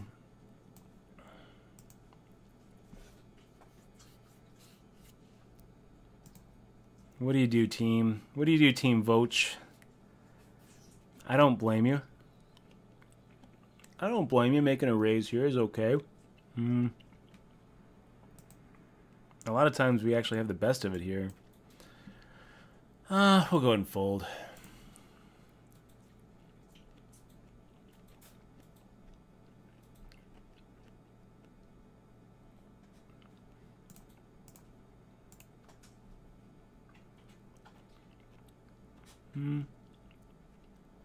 Why not shoot? I try to check it, pretty regularly. If you just sent me something, let me see if I can find it.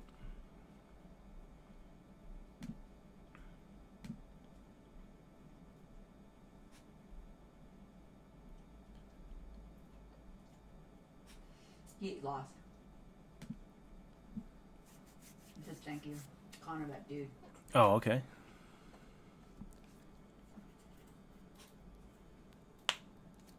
Sorry to hear that you lost to it, man. You got it all in good, so that's, not even just good. You got it all in really, really, really, really good. So, Don't feel bad about it. You made the right move.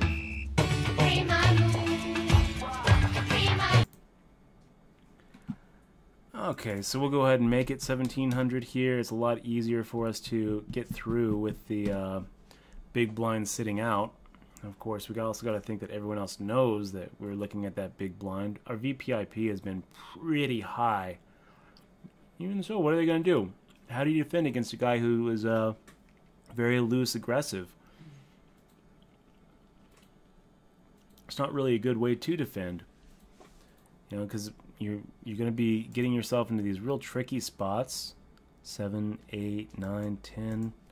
Fire out that C-bet and see what Lucky I Am does. I mean, it's hard for him to continue with a hand like Ace-Queen, Ace-Jack offsuit. If he's got Jack-10 suited and he doesn't have the hearts, is he continuing? I mean, not really. You know, he's looking at having to put his whole stack in there, so... So we got some emails here. Let me take a look. We got Chris saying a stream idea. Hey Dutch, I'm a subscriber from your stream. Today is the Micro Millions main event on Stars. It would be cool if you railed the final table and gave your analysis. It's awesome watching you play, but I also think it's important to switch it up from time to time to keep the stream fresh. I really enjoy the HPT stuff. Thanks for saying so, man. I really appreciate that you're enjoying the stream. God, look at this. God, I really want to re-raise him. We'll go ahead and make the call, though, and just see what happens. Sometimes that happens. Sometimes we just crush the flop. So let's check. We get a bet, a very, very quick bet. Let's see if we can't fire out a re-raise and get him to maybe dust off his whole stack. A lot of times he is going to have a big ace there, or a lot of times he's going to decide that we're just making a check raise and stack off to us. And when that happens, it's just so beautiful. Unfortunately, he didn't have that set of area. He didn't have that ace big. Unfortunately, he was sitting there with, probably the Jack-10 suited, and really didn't love his hand after that flop. He still took a shot at it, but sometimes we're able to go ahead and just take the chip lead right there.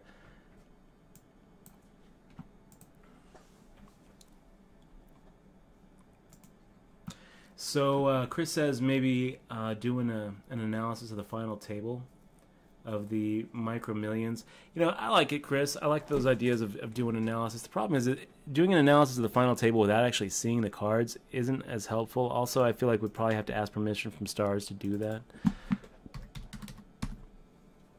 But we are going to do another HBT viewing party tomorrow, Chris. So if you want to join us tomorrow, please do. Please do. Okay, so he checks to us. Pretty good flop for our ace-jack. Of course, we don't have ace-jack, but it doesn't matter. We're going to go ahead and c-bet. We're going to go ahead and stick with the game plan. And Roman Glad missed. We both missed. Most of the time, both players miss. Capers says, Evening Dutch. I had a long grilling craps session last night. Stuck 300. Ugh, stay away from the craps table, my man. What are you doing playing craps? Okay, so let's go ahead and punish the limper. Our pre-flop raise amount would be 1,700, so the formula is 1,700 plus the pre-flop raise amount, which is 2,500. So we'll go ahead and c-bet the same amount here and see if we're able to go ahead and get him off of his hand. I guess not. I don't think that we're going to be able to get him off of his hand, guys. I think that he's telling us that he's seeing us the whole way. So let's just go ahead and check it down. Yep. Can you watch the chat? Yeah, be happy to. So now that brings us down to 4th out of 20. Kind of rough. Asian Guy Aces has that bony fish for a reason. You know, we don't really like seeing open limps. Open limping with Queen Jack offsuit is just asking for trouble. That little pre-flop raise move is going to work a lot of the time. I mean, he was able to continue with the hand because he flopped top pair, and then he turned his set, or he turned his straight. But most of the time, he misses. And when he misses, he's going to just check fold. So we don't hate the way that we played it. Would have been nice to, maybe we go ahead and just give up on the, maybe we just go ahead and give up on the turn there. But I don't think so, because, that turn is so scary when he doesn't have the jack. It's going to be hard for him to do much. Wow, look at this. Look at this. Oh, God, you guys. How beautiful is this? So normally we'd go ahead and c-bet if we were up against one person. We're up against 3 people, so we don't really have to c-bet. It doesn't really look suspicious when we make, when we... Wow, we just completely crushed it. So we're going to go ahead and slow play it. This is what, I don't really like slow playing, but we're going to go ahead and slow play here. So let's go ahead and make the call. We'll check to Roman Glad. And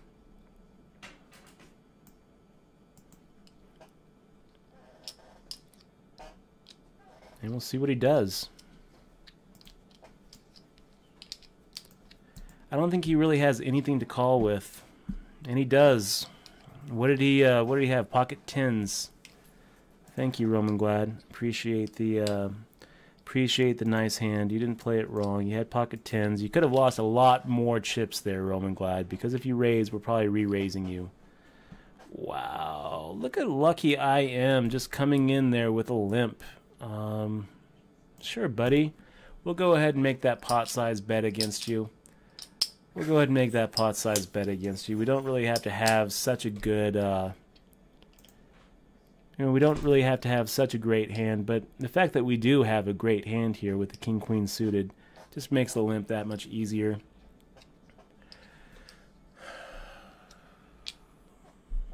What do we have? Server of Booze saying, is getting good at poker a good way to get rich? No, Server of Booze. If you want to get rich, you're much better off, going into finance and going onto Wall Street. I wouldn't recommend playing poker professionally to get rich. I don't really actually know that anybody has gotten rich at poker. Keep in mind, you got guys like Felix Dennis, the publishing magnate out of London. He wrote a book called How to Get Rich, or no, not How to Get Rich, How to Be Rich, and he calls anything under 20 million comfortably poor. If you add, this is kind of an interesting stat, if you add all of the tournament wins from the top 100 players on the list, you get less than $1 billion. And that's the top 100 poker guys has less money than Sheldon Adelson or Guy Laliberte. So what does that tell you? No. You know what? Probably, actually, if I was going to give advice to the young about the best way to get rich, I would say learn to code. Learn to code. I think that most of the new billionaires that we're seeing, God, what am I doing? I'm just talking, and missing an opportunity to raise here. Most of the billionaires that we're seeing now are coming from a tech background. So learn to code. Pull out those Ruby books, pull out those JavaScript books. Come out, and you don't have to even invent something. Most of the top guys in Silicon Valley and the top winners of the .com era have been fast followers. Look at Amazon. Look at Google. Was Amazon the first bookseller? No. Was Google the first search engine? No.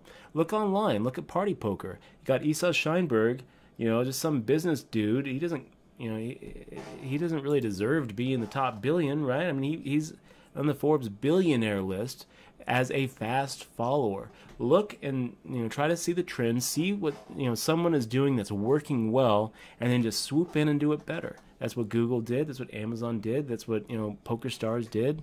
That's what Calvin Ayre with his Bodog did. And if you look at apps like Twitter, Facebook is a great example of this. Facebook wasn't the first. Wasn't the first. Okay, you know what? We're actually just gonna, now that we are at 501K, I think that we can go ahead and just make it a straight 2x. Okay, if Dranik shoves here, do we make the call? Good question, and I don't know. But we are going to go ahead and fire out a c-bet. And if he doesn't have a king, it's going to be hard for him to continue with the hand. Look at Facebook. Was Facebook the first social network? No, it was a fast follower. So if you want to get rich in today's world, I would suggest that you learn to code. Be one of those guys who can be the technical co-founder to an idea, and be a fast follower. Look around, find something that is working well. You know, Twitch TV is a good example. Make a competitor to Twitch TV and try to do it better. Make a competitor to these sites like Periscope and and Meerkat and try to do it better. Get into the Oculus Rift, because I think that's going to be the future. Learn how to code in Unity, and also the web apps. Make them mobile friendly. Go for HTML5, JavaScript. The kind of back end stuff like Ruby on Rails. That is how you get rich. You don't get rich playing poker. Oh, we had a subscriber when I was gone? I don't think so. It says thanks. Oh my god, we did. We had that Connor dude. How did we miss that? Jesus, it didn't even come up. Connor dude. Oh my god, I'm so sorry, buddy. I'm so sorry. I completely missed it. Oh my god. Horrible. Okay, so let's go ahead and we'll go ahead and pot here.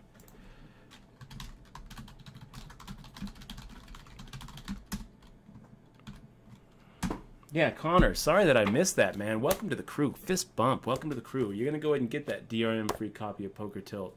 You said that your dad also subscribed, so I think that he has I think Dodgy, you should already have this. And, of course, since it's DRM-free, you can give it to your friends and your family. But we are hooking all subscribers up for that. Connor, dude, thank you so much for your support. It really means a lot to us. It really does, man. I can't tell you how much it means to us, man. Really appreciate it. Really appreciate it. Hopefully you'll be able to join us tomorrow. Hopefully you're getting a little bit of value for the price of admission, and anything that I can do to make it more valuable for you. Please do let me know. Dutch@dutchboy.com. I'm really easy to get in touch with, and I'm going to do everything I can to make that $5 the best the best value you've ever had in poker. So wow, now what do we do, guys? We've got Team Voch going for a check call. I feel like a 7 is actually the best hand here. We'll go ahead and just check it down, though. And wow, do we go for a value? Do we try to take him to Value Town? Shoot, I don't know. Yeah.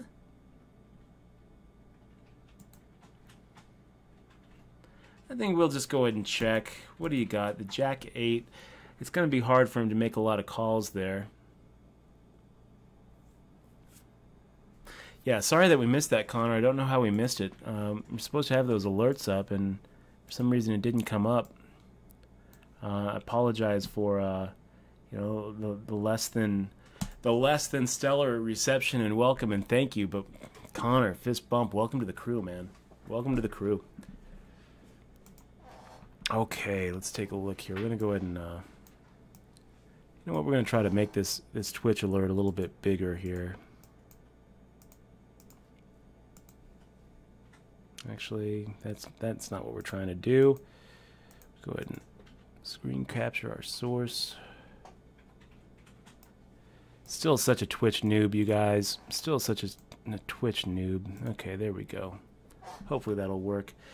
Okay, what do we got here? We've got 19 out of 51. We are the chip leader, closing in on another final table. So, we've got all these players sitting here. We can't really abuse them as much as we would if it paid more than top 6. But no one's wanting to go broke here. Everyone wants to go ahead and make the final table and make the money. First place is $417. We do want to go ahead and keep that aggression up. You'll notice that the small blind to ante ratio is a rather low 5-to-1. Then you got the 6-to-1, which is even lower. Expressed as a fraction, right? We're looking at 1 and 6. So it's we want to keep the aggression up pre-flop, and we're going to go ahead and play our stack heavy and play it aggressively. I feel like we've been really running over the table, and we should be seeing a lot of these, right? Because Dranik, Lucky I Am, Roman Glad, these guys are in that tween stack mode. That awkward tween stack mode that we talk about with 15 big blinds and under.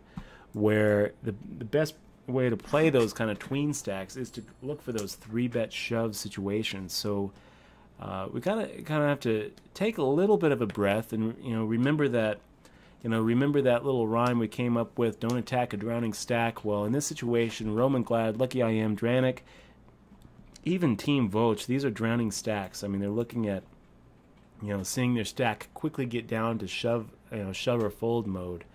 So we kind of have to lower our VPIP just a little bit, because we got to expect that Lucky I Am, Roman Glad, and Dranik are going to start making some very light 3-bets against our openings, since our VPIP is so low. That being said, I mean, we're going to still be looking for spots. We're still going to be looking for hands that figure to be the best. This is a spot that figures to be the best. Ace deuce offsuit. So of course we have to. No, we don't have to call. Obviously, we don't call Dranik's open shove here. Kishku, yeah, I majored in computer science at one point. When I got accepted to law school, I actually switched to sociology, because I'd be able to finish that undergrad up quicker, and I wouldn't have to wait. I wouldn't have to wait a whole other year. Okay, so we'll go ahead and fold that. But I still do a little bit of coding, Kishku, trying to work on my Ruby skills, trying to work on my JavaScript skills. Certainly, like my own sites, I usually am the sole guy behind it. If you check out like www.dutchboyd.com, for example, did everything on there. That's obviously it's a CMS, it's WordPress, so it's not like it takes that much that much coding knowledge to put something like that together. But I mean, even so, you have to go into the source. You got to change a little PHP from sometimes. So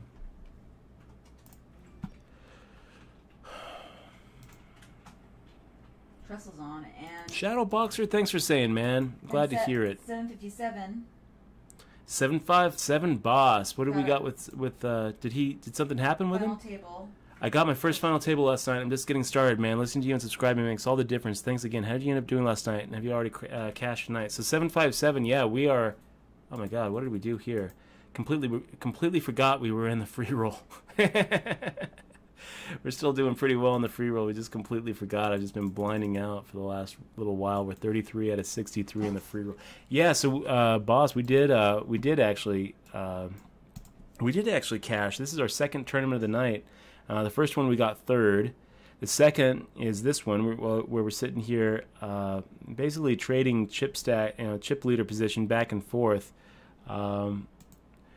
Let's see, we're second in chips, right behind Bastar, our own Bastar, who's sitting here. One of our subscribers, Bastar. Good to see you, man. Let's take it down. I wouldn't mind coming second to a supporter of the stream, to a subscriber. Good to see you, man. I'm glad to see that we're really kicking ass. So you know what? I'm actually gonna pop that up on Twitter. For all of you viewers, if you haven't yet hit that follow button, please hit the follow button. It's so easy. It's so and it just means so much to us. It really supports the stream.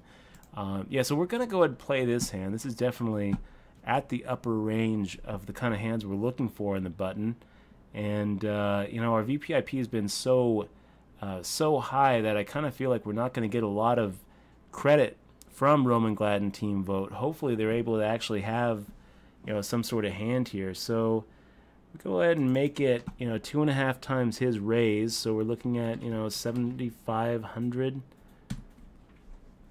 and probably that's as far as it goes. But sometimes Willie C has something here. Sometimes he has queens or jacks and makes the shove. Sometimes he has eights. And does it hold? There we go. Fist pump. There we are. Chip leader again. Chip leader again. We're coming for you, Bastar. As far as what's his name? Who was that? As far as this guy goes, who was that? G. It wasn't G Poker G. Who did we just lose?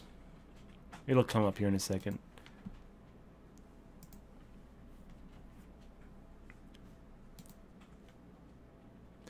So that was Willie C. Can't blame Willie C for getting it in there. Really can't. I mean, my VPIP has been all over the place. If I had pocket eights, I probably would have made the same move, Willie. So don't, beat yourself up too much. Hopefully that wasn't our buddy I Love Vegas. If it was, don't feel bad for getting in there with pocket eights. A lot of the times you are well ahead. So what do we do here, guys? The under the gun open raise with Asian guy aces. We've seen him doing a lot of open limping, so I'm thinking that we're going to go ahead and just give it up.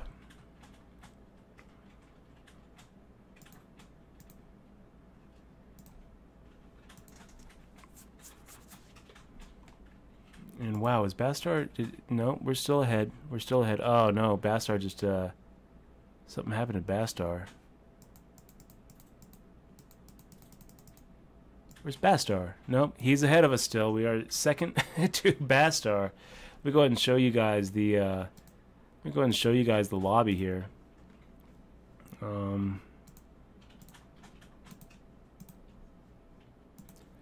Check that out. So we are in second place, and we've got one of our favorite people in the world, one of our subscribers. You guys are awesome. Bastar, you are awesome. All of you subscribers are so awesome. I love you guys. We wouldn't be here without you. But look, there he is, Bastar, 98,000. Oh man, this is gonna get fun. This is gonna get fun, guys. Let's do this. I'm gonna go ahead and give it a little tweet love. Go back to see what's happening, and it looks like Asian guy ace is just fucked, dude. Jesus Christ, did they get all that in pre-flop? I think that they did, right? That was a pretty brutal 3-outer that I think, yeah, they had that all in. Looked like they got that all in on the flop. Sorry to see you go, BCM Claw. Definitely one of the better players that we play with on WSOP.com. We're going to go ahead and tweet. Closing in on another at WSOP.com final table. Second in chips behind Bastar, behind one of our subscribers.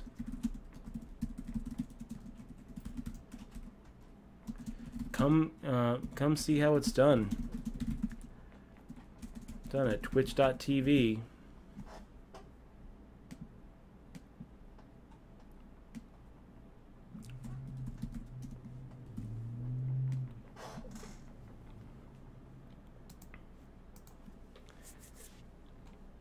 So let's see what we're looking at. Okay, now we're chip leader. Bastar probably just lost a blind or something. Kind of cool trading that chip stack back, that chip lead back and forth between a subscriber. Gotta tell you, Bastar, it's gonna be pretty cool if we're able to come in first and second in this thing. That'd be pretty cool. Pretty cool, man. And guys, if you're viewing, if you're watching, please, click on that follow button. We've got a goal tonight. I really want to get up to 2,100 followers, and so far I don't know if it's going to happen, but you can make it happen. You can make it happen. Just click on that follow button. Okay, so we go ahead and make the call here. We're not going to go ahead and fold pretty much anything when we're getting that kind of 2-to-1 odds there. So we check to him. Let's go ahead and try to outplay him here. Let's just go for a check raise. 77.50, 6, 7, 8, 9. If he's got court cards, he's done with the hand. If he's got like a king queen or a king jack or a jack 10 or a queen 10, he's done with the hand. If he's got a smaller pocket pair, he's probably done with the hand. So a lot of times that 10-7 offsuit check raise bluff is going to get through. Yep, time to bully. I agree, Hawk. I would keep in mind though that we're not really actually reaching the money until we make the final table. So really, we'd like to see the the number of players get down even lower than it is right now. We're really going to try to keep our VPIP a little bit lower than we normally would until we lose about 3 more players, and then we can kind of start playing pretty aggro. Of course, if the situations arise and they present themselves, we are going to go ahead and man, it was Willie. It was Willie. Sorry to see it, man.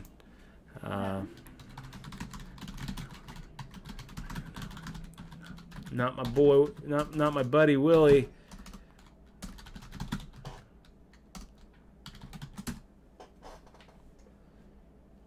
Okay, so we'll go ahead and make a raise here. I mean... Did you take your lobby down? Oh, yeah, the lobby's down. Lobby's down. Making sure. And I don't... See you at the final table, he said. I hope so, Bastar. Yeah, so, Roman, what are you doing here? We go ahead and make the call. And, wow, and we're fucked. Oh, look at this. Roman Glad. Do I feel bad about it? No. No, I don't, Roman. I can't say I feel bad at all. I've given worse. I've taken worse. That was pretty ugly, though. Pretty ugly for you. But come on, man. You're in there with Queen 6 offsuit pre-flop, you know? What are you doing? You know, you're hoping to hit that special flop. Well, you hit it. And that's what happens. So, I don't really feel bad about it. Wow, what do we do here with pocket fives? Probably ahead of his range. He's sitting there shoving with, you know, 10, 11, 12 bigs. We're probably looking at a coin flip.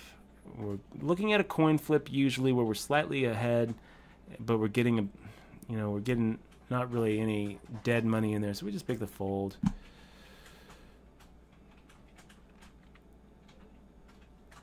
And we would have been completely fucked. Of course, we would have caught up, assuming that the and that is assuming that the whole deck is shuffled. But we don't want to be results oriented. Actually, we ended up dodging a bullet there.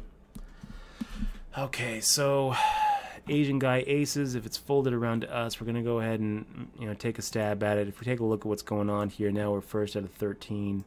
We'll go ahead and make that raise. Ace 3 offsuit figures to be the best, and we don't blame him for going ahead and seeing a flop for us. Again, we're always c-betting no matter what here. Remember that little rhyme: if the flop scares you, it scares them too. Here though, we crushed the flop. But even so, I think that there's a good enough chance that we're going to go ahead and get action from a queen. We're going to go ahead and get action from the flush draws. Sometimes we're going to get Asian guy aces, just feeling like he's going to go ahead and make those kind of check raise bluff moves with the 10-7 offsuit. So we want to go ahead and give him those opportunities. And since we're c-betting pretty much any hand in that spot, when we crush the flop, we don't just stop c-betting. Of course, if we multi-way, it's easier to just go ahead and not c-bet. You don't have to c-bet. You'll notice our c-bet percentage goes way, way down as soon as we're not heads up. So keep that in mind. But keep the aggression up, guys. We still are in this free roll. We've been basically ignoring it this whole time, but we are still in it. We still have 28 out of we're 29 out of 54 players. So. Maybe we're going to have 2 final tables back to back here. I just would really love to put up a W. Pocket fives. Once again, we're in this spot where here, Asian guy aces, definitely varying his pre-flop raise amount.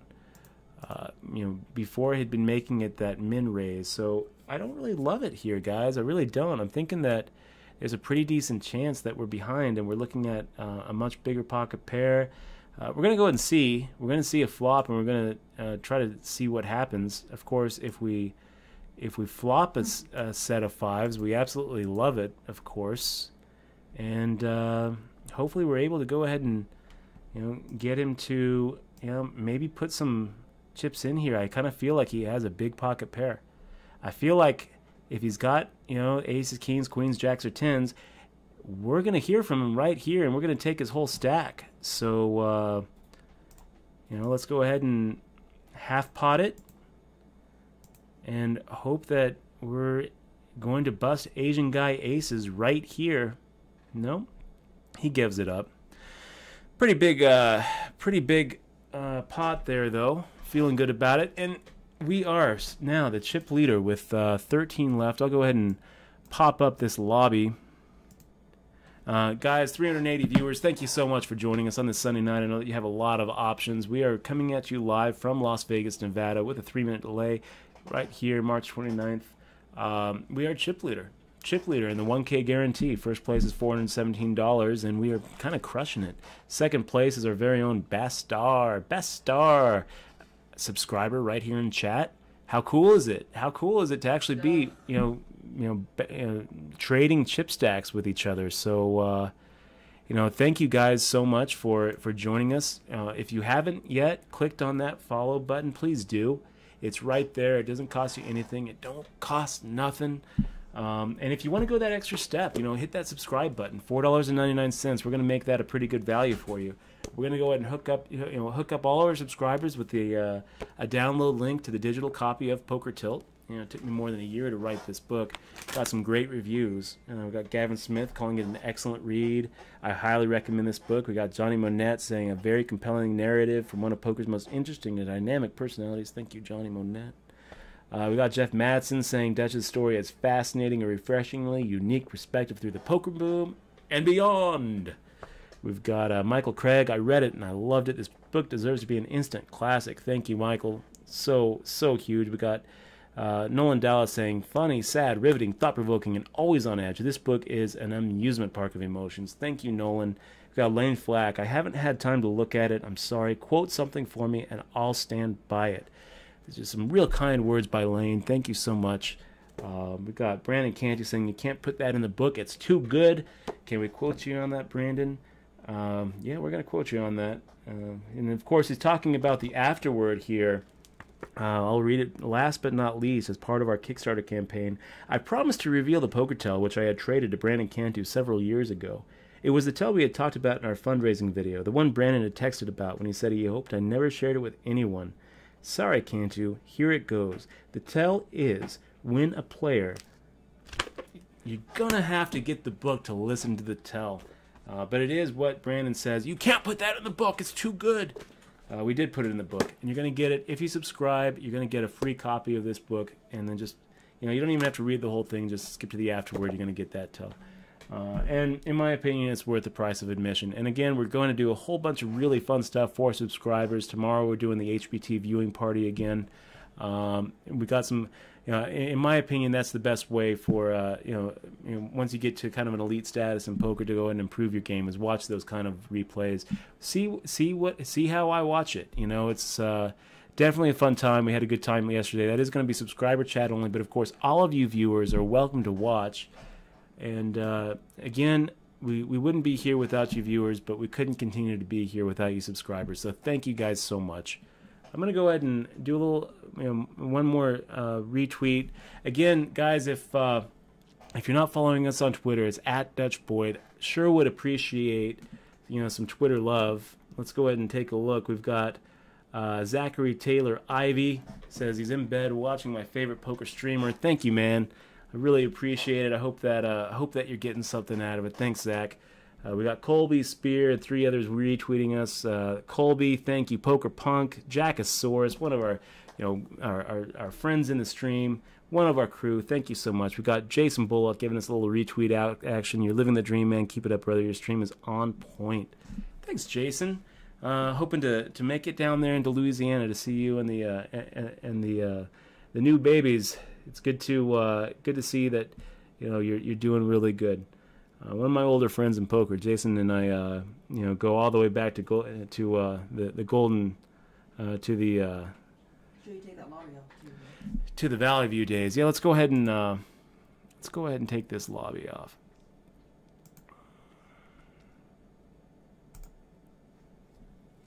We got Just Con giving us a retweet. Thank you very much. Martin Ludi, thank you for the support. Poker RT, Colby Spear, Evan Christopher, Justin Cole, Bill Reaney. Bill Reaney, thank you. Justin, always good. Joe Kozlowski, good to see you guys. Matt Thompson, Raoul, Jeff Campbell, Steve Clark, and Jackosaurus. Thank you guys so much for retweeting. It really means a lot. Wow, so here we are with the 9-10 suited and Asian guy aces, forgetting that he doesn't have a very big stack in front of him. Do we punish him or do we see a flop? Let's go ahead and go with that. Well, let's see what he's got. Asian guy aces is sitting here in 8th, so let's just go ahead and make a call and see a flop with him. We'll go ahead and live by that little rhyme, don't attack a drowning stack. I feel like Asian guy aces feels like he's drowning. even though he has a pretty nice stack in front of him. Let's go ahead and just see what happens. So we've got pretty good flop here. We can't expect Asian guy aces to make a c-bet for us, so let's go ahead and just fire out.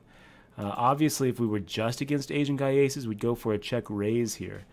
But against two guys, let's go ahead and fire out with our semi-bluff here. We've got overcards, we've got the backdoor flush draw, and we've got the gut shot straight.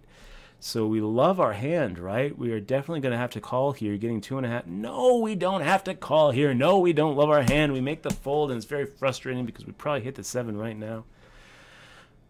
Wow. Wow, did you guys see what just happened?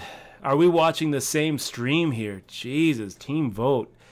Putting that horrid beat, that 2-outer beat on our friend Asian guy. Putting that 2-outer on our buddy Asian guy aces. Jesus, how brutal is that? Okay, so let's go ahead and pop it up here, 2.5 times the raise amount with the ace 8 off. I feel like broke finger could be making this raise pretty wide. So let's go ahead and take a 2.5 times raise amount here. Let him know that it's gonna cost him quite a bit to see a flop, and he's going to be playing out of position unless he's just willing to go with it, which I wouldn't recommend. Okay, so B Shriver 5, one of the better players on the site. We are chip leader with 12 left to go. We're the only ones above 100,000, and we're well above 100,000, so feeling pretty good about it. We've got a little something going on here in the free roll, but it doesn't matter. It's just a free roll, so I'm not even going to open it up. Yeah, somehow we're still in this free roll, and we're sitting here with a better than average stack with 6 tables left. Good times. Wow, nice hand there, 28.06.42.12. Very nice hand there, 28.06.42.12. Very well done. I wonder what that IP address does if you type it in. Do we just type it in? Is it okay to type in that IP address and just see what happens? Let's see.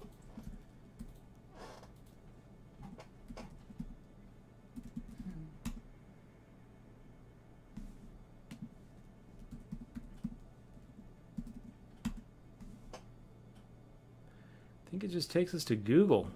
That's what it does to me.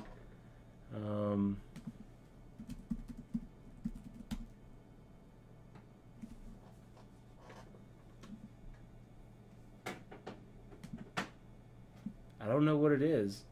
Oh, you know what? I think it's something from Donnie Darko is what this is. Okay, we make the fold.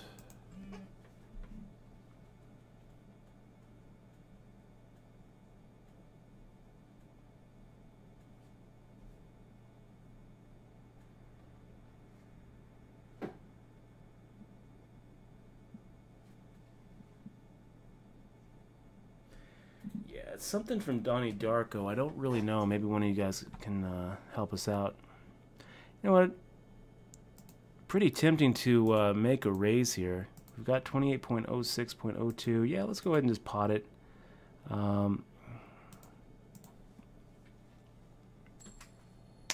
If he re-raises, we're gonna be put to a little bit of a tough decision.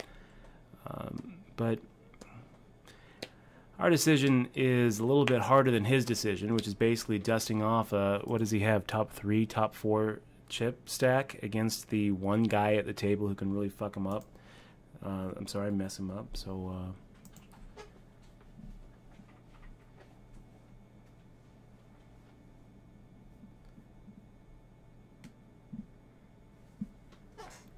and we've got a really, really strong hand here, which is always fun. Go ahead and make that 2x, make that 3,200 bet. We would love it if one of these guys shoved. Snap call, you broke finger.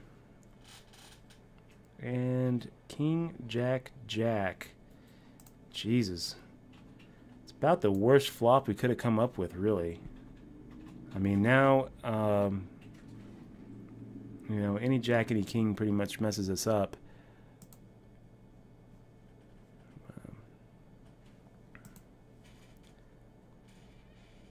And what are we looking at here? Are we at? We're at 11. So 1, 2, 3, 4, 5. Go ahead and just make a fold here.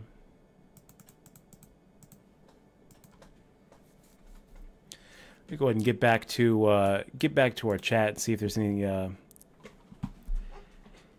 questions or comments we can talk about here. 10-9 suited. That's going to be a fun flop to just crush against Team Voch. We're not folding, and we completely whiff it. So let's just go ahead and check. Let him go ahead and c-bet, and then do we raise? No, just fold it.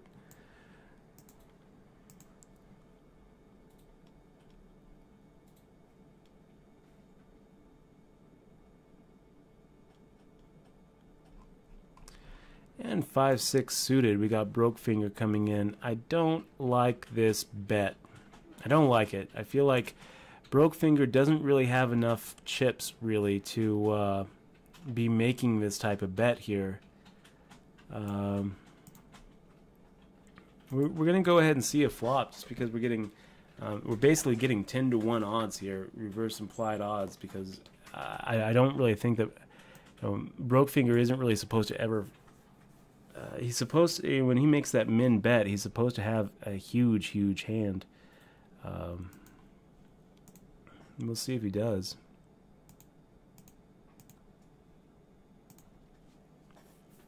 I don't like it. I don't like it. I mean, now he's got, you know, what, 15 bigs? I guess it's not so horrible. He's kind of above. I guess he's a little bit above that tween stack we talk about. Let's go ahead and put a little pressure on B. Shriver 5's big blind. Of course, we never have it. Of course, our VPIP is so high, B. Shriver, that you just got to make a huge bet here and shove against our Ace King off. Ace King off is kind of an awkward hand when it comes 10-8-5, but it's actually just as good as like if we had like a, you know, a 5-4 really.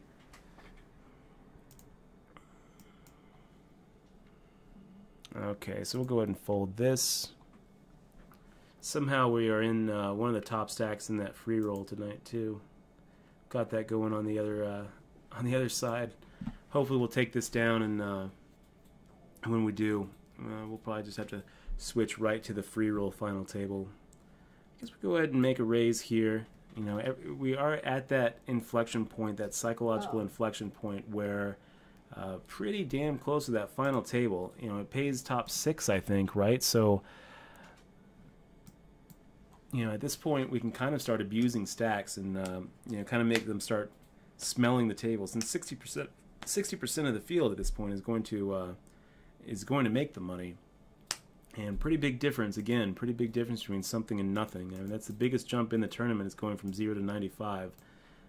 Even though the actual money jump is, you know, 417 to 95 between 6th and 1st. You know, as far as ROI goes, having a minus 100% ROI as opposed to a plus 200% ROI, that's a huge jump. So, what do we do with broke finger here? I mean, we've already seen that he's willing to raise light. I think that we just fold. Oh, you got a subscriber. Oh, really? What do we got? Tex GA8. Tex got 8. Thank you so much, buddy. Fist bump. Welcome to the crew.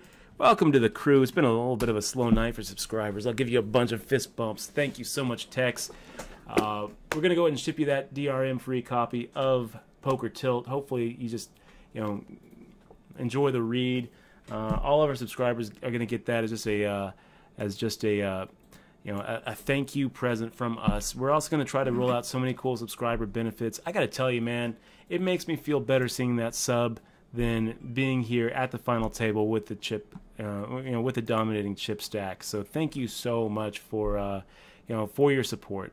We're gonna go ahead and fold just because it's too easy for Winco to feel like he's got a shove with any two.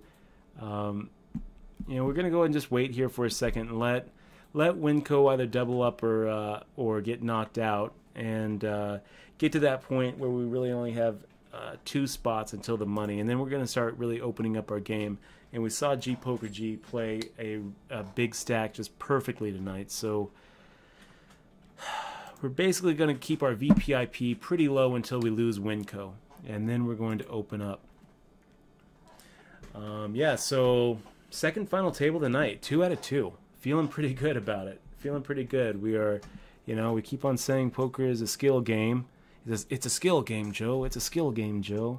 Well, I feel like we are, proving it tonight. Let's do it. A little Twitter action.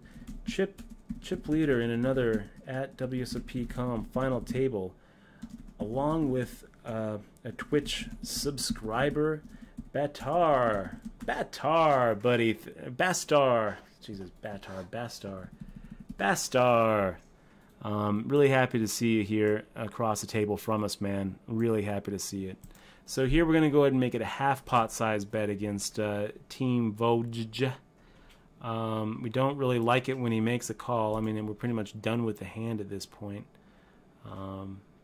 Hopefully he'll actually sneeze into it here so we can fold with grace. Yes. Thank you for the sneeze, team. Oh, you guys are the best. You guys are the best. Scaramuffins, thank you so much for the sub, man. Fist bump, welcome to the crew. We're going to go ahead and hook you up with that copy of Poker Tilt. We're going to go ahead and raise this 9-10 suited too. I can't tell you how much it means to me, Muffins. We're going to hit you up with this, the DRM-free version of Poker Tilt for your Kindle or your Nook or your iPad. And just thank you so much. It means so much. I know that there's a big difference between just sitting there enjoying the stream and taking the free content and actually supporting what we do here by actually opening up the wallet and pulling out the credit card. So thank you. Muffins, you are awesome. Tex, you are awesome. All of you subs are just so awesome. I can't stress it enough. Thank you guys. Wow, so we got B. Shriver sitting here thinking that maybe he needs to shove. Maybe you do, B. Maybe you need to shove, B. Shriver. If you do, I think that we need to call you. Can't blame you for making the shove. Let's go ahead and win this coin flip. Jesus, come on. And it's done.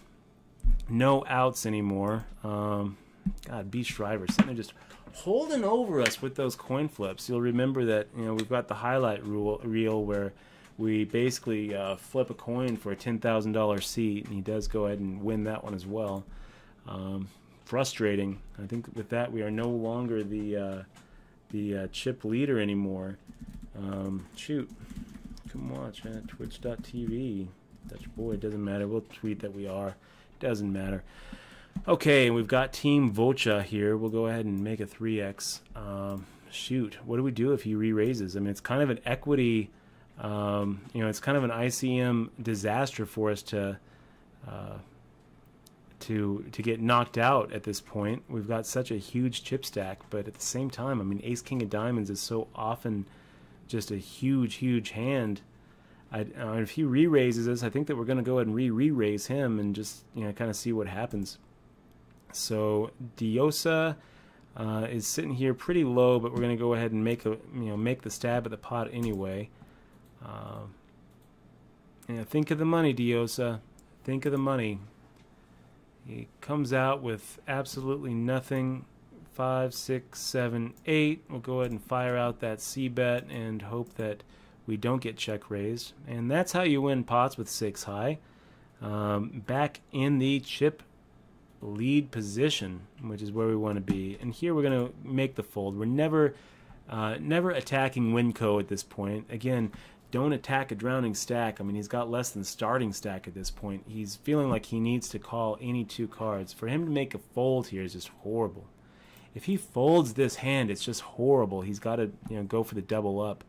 So yeah, he actually hits a hand that he can fade some action with, and stays in there. We're okay with that. We would rather see Winco just get knocked out because it puts a little bit more pressure on Diosa and B. Shriver and Mojo. But it's okay. As the chip leader, we don't really, we want to keep the tension as thick as possible for as long as possible. We saw G Poker G do this so well in our first tournament tonight that we ended up third in. Oh, we got another one. Tofu Pup, buddy. Oh, I can't tell you how much I appreciate it. Fist bump. Welcome to the crew, man. Thank you so much. You're gonna go ahead and get these. What are we doing here? Why is this not working? We are gonna take over the poker world. Shoot. I'm not really sure why. I'm not able to, pop it in chat, but I gotta tell you, man, it really means a lot to me that you're subscribing. Thank you, Tofu Pup. We're gonna go ahead and ship you that copy of Poker Tilt. Look out for that in your Twitch inbox. And welcome to the crew, man. Welcome to the crew. It really means a lot that you're willing to go ahead and hit that subscribe button. I really appreciate it. So, for all of you guys who are watching, this is our second final table of the night. 2 of 2. Feeling pretty good. We're running pretty good, but I feel like we're also playing pretty good. We keep on, we're keeping up that aggression, and we're also one of the chip leaders in this free roll too. So hopefully we'll take this W down, switch to another final table that we're kind of have on the side here. We wouldn't have even played it, but it's free, so we'll go ahead and take the free equity, take the free money. Anytime someone drops change and you don't see him around, you don't know who to give it to, you should go ahead and put it in your pocket, I guess. So 6-9 offsuit. Do we make the stab at it? Of course we make the stab at it. Winco, if you raise here, we're probably going to have to call, and we'll be a little embarrassed to do so. We've got B. Shriver again. God, just such a machine, B. Shriver. Such a good player. You're a good player, B. Shriver. We don't like getting into these confrontations with good players. But we're not backing off. We're going to go ahead and try to apply as much pressure as we can. We are here at the final table. Now we hope that Winco wakes up with like an ace-jack or ace-10. We would love to have to actually expose this hand because it gives our future raises a little bit more credibility. Of course, if B. Shriver at 28.06 shove here, I don't know what we're going to do, but we're probably calling. We're not going to love it, but we're probably calling. So we've got B. Shriver making you raise. And I think that, we just shove here. I don't think that, calling feels wrong. Let's just go ahead and, pot it. Let's put him to the test, I guess. If he's got like the aces or kings or queens, then we're kind of fucked. But it's such an equity mistake here to go out 8th that we can kind of take advantage of the ICM here and just pick up 20,000 without having to win a flip. Hey, Dutchie. Yep. Poker Pete 5555 asks, how much do you change your strategy because you have another big stack to your left? It's a good question. It's funny because we changed it quite a bit the other day when we went out 4th against just a huge monster stack to our left. It ended up backfiring because the monster stack to our left ended up just basically playing like a pansy, and he went out 3rd with his VPIP basically being like 0%. It was just ridiculous. But the way that you're supposed to change your stack is you got to. It really depends on who has the other one covered. You got to expect that Team Voch, he's not going to want to. He's not going to want to put all of his chips in against us. He doesn't want to lose his stack, so you got to kind of take that into consideration. We've got him pretty well covered, so if we do get into that coin flip situation, he's losing more equity than we are. But you don't really want big confrontation. So I would say, Pete, you treat it like you normally would, where you're basically think about like a spring door, right? Like like you're almost like you're a mouse and you're trying to like get that put a mouse trap up, and the more you push and you start getting resistance and you start getting resistance, and eventually, if you keep on pushing against that resistance, it's going to come and it's going to slap you. So what you really need to do is, you know, keep on being aggressive and aggressive. But as soon as you start getting a lot of resistance back, you really need to, you know, be ready to, you know, make a fold. Hey Dutch, can you Yep. can you speak a bit about playing low suited connectors, please? 8, 6, 7, 5, 6, and so on. Kerfuffles. Kerfuffles, I'm not really sure. You know, it's really going to depend on what stage you're in. If you're in a tournament, if you're in a cash game, you don't really need to have any sort of cards at this point in the tournament to play, because the fact that the chance of actually having to show down your hand is fairly small. So I'll tell you what, though, after we're done with this final table, assuming that we're not in the other final table in the free roll, I'll go ahead and take a minute. I'll take any questions you've got. But at this point, I'm not going to be able to be quite as interactive as I'd like to be, just because I feel like we got to focus. We are in kind of the critical point in the tournament where there's such a difference between between 8th place, which is 0, and 1st place, which is what we're gunning for. So if you have some questions, please, hit me up on Facebook or hit me up on Twitter or hit me up at my email, dutch@dutchboyd.com, and I will get to them after we're done here. But I really do feel like I need to kind of focus.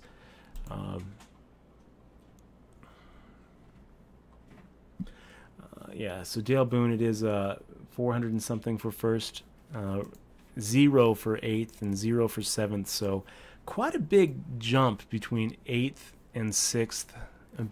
Pretty big jump between 7th and 1st. Really at that critical point. Wow, Bastar. Ugh. That's pretty rough there, bud. That's pretty rough. He sits there, makes the good raise with the ace-10 suited, gets it all in there with 2 pair against a guy who just crushes him. Sorry to see that, buddy. You're still in it to win it. You're sitting there with 8th, 7th, 6th best stack here. So, don't lose heart. Keep on fighting the good fight. Wow, we got Winco just basically blinding himself out. It's amazing. Amazing seeing this guy just blind himself out. Okay, we got the ace-6 offsuit. You're gonna have to yeah, you know what? We're gonna fold this. Not just because Bastar is it doesn't have anything to do with Bastar being a subscriber here. It has everything to do with Winco having a drowning stack and Up in Smoke kind of having that perfect stack to re-shove. Even though we have a blocker with our ace, I don't know. It just didn't feel right. I don't know why. So let's go ahead and we'll make a fold there.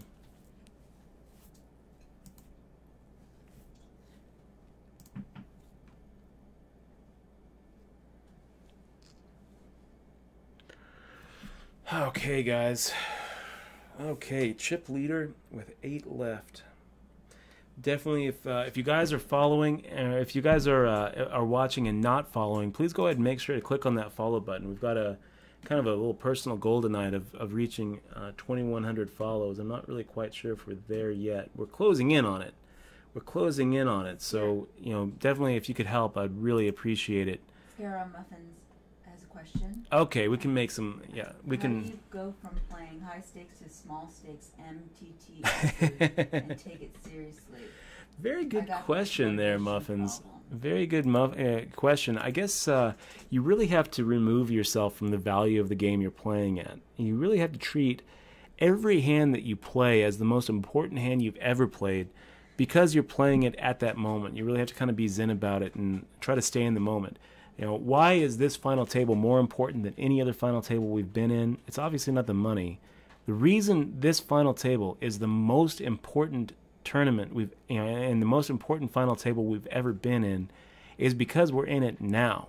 If you can live in the moment and realize that all life is this present moment, then what you're able to do is take what's in front of you and take it with the respect and the and the weight and give it the weight that it deserves. The reason this is so important is because it is what is in front of us right now.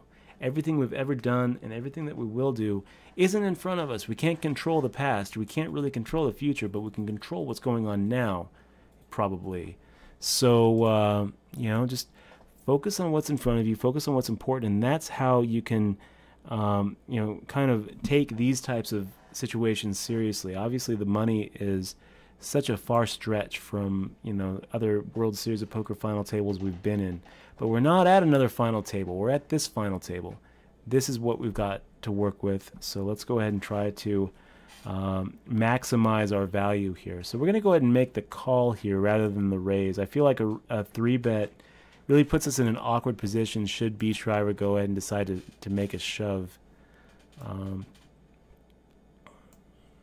And we're going to go ahead and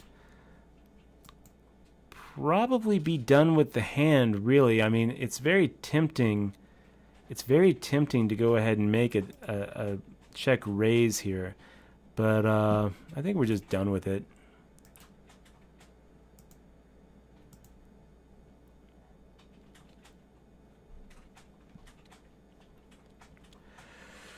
Okay. Yeah, hang in there, Bastar. We'd like to see you take it down. I mean, I would like to take it down more. I would like to see myself take it down more, but it's always good to see. It's always good to see the supporters of the Twitch stream doing well. So I'd really like to see you do well in this tournament. We can put a lot of pressure on Diosa here, right? A lot of pressure. Here he is sitting here. We can go ahead and fire out our C-bet. And it's really hard for him to continue, given that he's so close to the money, and Up in Smoke and Bastar are also kind of in that drowning stack spot. You know, they're not really, though. If you look at Bastar, he's got about 20 big blinds, which is a pretty good spot to be in. Tempting to re-raise here, but we'll go ahead and give it up. We don't have to take down every pot, just most of them. Just most of them. And guys, once again, thank you so much for joining us on this Sunday night. We are sitting here at a WSOP.com final table with the chip lead, which is always pretty cool. We are on the pure bubble. One of the players around this table is going to be different than the others. One of the players around this table is going to be negative for the tournament, while the others get to have a positive ROI. This is our second final table of the night. Out of 2 tournaments, so we're trying to prove every day that poker is a skill game and that we are a relevant world-class elite player. Of course, we are playing a $10 tournament, so levels are a little bit less than what you might expect. You know, great players like Dan Smith and, you know, Scott Seaver. Obviously, these guys, you know, a few of them are solid players. We've got Bastar, who's, you know, actually one of our subscribers. We've got B Shriver, who is you know, a local reg, one of the top players on WSOP.com. But, you know, they are all thinking players here. They all are, you know, spending their Sunday night on WSOP. A lot of these guys are going to be local regs. A lot of these guys are going to be local pros. Probably not Diosa. Probably, you know, probably not the bony fish. But look, the fact that no one else has a bony fish except this one guy should say something about the level, you know, the quality of play here on WSOP.com. Pretty tough. You know, Vegas has the toughest pros in the world for my money.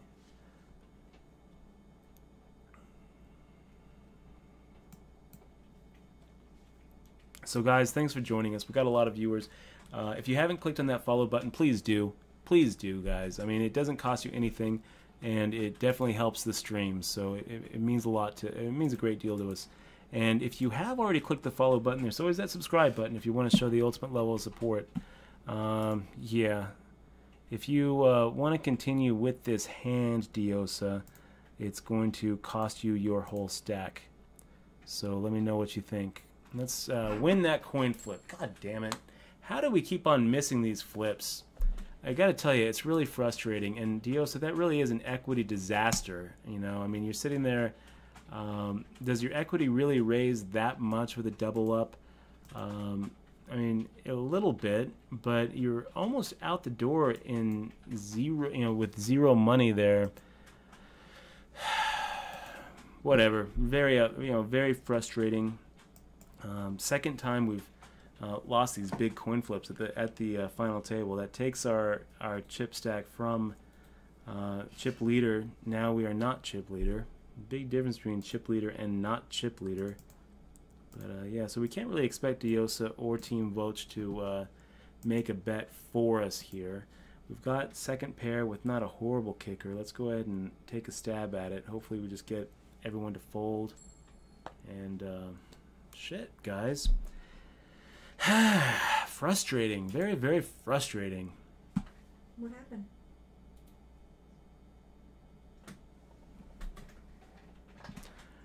We just lost the chip lead to Team Voch.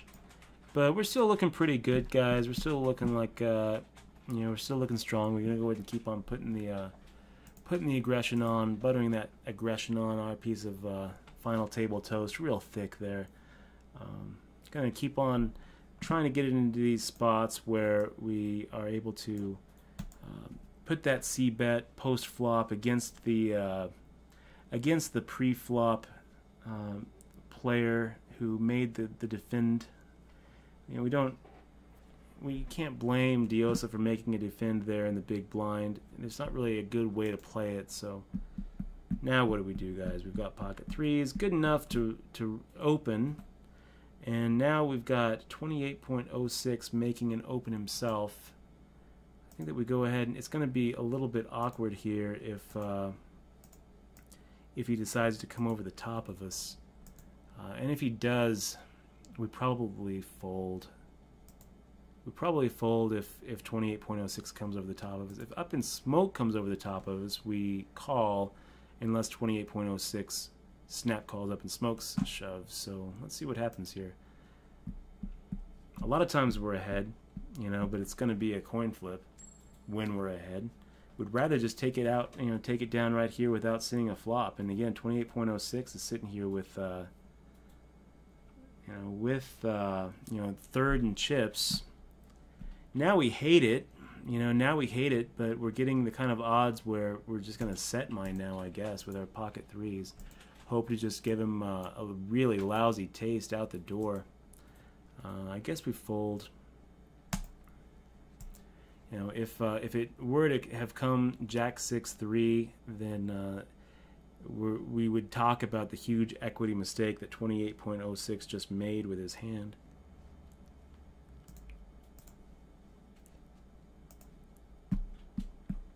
Going the wrong way, boys. Going the wrong way. Sitting here third in chips now with the big stacks to our left and our right.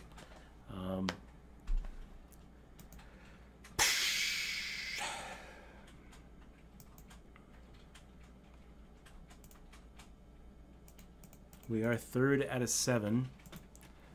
And still feeling strong, guys. We'll go ahead and, basically at this point we got to really shut down and let the other bigger stacks go ahead and knock somebody out. We don't need our VPIP to be quite as heavy as it was a few hands ago when we were the chip leader. Really, we're going to go ahead and kind of settle down a bit, wait for Up in Smoke to either double up or one of these other guys to get knocked out, or wait until Up in Smoke gets knocked out, and then just kind of start playing our position at the table. See the spots when they're there. Pretty frustrating to go from chip leader to nothing. But we're still in there. 4 out of 7 is not so bad. We're right, still in the mix, still in it to win it. We know how to close these kind of things, but we definitely have to change gears when we're in these kind of spots. So where we were just on, full speed ahead with 140,000 stack, now that we've taken a couple of, now that the Sharks have taken a couple of bites from us, we can go ahead and kind of, sit back just a little bit. Do we have some questions or anything that need attention? We'll go ahead and How do you fold play to Beach differently Driver. chip leader versus non-chip leader? And I mean, you're seeing it right Dosa now. is an idiot and needs to learn about pot size. Who? Dosa? Oh, it's okay. That's what they're Diosa. saying. Diosa. I mean, he's the only one at the table with the bony fish. So Oh. here we're gonna go ahead and take a stab at Team Voch. We kind of hate our hand if he decides to call, but King 3, usually is gonna be beating his average range. It's definitely a better than average holding. So we'll go ahead and take a stab at it. Hope not to have to see a flop. If we did see a flop, we're probably gonna go ahead and c-bet 6, 7. Hopefully we get to just see it without a flop here too. And when we have to see a flop, we go ahead and make the c-bet 5, 6, 7, 8. We actually have some sort of hand here, but if we get check raised, we can't really do. Yeah, we'll definitely be playing one more after this. We're actually in that free roll, 5th out of 28. Really? Yeah. So you're still playing that? yeah, we're still playing that. It's over here on the side. You guys can't see it because we're really just trying to focus on this one final table. We actually forgot about it, but no way. we are in a pretty commanding chip position in that as well. So after this is done, we will be playing that. Shoot. What do we do with this? I mean, ace-9 offsuit is a good enough hand to go ahead and take a stab at it if everyone folds. If Beach Driver and 28.06 fold to us. What's that? Oh, nice. Nice. So we've got, we're quickly approaching that 500 mark. Viewers, thank you so much for joining us. If you haven't yet, please click on that follow button. I can't tell you how much it means to me. You'd be supporting, supporting the stream, supporting Twitch, and if you've already clicked on the follow button, maybe you could, show us a little Twitter love. Tell your friends, tell them that we're here crushing another final table. Showing everybody how it's done. This is, making the kind of moves that have led to 3 World Series of Poker bracelets. If you're just joining us and you don't know what you're watching, we are at a final table of the WSOP.com. It's the 1K guaranteed no limit hold'em, legal online regulated poker right here in Las Vegas, Nevada. I'm really looking forward to this summer too, guys. I mean, I'm counting down the days until that World Series of Poker. I am your host for this stream, Dutch Boyd. If you don't know who I am, go ahead and check out that those informational panels below. Jack 10 suited, under the gun. Do we love it? Not really, but we'll go ahead and make a stab at it. We much prefer these guys to go ahead and just flat us than raise us. Up in smoke, sitting here looking at his hand, 28.06, going in and looking at his hand, and we actually hit kind of a flop here. Let's go ahead and fire out a c-bet. Maybe we just get to take it without having to see a turn. And if we see a turn, hopefully we see one of those, a 9 or an ace. So let's go ahead and see what happens here. Does Team Voch bet us off? Does he bet us off? Wow, getting 3-1 plus implied odds. Pretty hard for us to make the fold here. We've got, we can probably count on 8 outs here. So 16%. I mean, we're basically getting blown off of this hand. It really sucks. We really would have preferred to have, have that 8 be a 9, obviously, or we would have preferred to see a cheap river. This is the power position. He blew us off of our hand, and it sucks. But making the call there, I think, is just a little too loose. Most of the time, almost all the time, we're missing that draw. So nice hand there, Team Voch. We got Con Fizzle. Thank you again for sending me. No problem there, Con. Hopefully you enjoy the read. Do you think learning how to code was difficult? Yeah, I would say. I mean, it's difficult. It's not impossible, though. You just stick with it. Nice raise there, 28.06. I don't really like the 0.62 is going to the number pad for the amount. What are you thinking, Michelle? Somebody asked why Mason was watching your lesson number 1 video comparing poker to a Ponzi scheme. Why stay in Vegas where all the old investors are present? Why not move to an up-and-coming state like California.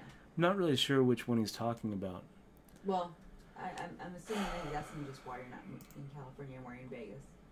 Let's go ahead and pot it, you guys. We can go ahead and pick up 11,000 a lot of the times without even having to see a flop. Win Diosa shoves here. We don't love it. Win 28.06 shoves here. We don't love it. But we'd much prefer that to happen. Would much prefer to go ahead and be able to pick up 1/7 of our stack without actually seeing a flop. So, well, let's be real clear. Who was the one who asked that? Mason G. Mason G. So Mason, okay, I was watching your YouTube lesson number 1 video comparing poker to a Ponzi scheme. I'm not sure that that's the actual one that I was talking about. I think that you're probably talking about that Quad Jacks interview, right? If you know, make sure that you saw the Poker Clinic one. I don't know that I actually use the word Ponzi scheme in that Poker Clinic. Type in Poker Clinic Dutch Boyd, and you'll see the one that we did last week here on Twitch with you know, about chip inflation and changing gears. But as far as why stay here in Vegas with the original investors, well, Vegas has the tourists. Vegas has this constant stream. It's basically like a conveyor belt of tourists coming in and plopping money down at the 2-5 no limit at Bellagio and Aria. So, you know, the games are softer here. That's why we stay. Wow, so that's actually a pretty good flop for Queen 10 offsuit. If Diosa check raises here, we're probably going with the hand. You know, we're probably going with it. And wow, are we going to be able to hold this up in the free roll? Wow, we just took a huge pot in this free roll, which I think that we just got 130,000 chips in the free roll. I think that might put us in the chip leader over there too. 128. Yeah, we're second in chips in the free roll. So we're sitting here second in chips in the free roll with 22 players left. And we are third in chips in the tournament that matters with 7 players left. So trying not to focus on both, but you know, this is why it's kind of a mistake to. You definitely lose focus when you're multi-tabling. But so far, I feel like we're doing okay. We are losing a lot of coin flips. We lost that big coin flip against Diosa with his 8s against our ace-queen. We lost that big coin flip against B. Shriver with his, what was it, 5s against you know, our overcards. It's just very frustrating losing those coin flips, especially at these critical points where we're at a final table. And up in smoke, wow. Just trying to fold his way up. I don't blame you, buddy. Pretty big difference between something and nothing. So we go ahead and. What name do you which account do you use Dutchlicious on? Full tilt. Oh, is that your full tilt? Wow. And I guess you were waiting for it there, up in smoke. You finally got that hand to make your move with, and there it is. There it is. And we are in the money. We are in the money. Final 6. Everybody's happy. Big round of applause for everybody here. Nice job, Bastar. Nice job, B. Shriver. Nice job, Team Vochra. Nice job, Diosa. And feeling good, guys. We're here. We made it. We've got Bastar. Nice. Nice job, Bastar, punishing that open. Yeah, we are in the money. In the money. No spoilers, please, ex-moi. Okay, so we've got Team Vochta. I don't even know how you would say that. Team Voth. Team Voth. It looks like some sort of Scandinavian name. Oh, you have chips now. Well, yeah, we're doing okay. Do we make the call here? I mean, we're getting 4-1. So yeah, we're gonna go ahead and make the call with any 2 cards. We actually like a hand like 2-4 more than we like a hand like. And once he gives up the aggression, we go ahead and take it right there. You know, a lot of times he's going to fold, and when he doesn't fold, a lot of times we can push him off the hand on the river. Now it's just kind of awkward because we actually hit a hand. Yeah, nice hand there, Team Vold. Nice hand there, Team Vold. I don't really like the no C bet, that he took, but in that situation it actually did earn him another half pot size bet. Still don't like it. You know, I still don't like it. Doesn't matter. The problem is that now, you know, observant players are going to be able to recognize the kind of hands that he continuation bets and the kind of hands that he checks back. And you know, you hear this a lot, merging your range. When you're heads up and you have that opportunity to go ahead and get that C bet, I just really feel like you're giving up a lot of value not taking it. There's so few exceptions, and that wasn't one of them. You know, there's a lot of turn cards where he's got to be a little scared. He's giving a free card to beat him, and a lot of times we're going to be able to like have like a Jack 10 and it comes a queen and he's just, you know, sick about it. Okay, so we go ahead and make the raise against Diosa. Diosa has really been defending her big blind almost every time.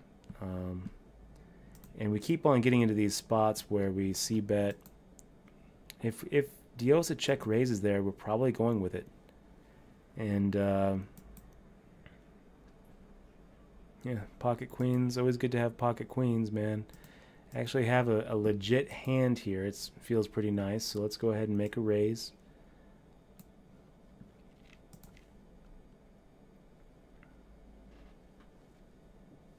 How are you doing your free roll? Doing pretty good. We're third out of 19, about to make the final 2 tables.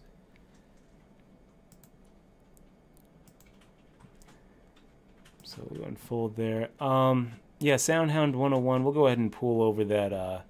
We'll pull over that free roll after we're done with this non-free roll. We are third out of 19 though over there in the free roll. After we're done with this final table, hopefully we put up a W. Hopefully we'll go ahead and put up a win. Hey, Roman Glad, thanks again for the shout out there on the chat. And no matter what happens, though, after we're done here, we'll go ahead and finish it up with a free roll. We're probably going to go pretty late tonight, guys. We're probably going to go ahead and keep on streaming until well into the wee hours, well into the witching hour. You know, let's just see what happens here. So ace-2 suited, under the gun. Do we love it? Not really. Not really, but it's also one of those hands where it just feels a little too strong. Free roll? Do we know? Like $100 for first. Yeah, it's $105 for first.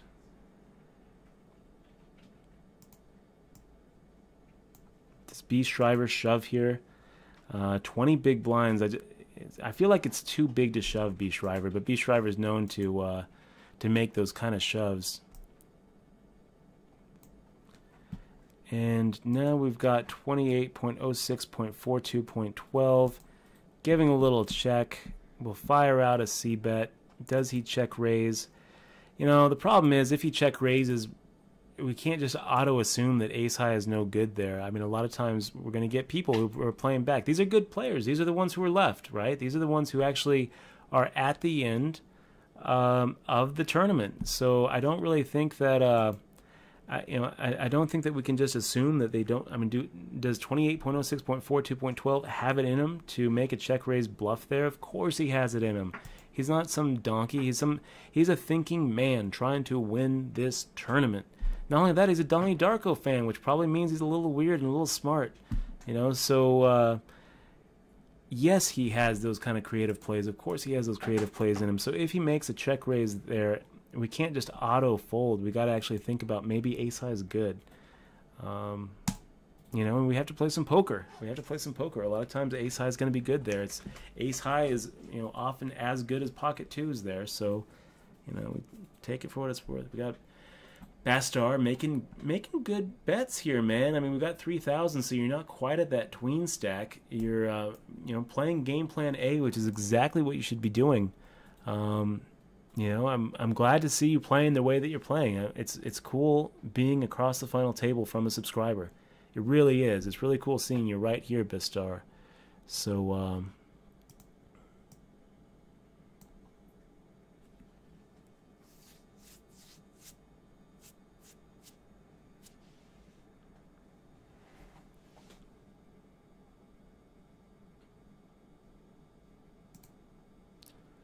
I guess we'll fold that. Okay, so we fold this hand, 10-2 offsuit, really nothing to go for. We are sitting here in second place now, so feeling pretty good. I'm kind of surprised that we haven't seen Team Vosges play his, play his monster stack a little bit more aggressive than he is.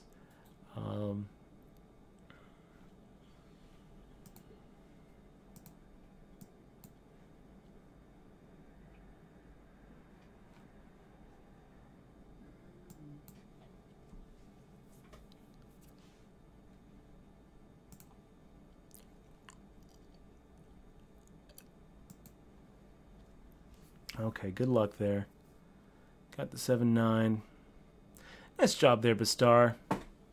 Good job. 9-7. Went for that check raise, which is the right thing to do. Team Volt sitting there with 8-5 suited from the button. I don't know really what he's thinking there, but he hit the flop he was looking for, I guess. What do we do here? We'll go ahead and lay off a beach driver. What do you think, Michelle?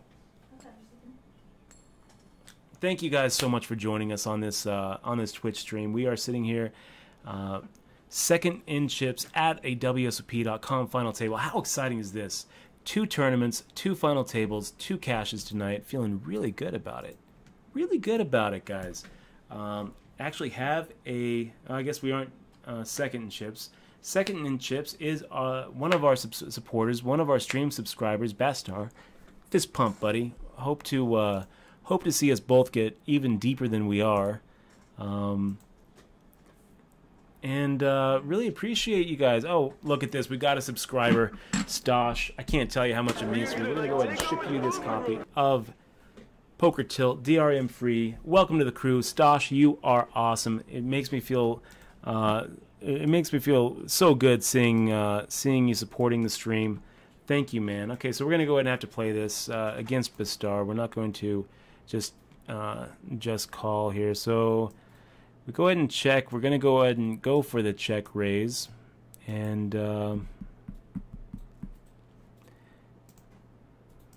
we'll go for the check raise. If he re-raises all in, does he get us off the 8?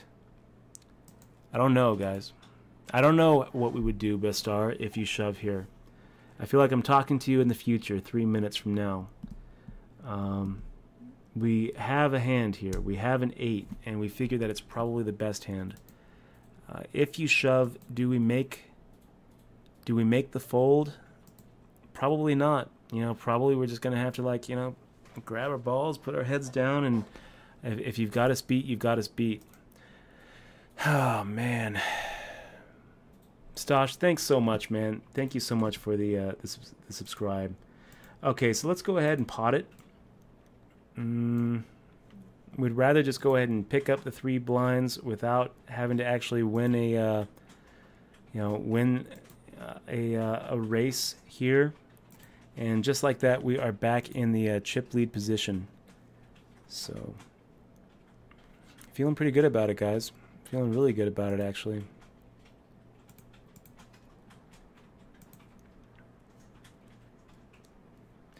And we've got B. Shriver coming over with the 8200. Part of me really wants to just pot it and be like, slap him down.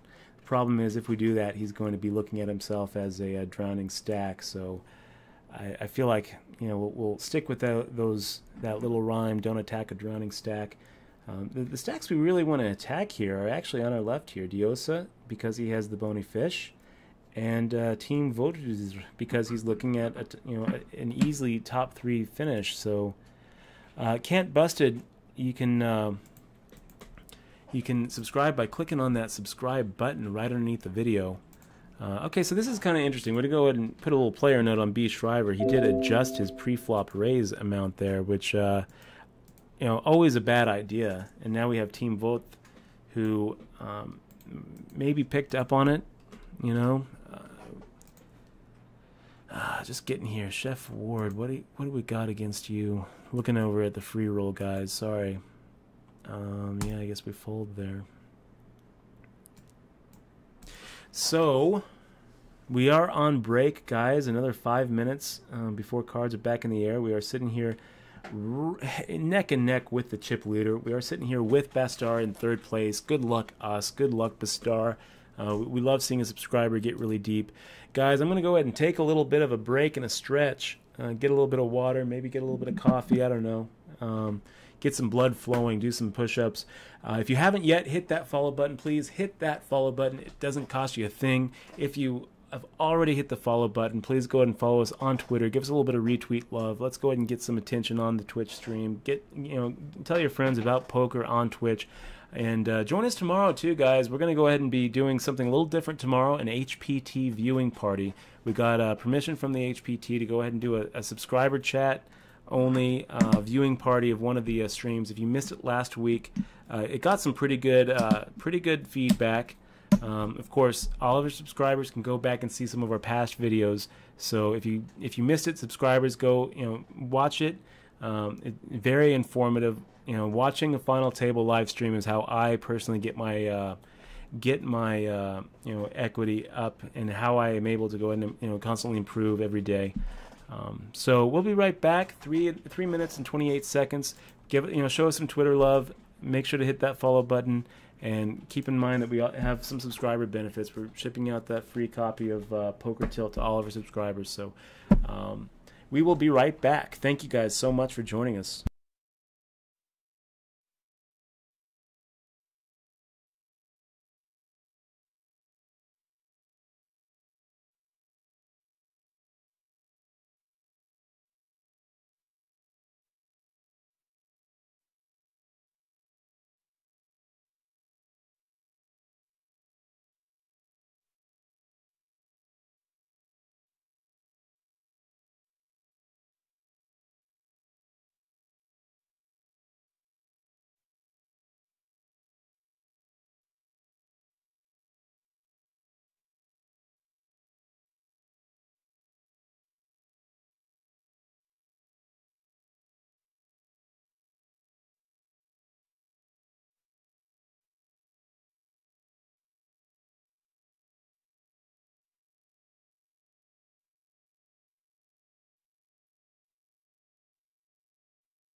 And we're back. 30 seconds left until cards are back in the air. Almost the chip leader. And what was that I was flipping? It is my lucky piece dollar, 1922. Been around for almost 100 years. It'll probably be around for a long time coming. Let's take a look. Of course, I don't really believe in luck. Hey, Trestle, good to see you, bud. Fist bump. Thanks for stopping by. We are above that 500 viewer mark, which is always pretty cool. Make sure to tell your friends if you're on Twitter, follow us at Dutch Boyd. I think that we've got a couple of a couple of retweets here. Thank you very much. Colby Sphere, Christopher V, Shant Vero. Oh man, messed that up pretty good. Andrew Wang.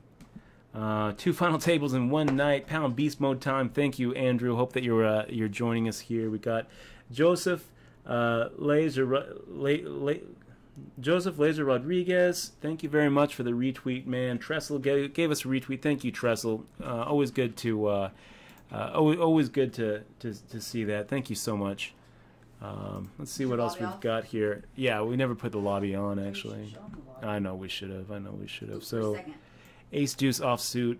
Not really that great of a hand, but it's good enough that we're going to go ahead and take a stab at it here.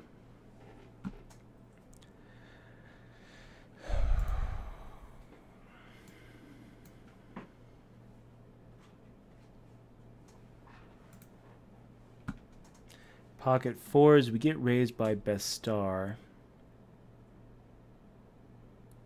We got to think Bestar is raising with a lot of hands. Ace 10, Ace Jack, and if we actually look at it, 1, 2, 3, 4.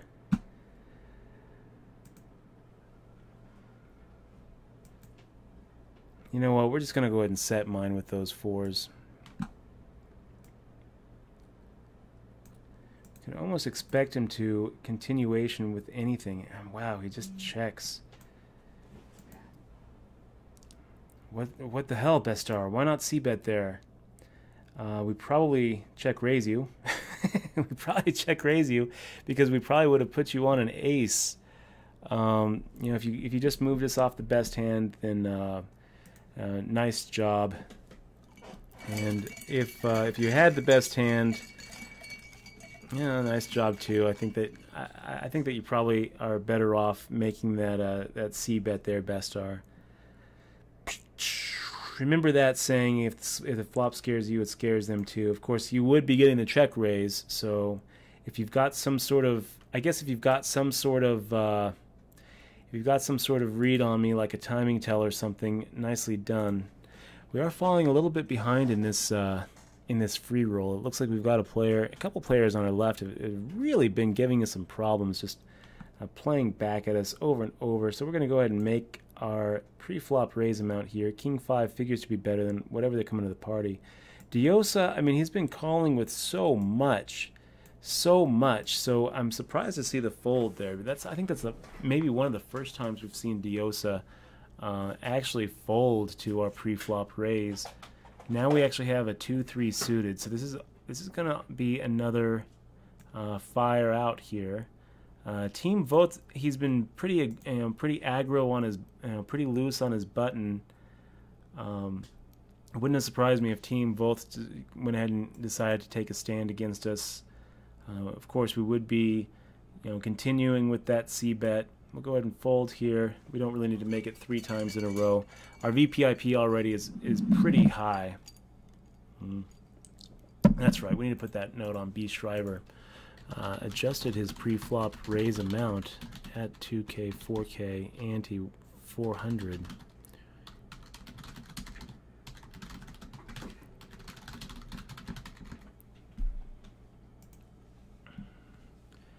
B. Schreiber, such a machine. It's kind of interesting watching him work. In my opinion, the mistake I feel like B. Schreiber is making, really the only mistake, is that I feel like he is over shoving with his stack. He's kind of making big shoves before I really feel like he needs to.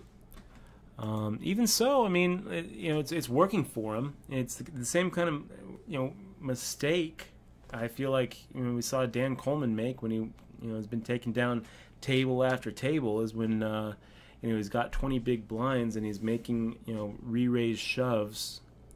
So this is an obvious fold. We'll let him give him something to think about here. Fold.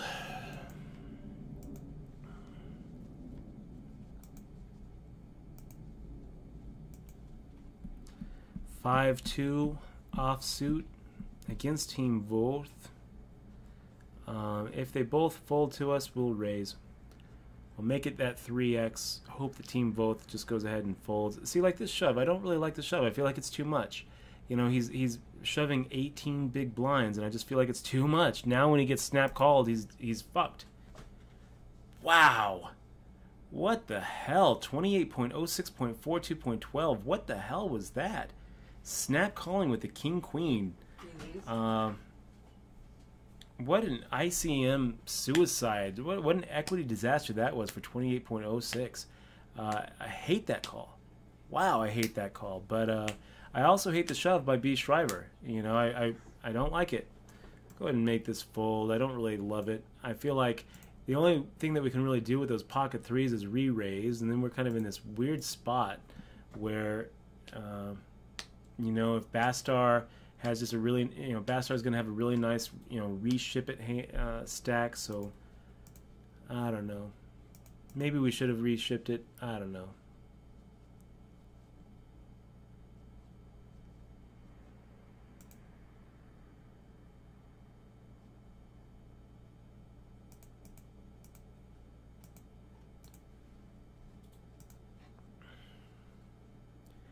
And we see Diosa make a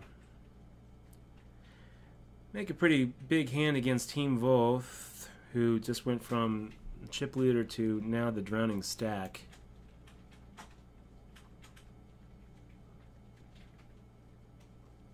Got a little something going on in this free roll tournament. We're still sitting here 8th out of 15 now, and just got Tones Bones to donate a lot of chips to us with when we made a little value bet on a Queen Jack 9-8 board when we had the old Queen 9.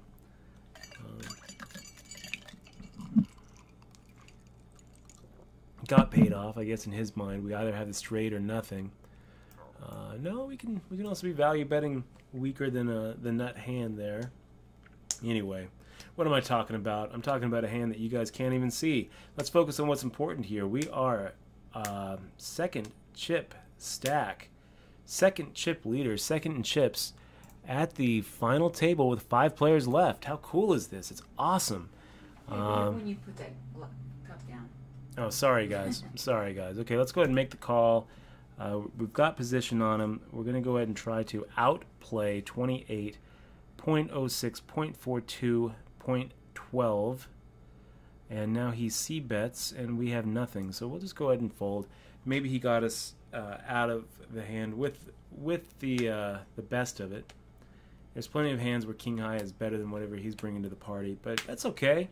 You know, that's okay. We'll go ahead and you know, be a little deferential to the big stack. Here we go ahead and just shove it. If Team Voth wants to go ahead and go for a double up, he can. The problem is when we make a regular raise, it makes it way too tempting for him to re-raise, and we're never folding in that spot. So we're gonna go ahead and, you know, since he only has 9 big blinds in front of him, we just go ahead and make the shove and not give him the option, you know. So wow, what do we do here? Pretty coordinated flop. You know, I think that he check raises a lot of hands here, but keep in mind that you know, we keep on coming up with that. We keep on saying that rhyme. You know, if the flop scares you, it scares them too. He's basically looking at that bet, thinking, okay, this is it. This is either my swan song or my double up hand. He's not looking at that flop thinking I'm gonna outplay Dutch and get him to fold. He's thinking that he's either ahead or he's behind. So when he makes that check raise, I think that we can probably safely let the hand go.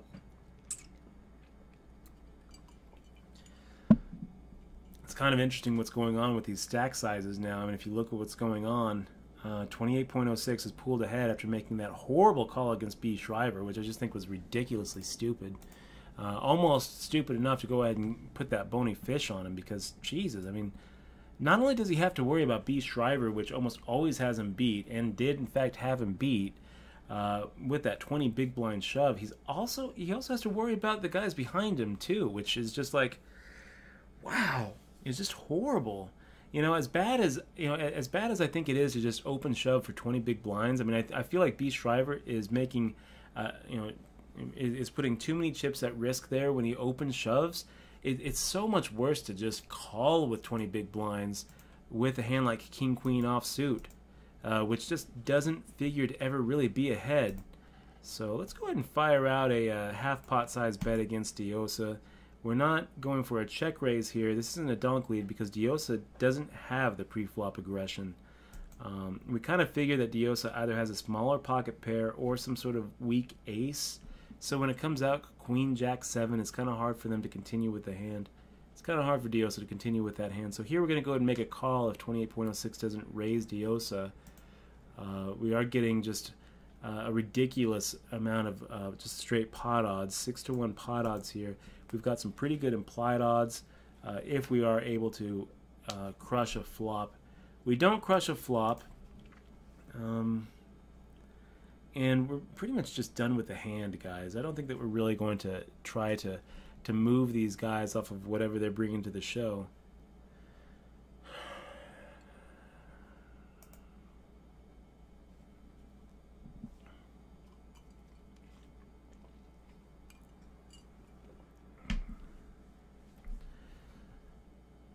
Okay, so we've got 2-3 offsuit.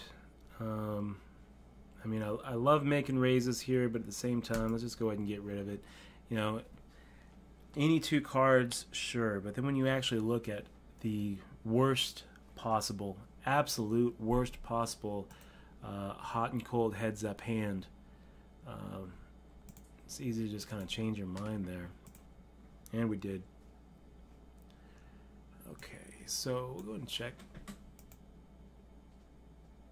Yeah, I mean, Professor Cold, this is very normal. This is super normal, you know, what happens at a final table. Everyone at a final table is going to be somewhat short. And if you look, you know, we're actually not as short as I would kind of expect us to be. Everyone has 20 big blinds, you know, except for the shorty short. You know, we've got 28.06 with 30 big blinds, so I would kind of expect this to be a pretty long final table. Hopefully.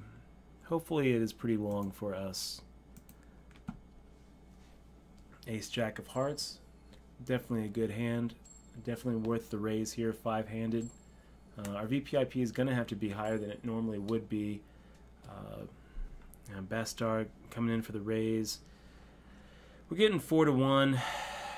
I hate to take it, you know, take it off with such the worst of it here. Go ahead and make the fold. I mean, normally we're going to go ahead and make a call, but I mean, Bastar, he's got that shark because we know that he, you know, he watches the stream. He knows our game in and out basically by now. I mean, so he knows that we're basically just, you know, defending almost any blind. So I feel like when he raises there, we can kind of put him on a slightly higher range than normal and kind of, you know, play one level up. Let's go ahead and pot this. You know, when we have Diosa open limping, I think a lot of times our ace rag is the best hand. So we'll just go ahead and take a pot. We don't really necessarily want to see a flop out of position against two players. Wow, now we got Bastar again with the open. I feel like we can, now we can just go ahead and snap call. No, we're just folding. Obviously it's fold. Obviously it's a fold with king queen offsuit. 20.06.42.12. You never should have been making that call against B. Shriver. I just think it's such an unforgivable, unforgivable ICM sin there. Unforgivable equity sin. It's just like, you know, lighting money and throwing it away. And what happens in those situations is that you lose equity. B. Shriver loses a lot of equity. And all that equity is just kind of sprinkled around to the other players. So who wins when you got those two stacks going at it with the ace-9 and the king-queen? Who wins are the other four guys at the table. It's kind of like the reverse monopoly effect. I'm actually going to write that down. Reverse monopoly effect.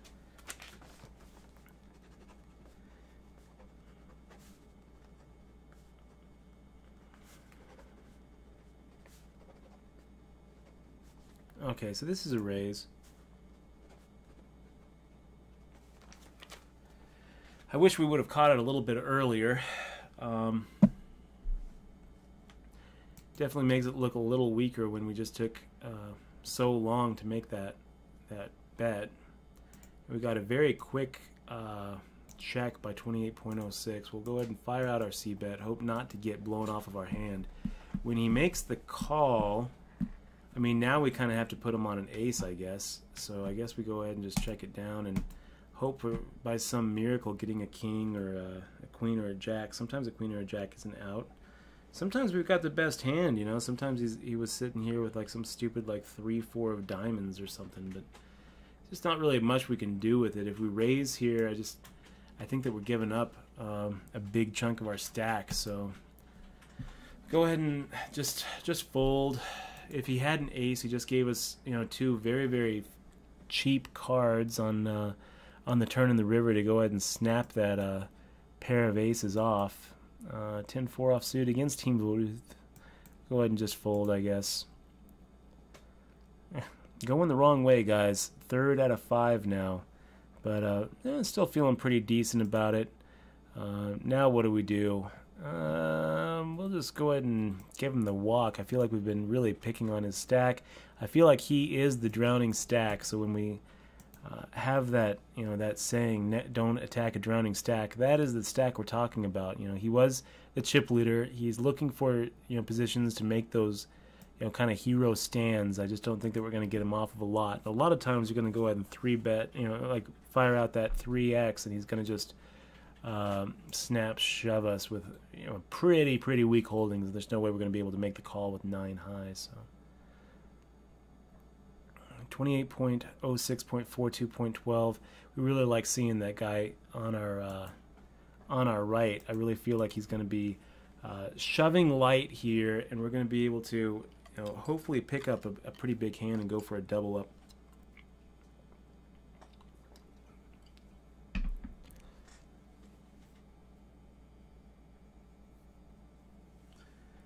So, Bestar, I think if I just saw that right, did we just see what just happened where Diosa limped and you let her limp? Is that what we just saw? I think that's what we just saw. I really feel like when you're in the big blind, Bestar, there, and Diosa limps, you really should be raising. And I took my eyes off the screen 1 second, but then when I saw it pull in 21,000, I think that the only way that happens is if she limps there. So, yeah, but we really want to see you put some pressure on those open limpers, especially when that open limper is in a small blind. It doesn't really take a lot for you to go ahead and make that raise against Diosa when she limped in the small blind there. So be on the lookout for that, Bastar, and all of our other, you know, viewers, but especially you, Bastar. I know you're watching the stream. I know that you're a subscriber and you're supportive of the stream. You're supporting us doing what we're doing. So take this as constructive advice. We don't like to see you just check that big blind against Diosa in the small blind, going for that open limp. As we go ahead and just check this, a lot of times we're actually a lot of times we can go ahead and move Diosa off of it, but it's going to be harder to move her off of it on the flop here. What does Diosa do? She fires out an 8K. We'll go ahead and fold. Now, if she were to just go ahead and check it back, I think that we go ahead and try to take a stab at it on the turn.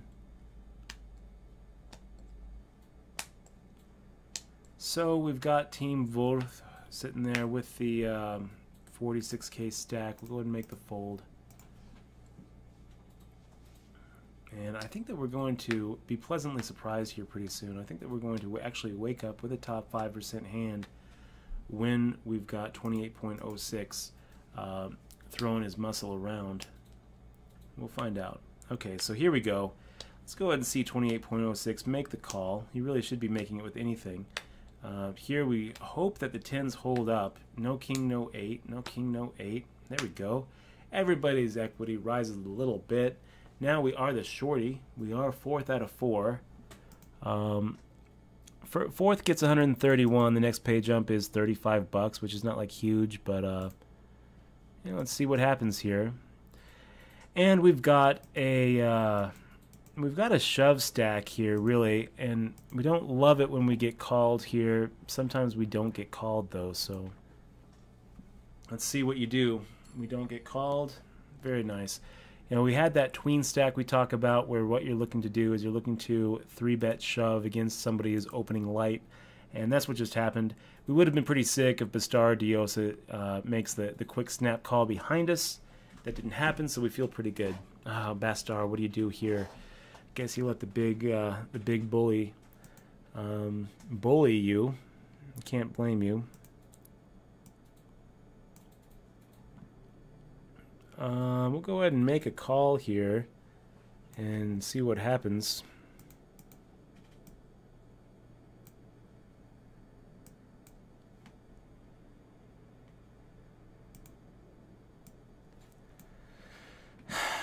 We fold.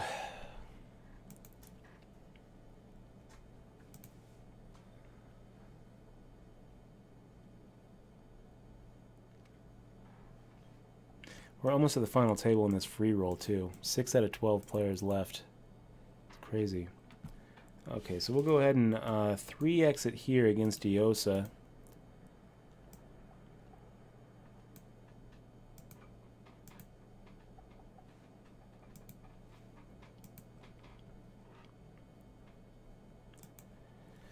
Fold here. Sorry that I'm not so interactive, guys. We are sitting here with 4 left. 4 players left, and we are pretty much, you know, back and forth for that second spot. 28.06.42.12 has been very, very active at this final table. He's been making really questionable calls. You know, the call against B. Shriver is still just one that makes me cringe a little bit, and very happy to see, because B. Shriver is a great player, very dangerous player. So, okay, we make the fold. Maybe Bastar has something that he can call with. Are you going to take the chip lead right here, Bastar? You going to make that call? I mean, he's definitely making the shove pretty light. He knows that you don't want to come in fourth, obviously. You know, how light were you raising my big blind, bud? Okay, so he makes the fold. I guess pretty damn light, huh? I wonder, I guess if you're going to make the fold against 28.06, you'd probably also make the fold against me. Wow, just an all-in shove. It's kind of good to have this guy on our right, you know? Wow, look at this. I guess we're rooting for an ace. Rooting for an ace, 10 or 5. No, we don't get it. And Diosa. Diosa becomes our newest chip leader. Look at that. Look at that. Nice nice hand there, Diosa. It's also kind of nice to see the you know, the chip lead go from 28 point, you know, him to Diosa. It's always kind of nice. I feel like we're going to have an easier time getting the chips off Diosa than we would in the 28.06. 28.06 would definitely be making us see a lot of flops, so, or making us put it in earlier than we would like to. I feel like Diosa has been much more timid at this table. If we can get it heads up against Diosa, it's going to be great, because I think that we're probably going to be able to just steamroller, or him, or whoever it is. Who knows? Okay, sitting here in 3rd out of 4. We've got that. Ice hockey player doesn't understand the limping and the calling. I'm not sure Dosa what's the limp question. And Dutch just called it because you're giving Bastar crap about just checking down his big blind. Yeah. And they're confusing it. Diosa, yeah, there's a big difference between the small blind limping and an under the gun limping. Yeah. You know, an under the gun open limp is going to be even stronger than a small blind limp. You know, the small blind doesn't have to have anything. And when you raise there, you're actually able to get it. Wow, this is a good spot. I guess that we hope to. I hope Diosa wakes up with 9s, I guess. There's a big difference between under the gun limping and you being in the big blind and being able to, you know, peel a flop, and being in the big blind with the small blind limps. You know, what happens if Diosa calls, you know, Bastar's raise, is that Diosa's going to have to play out of position for the rest of the hand. So that's the difference. It's a pretty big difference. Yeah, pretty big difference. You weren't giving him conflicting advice. No, I wasn't. There you go, Bastar. That's what we like to see. That's what we like to see. Nicely done. That's what we like to see. If the small blind limps, you go ahead and punish him for limping. That's right. Fist bump it. Very well done. I wish I could see it. You'll see it here in 3 minutes. Okay, let's see it, Diosa. Let's go ahead and see you. Go ahead and put the rest of it in there. Get 28.06 out of there. Send that joker home, man. Send that joker home, Diosa. Make the call, Diosa. Call. He's so light here. He's so light. He's making this shove so light. Oh, God. I wonder what Diosa folds there. I don't know. Okay, so we're getting pretty close to a desperate drowning stack ourselves, guys. A little over 10 big blinds. It's pretty much one of those spots where we're going to go ahead and open ship if we're playing. And this is an open ship. We don't love it, but it is an open ship. Most of the time we're ahead, and when we're behind, usually we're not that far behind. Of course, when he snap calls there, we hate our life. But, you know, it's just, there's 15,000 in the pot pre-flop, and when we have 80,000, see, that's what we like to see, Bastar. That's what we like to see. You know, you're able to go ahead and, you know, increase your stack with no risk. You're punishing him. You know, you're punishing him, and you're doing a great job. Okay. Pretty cool. Yeah, viewers, if you haven't yet clicked on that follow button, please click that follow button for us. It doesn't cost you anything, and it's a great way to support this stream. It's a great way to support poker on Twitch, and you know, give us a little bit of give us a little bit of Twitter love if you want to take that extra step. And then there's that subscribe button. You know, we're going to be giving all of our subscribers a DRM free copy of Poker Tilt. You know, for your Kindle or your Nook or your iPad.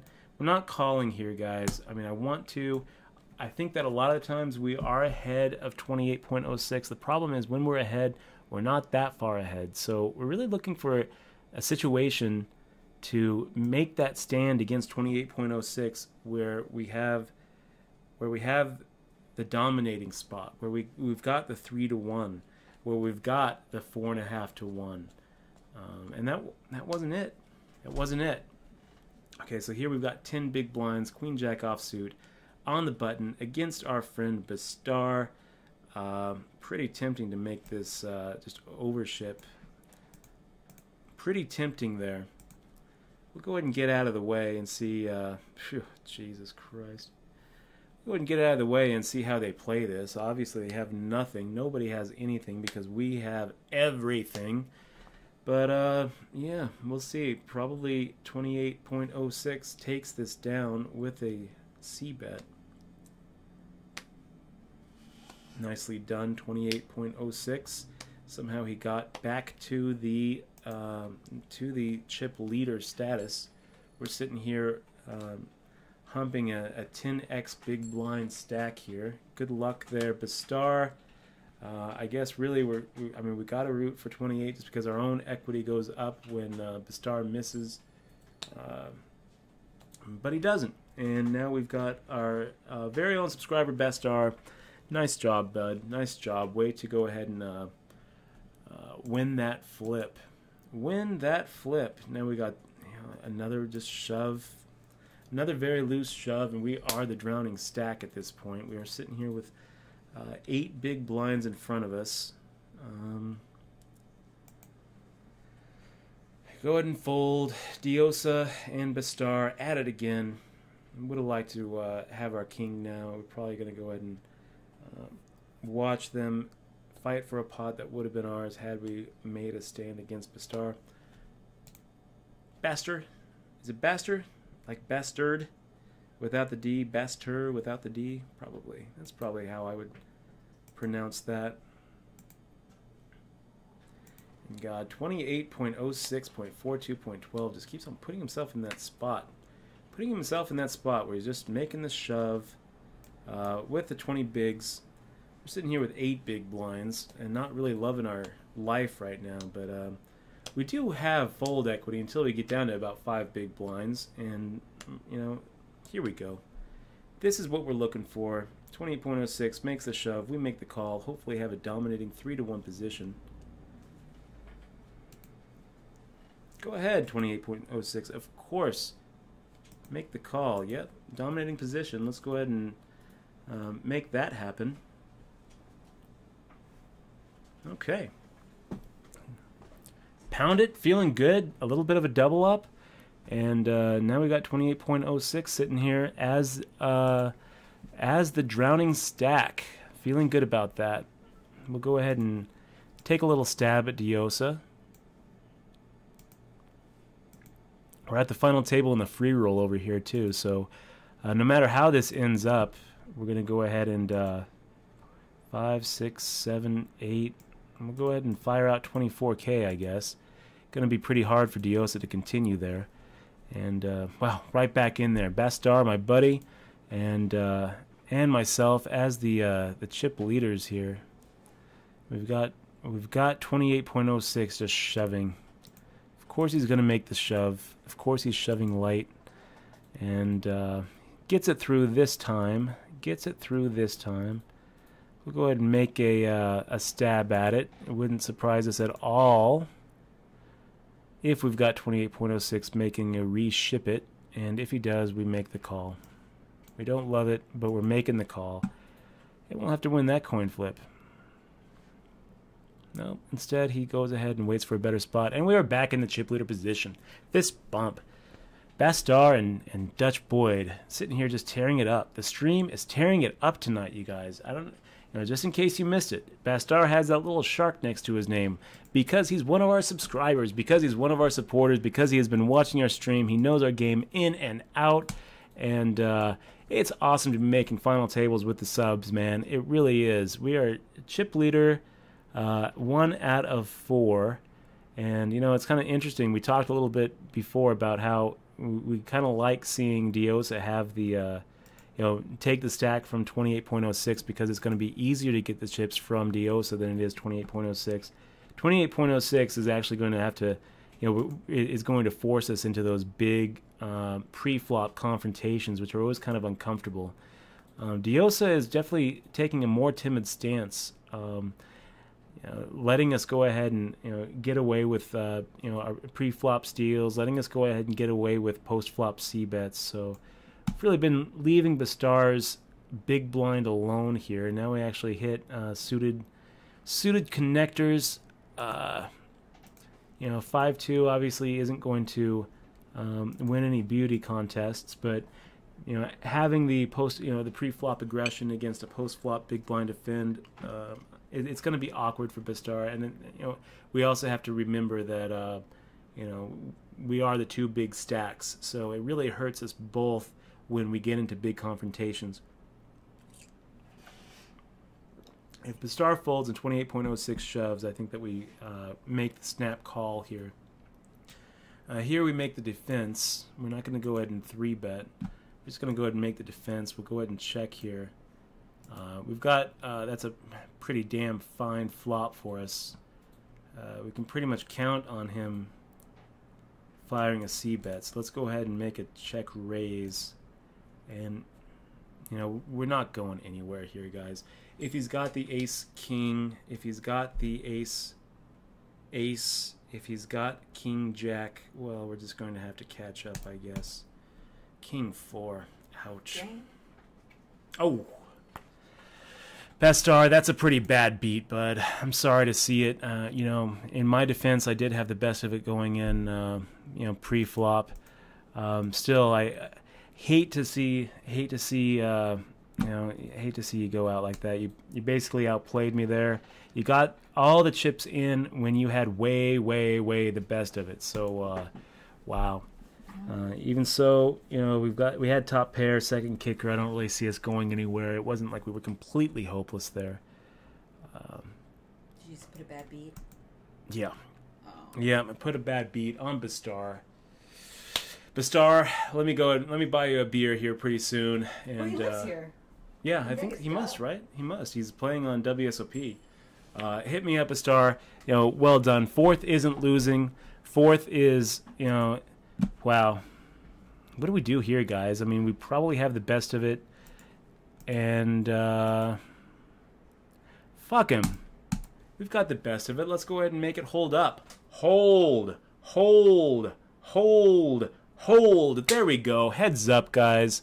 Let's make it happen. We are heads up against the bony fish with a 4.5 to 1 chip lead. This is what we like to see. This is how we, we'll go ahead and, sit here. We're going to go ahead and be doing a lot of pre-flop raising. And, hopefully outplaying the shit out of them. Let's go ahead and fire out. We're going to go ahead and do a little smaller C-bet here. I feel like a small C-bet's going to get it done. And if he shoves, we call. If he raises, we shove. Really, the only way that we're not getting it all in there is if he does what he did, which is fold the button. And we're just going to keep on trying to play aggro poker. Eventually, we're going to have to win one of these. We're getting 2 to 1. We don't love getting it all in with 10 high. Hopefully, we have 2 live cards. So let's go ahead and see what happens. Come on, 9. Come on, 10. Come on, 9. Come on, 10. 9, 10, 9, 10, 9, 10. And we miss. Good opportunity there. Gone to waste. We still have him pretty well waxed. One of those spots where 40% of the time we are walking away with the W. The other 60% of the time we have to keep on playing this dude. So we'll go ahead and... Here we're going to go ahead and check. We'll go ahead and let him know that it's okay to limp there, man. It's okay to limp. Let's go ahead and fire out. Well, we'll just check. We've got 9 high. We don't need to take everything.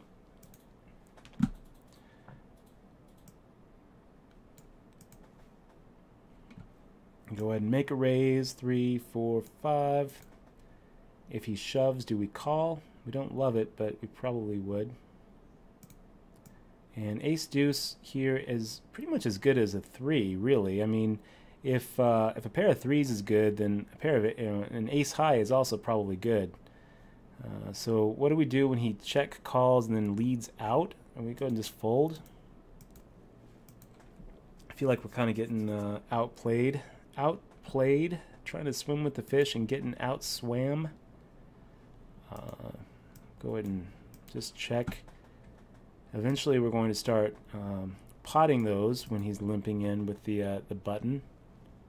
But we can go ahead and fold. You'll notice what just happened there too is he's changing his post-flop betting amounts. Hopefully, we'll be able to get some sort of read on that. Again, we're playing most of our buttons, and we're playing them pretty aggressively. Jesus, if he has a king, it's over. If he has an 8, it's over. This is probably going to be it right here. Right here. We'll go ahead and fire out. And I just don't really see... I guess not. I guess not. Okay, nice... Nice fold there, buddy. Nice fold. Okay, so now we're going to go ahead and start potting it. Start punishing him for making those limps on the button. And we completely whiffed it. We don't love it, but we'll go ahead and fire out a C-bet. And this is how you win a tournament. You don't wait for the best hands, you wait for the best spots. You try to find those spots where you can get them to move off their hand. We'll go ahead and fire out a raise. We're raising such a high percentage of our buttons, especially against this guy who's willing to be a little timid. So let's just see what happens. Wow. Not going to be able to fold your way to the win at this spot, Diosa. I mean, you're going to have to play a little bit more aggro than you are. 6 high, we're going to go ahead and make a fold here. I think that's the first time we've folded a button. Okay, so Queen Jack suited. That's a pretty good hand. We're on the free roll final table too over here, and we just okay. So this is pretty good. Pocket tens. Definitely looking for that kind of flop, and we're not going anywhere, Dio. So we're going to go ahead and get it all in there with you. If you've got a jack, then we're going to just have to catch up. If you've got a 9 or you got a 7, good fold, I guess. You know, I mean, now we're sitting here with pretty dominating stack here, 8-1. He's sitting here with 6 big blinds, and there's not really much he can do at this point. He's just going to have to. I mean, you can't wait for a good hand here, Diosi. You're going to have to get it in. You have to be more aggressive. You know, we said a little bit earlier how we're trying to. Definitely a different kind of play. That's right, X and Y. Heads up is a different kind of play. So we're hoping to. I guess we're hoping to go ahead and have him make a move here. Wow, the 10 of diamonds hits, and now we're not really loving our 6 anymore. The ace hits, we're not really loving our 6 anymore. We'll see what he does. 6 is okay. You know, it's interesting because if he would have fired out, he would have actually lost there. We would have ended up winning. So, come on, Jack. Come on, 9. Let's end this right here. Come on, Jack. Come on, 9. End it right here, Jack. 9. There we go. That is a win. Number 3, W, win. Thank you, guys. We have just won a pizza tournament. 1 out of 51. Thanks, guys, so much for watching. Yeah, so we are at another final table, actually. So we're going to go ahead and bring that other final table up. Oh, yeah, we feel good. Took it down live on Twitch TV. Always feels good to win. First out of 51. We don't really need the history. We were here. So congratulations, thank you very much. Let's go ahead and bring up the. Let's see what's going on here. Oh, that's our dashboard. So let's go ahead and close that, I guess. We're gonna go ahead and bring up the other final table. Bring up the other final table. Let's just give me a second here.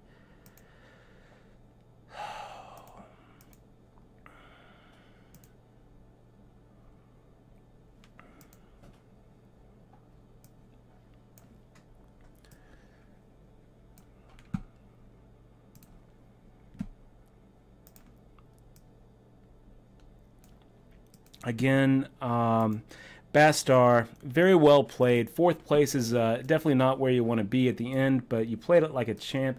You outplayed the shit out of me, honestly. I mean, we were sitting there, you know, and you got it all in with 2 pair against my 1 pair. So, you know, you got it in good, and it's, you know, I got to say it's. I don't often feel like I get misplayed, you know, that I get outplayed. I feel a little outplayed there. Maybe you know, maybe you're gonna go ahead and get away from it when I check. If I were 3-bet pre-flop, I kind of felt like King Queen offsuit was a strong enough hand, and it was definitely underrepresented there. I don't hate the way that you played it for sure, bud. Sorry that I had to give you a bad beat. But, I mean, shoot, better you than me, man. I mean, like, I hate to say it, but that's just how it goes. There's no, you know, like, you know, if I had to choose between giving you the beat or, you know, you giving me a beat, I gotta take, I'm happy to be on the other side. So I'm not gonna say sorry, because I think that's one of, like, the worst things that you hear at a poker, oh, Jesus, how do I misclick that? Sitting here just focusing on, you know, congratulating Bastar on his 4th place finish, but yeah, hopefully, you know, we make a lot more of those, buddy. And I'm going to go ahead and try to seek you out. Hopefully we can, you know, go grab a beer and, you know, talk some shop. Okay, so let's go ahead. What do you guys think about making a little raise here? I kind of like it. I kind of like making a raise here. Let's go ahead and try to get a little bit of, let's just get a little bit of dead money in this pot. If 4 agreement shoves, we're done, right? We're not going to continue with the hand, but let's go ahead and take a little stab at it. There's enough of a side pot here that we can go ahead and it's going to be kind of hard for 4 agreements to ever think that we're betting into a dry pot. So now we're just completely screwed. There's not really anywhere to take this hand. We'll fold, and you've got it, buddy. Jack 6 is going to take it down. Interesting. We actually would have ended up splitting the pot with this shorty. Okay, so we are in what? 75th puts us at 6 out of 7, right? 6 out of 7. So not a bad place to be in. Let me go ahead and tell you what we're playing for here. First is 105, and 6 is 22.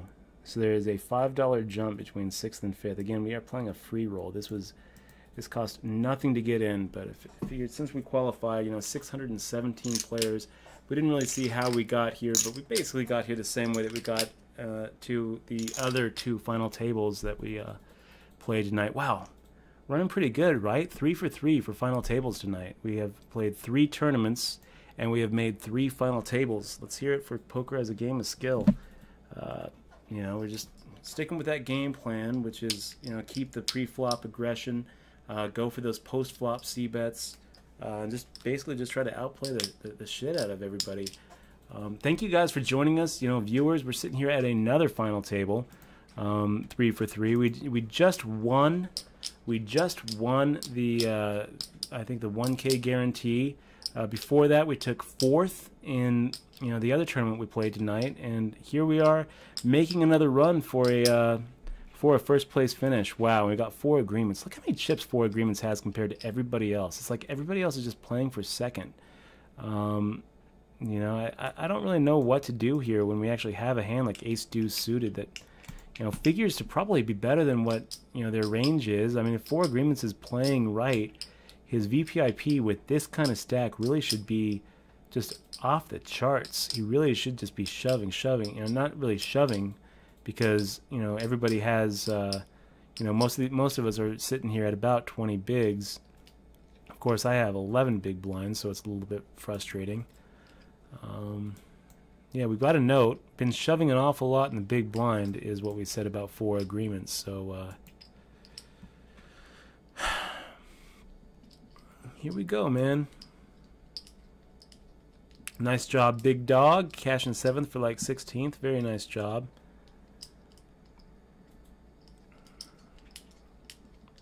Fifth horseman, I don't know. We took 4th, and then we took 1st, and now we're going to try to take another 1st. I mean, we're playing pretty small. You know, it's not really about the money. We're playing just you know, have a little Twitch thing going on, and we're going to try to take this one down as well. I mean, this was a free roll. This was a free buy-in tournament, but first is 100. I mean, $100. We'll still take that, of course. I mean, is anybody going to look down at a $100 bill floating in the wind and say, yeah, I don't want that? No, we take it.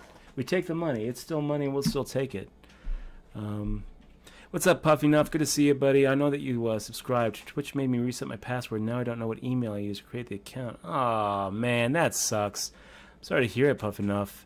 Definitely, you know, follow through with, you know, with Twitch. I mean, since you used your credit card to subscribe, or since you used your PayPal to subscribe, there's got to be other ways that you can verify your account, man.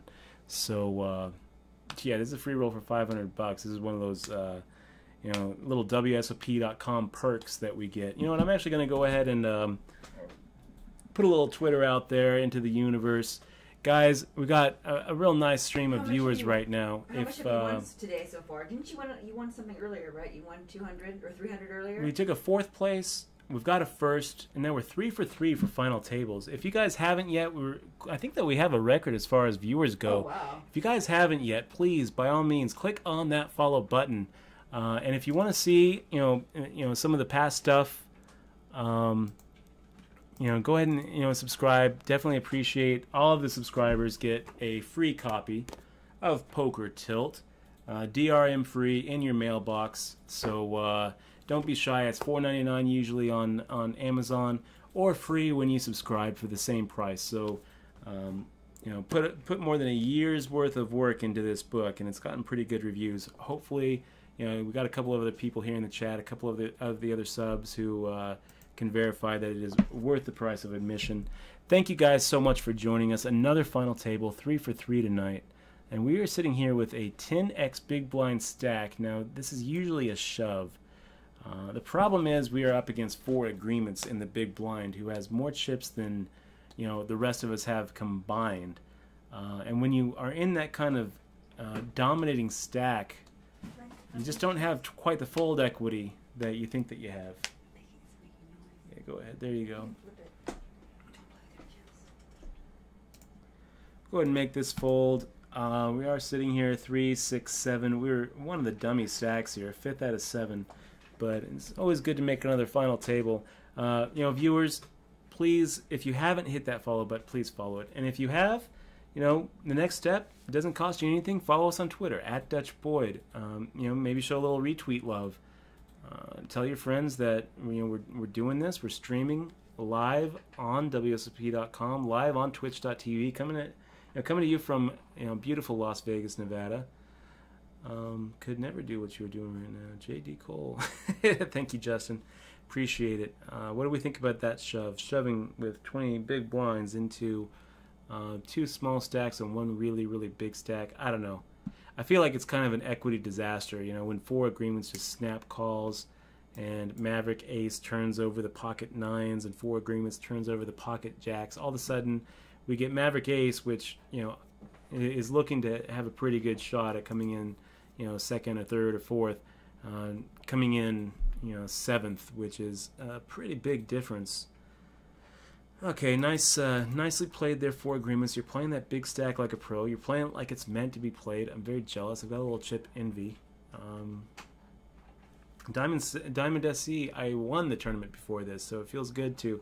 I actually had this final table just kind of on the side. I wasn't really paying much attention to it, and here we are actually, in a spot to get back-to-back wins. Before the one that we just won, we took 4th place. So we're 3 for 3 tonight. 3 for 3 to make final tables. 3 for 3 to actually make the money, which is a pretty nice ITM percentage. Anytime your ITM percentage is 100%, it's a pretty good feeling. So this is a shove. We don't love it. If we get called by Tanichi, we don't love it. If we get called by anybody, we don't like it. We got Wasabi Rush sitting there with the Antiguan flag. And we're pretty much just fucked now. There's really no card that can come where we're not losing that pot. And now we've got 17,000. It's just brutal. Brutal. So what do we do with a 2x big blind stack at this point of the tournament? I mean, at this point of the tournament, I think that what we need to do, I mean, if the button were somewhere different, if we could get into a situation where 4 agreements makes a raise and we can come along with any 2 cards and hopefully get some dead money from the big blind and small blind, that would have been nice. It doesn't look like we're going to get this opportunity. It looks like what's going to happen is, we're going to get blinded out is what it looks like it's going to happen. We're looking at, I mean, do we make the shove here with 2 bigs against 4 agreements? Yeah. It's good enough to go ahead and make the shove. With any luck, we're able to get 4 agreements to make a shove here and push Wasabi Rush off the hand. Then we're able to actually get some real nice dead money in with what probably is the best hand. No, instead they're going to go ahead and play that jungle rule, do that implicit collusion, and check it down, hurt the small stack. I can't blame them. This is probably it. This is probably the end of it. Trip Donkey. Oh, wow. Look at that. I got to tell you, Trip Donkey, thank you so much for this sub. I can't tell you how much it means to me. Let's go ahead and make sure that alerts is all. There we go. Trip Donkey. Thank you so much, man. I really appreciate it. Fist bump. Welcome to the crew. Let's go ahead and max that, too. I got to tell you, fist bump. It makes me feel, Trip Donkey, it makes me feel better seeing you subscribe than it does actually winning that pot and going just crazy there. Wow, how many outs do we have there and we don't get it? It's okay. We got a subscription. I got to tell you, Trip Donkey, it makes me feel so good. We're going to go ahead and ship you that free DRM free copy of Poker Tilt. I hope that you check your mailbox. I hope that you enjoy the read. Yeah, we want the coin back. We need that lucky coin. She took my lucky piece, and now we're out. Are you out of the yeah, we're out. We're out of the tournament. Sorry. It's not funny. That's your money, too. It's not funny. Yes, it is. It's not funny. Okay, so we'll go ahead and close that. Let's go ahead and take a look and see. I think we're going to keep it going. We are going to keep the rush going. We got $16 in that free roll. I mean, it was basically a free roll. We didn't really care if we had to choose between, winning one or the other. We'll win the one that we got. We're going to go ahead and register in another tournament, a $10 rebuy and add-on turbo. I don't think it's going to take too long. Go ahead and add this up. Trip Donkey, welcome to the crew, buddy. I really can't tell you how much I appreciate it. So let's take a look. I'm going to go ahead and take the rebuy, and then we're going to go ahead and add this to our stream. Thank you guys so much for joining us. I really appreciate it. We're back to square one. If you want to see how we make this happen, how we've made 3 final tables tonight, how we've actually won our 3rd tournament, streaming on twitch.tv. Join us. I am 3-time World Series of Poker bracelet winner Dutch Boyd, and I'm going to show you how we do it. We are sitting here with in the turbo rebuy and add-on, starting with 20 big blinds. So it's kind of unlucky that we actually came in front of the big blind at this point. Anyway, rebuy periods are going to end in 17 seconds. We'll go ahead and take the add-on. We won't forget. We've forgotten in the past, and it really sucked. What did you cash for the other 2 tourneys, Dutch? We got 4th and we got 1st, Rube. I don't remember what they were, but I think that we're up, well, I don't know, maybe $500-600 today.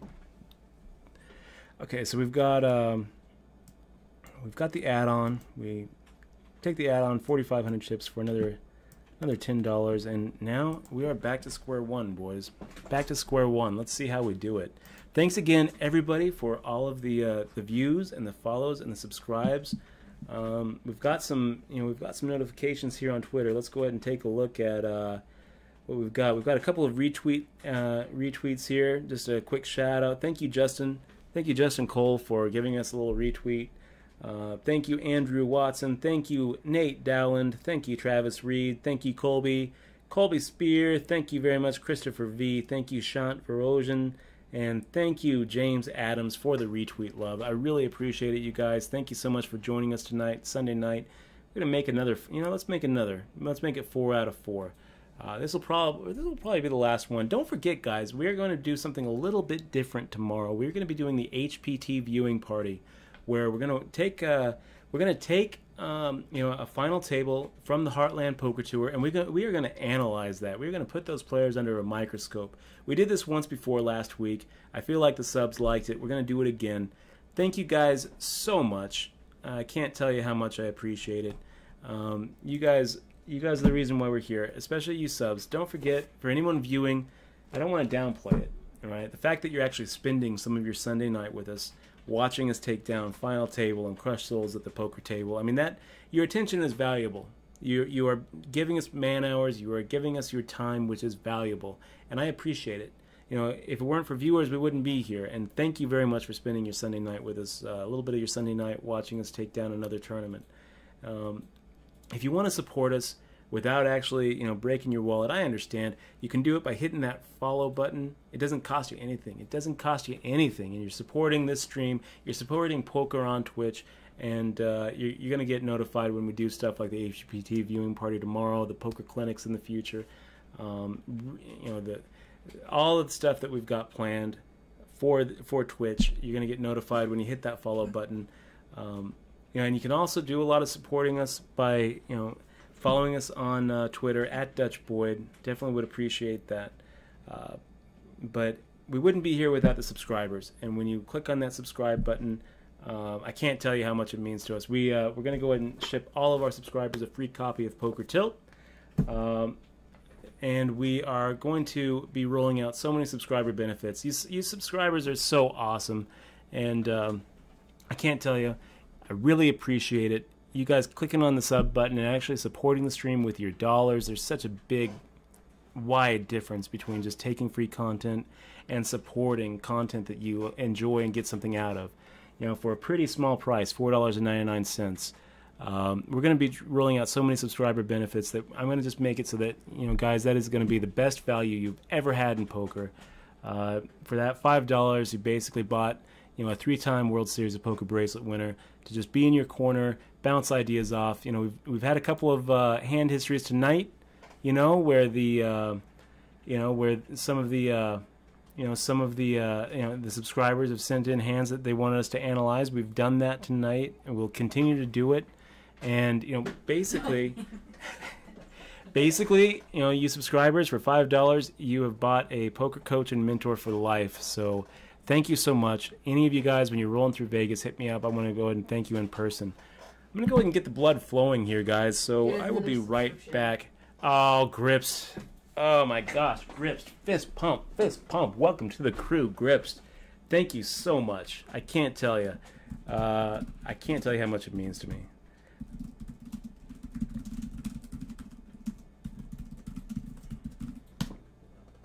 Besides the DRM-free copy of Poker Tilt, you also get the cool emoticons right down there. What do we got going on here? Why am I not seeing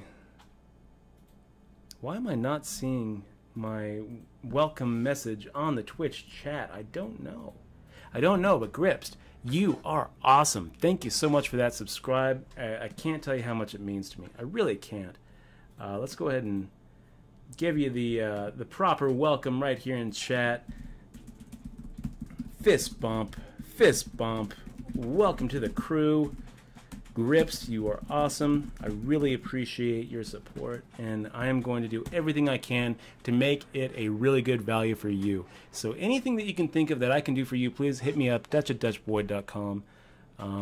Yeah, so Justin, don't forget, Justin, we've got the lucky piece back, but don't forget that we did go from 8,000 to 55,000 with those pocket fives after she took the coin. So is it a lucky coin? Sure, why not? Why not? Yeah, check your inbox, other box, Grips, for that free copy of Poker Tilt, DRM free. Thank you so much. Yeah, Rube 420. Just watched that 03 main event again the other day. I missed that type of poker atmosphere compared to today. I don't know, Rube. I feel like the poker atmosphere today is just as electric as it has ever been. If you haven't yet come out to the World Series of Poker and saw what is going on at the Rio every summer, I mean, it is amazing. I'm counting down the days, you guys. I can't wait. Yeah, so Trip Donkey, thanks again, man. You know, fist pump. Thank you so much. The way that you're going to access the ebook is check your Twitch inbox, and you're going to get the download link for all the different formats of the digital version of Poker Tilt. So for your Nook or your Kindle or your iPad or your desktop reader, your smartphone, and hell, print it out at Kinko's, you know, if you don't have any of those. And I hope that you enjoy the read, Trip Donkey. I really do. Okay, Pretty Gaga, you're going to go ahead and get the bony fish. We talk about this all the time. We don't like those open limps, especially at this stage in the tournament. We just don't have enough hands for you not to take the equity that comes with taking the pre-flop aggression and taking a flop, you know, with that C bet. So go ahead and fire out a half pot size bet. Hopefully it gets through. And that's how we do it, guys. That's how we take down tournaments. I mean, we're not waiting for the cards. We're waiting for the spots. We're waiting for those situations where we can win a hand with 7 high, no pair, where we can move those guys off of the better hand, because there's no way that 7-6 off is the right, you know, is a good hand there. Mambo, you're doing it.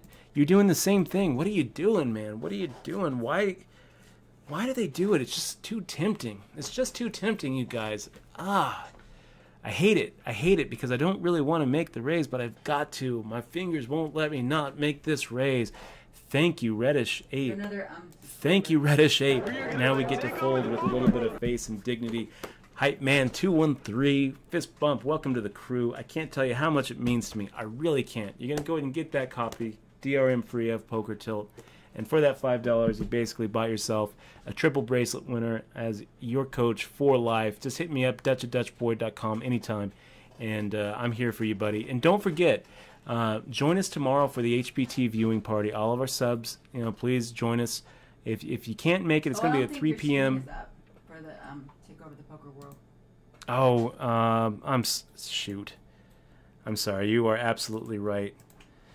We didn't get the animation in there for you.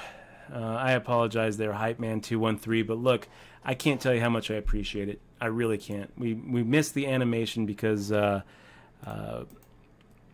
a Twitch fish. I'm a Twitch fish. I gotta admit it.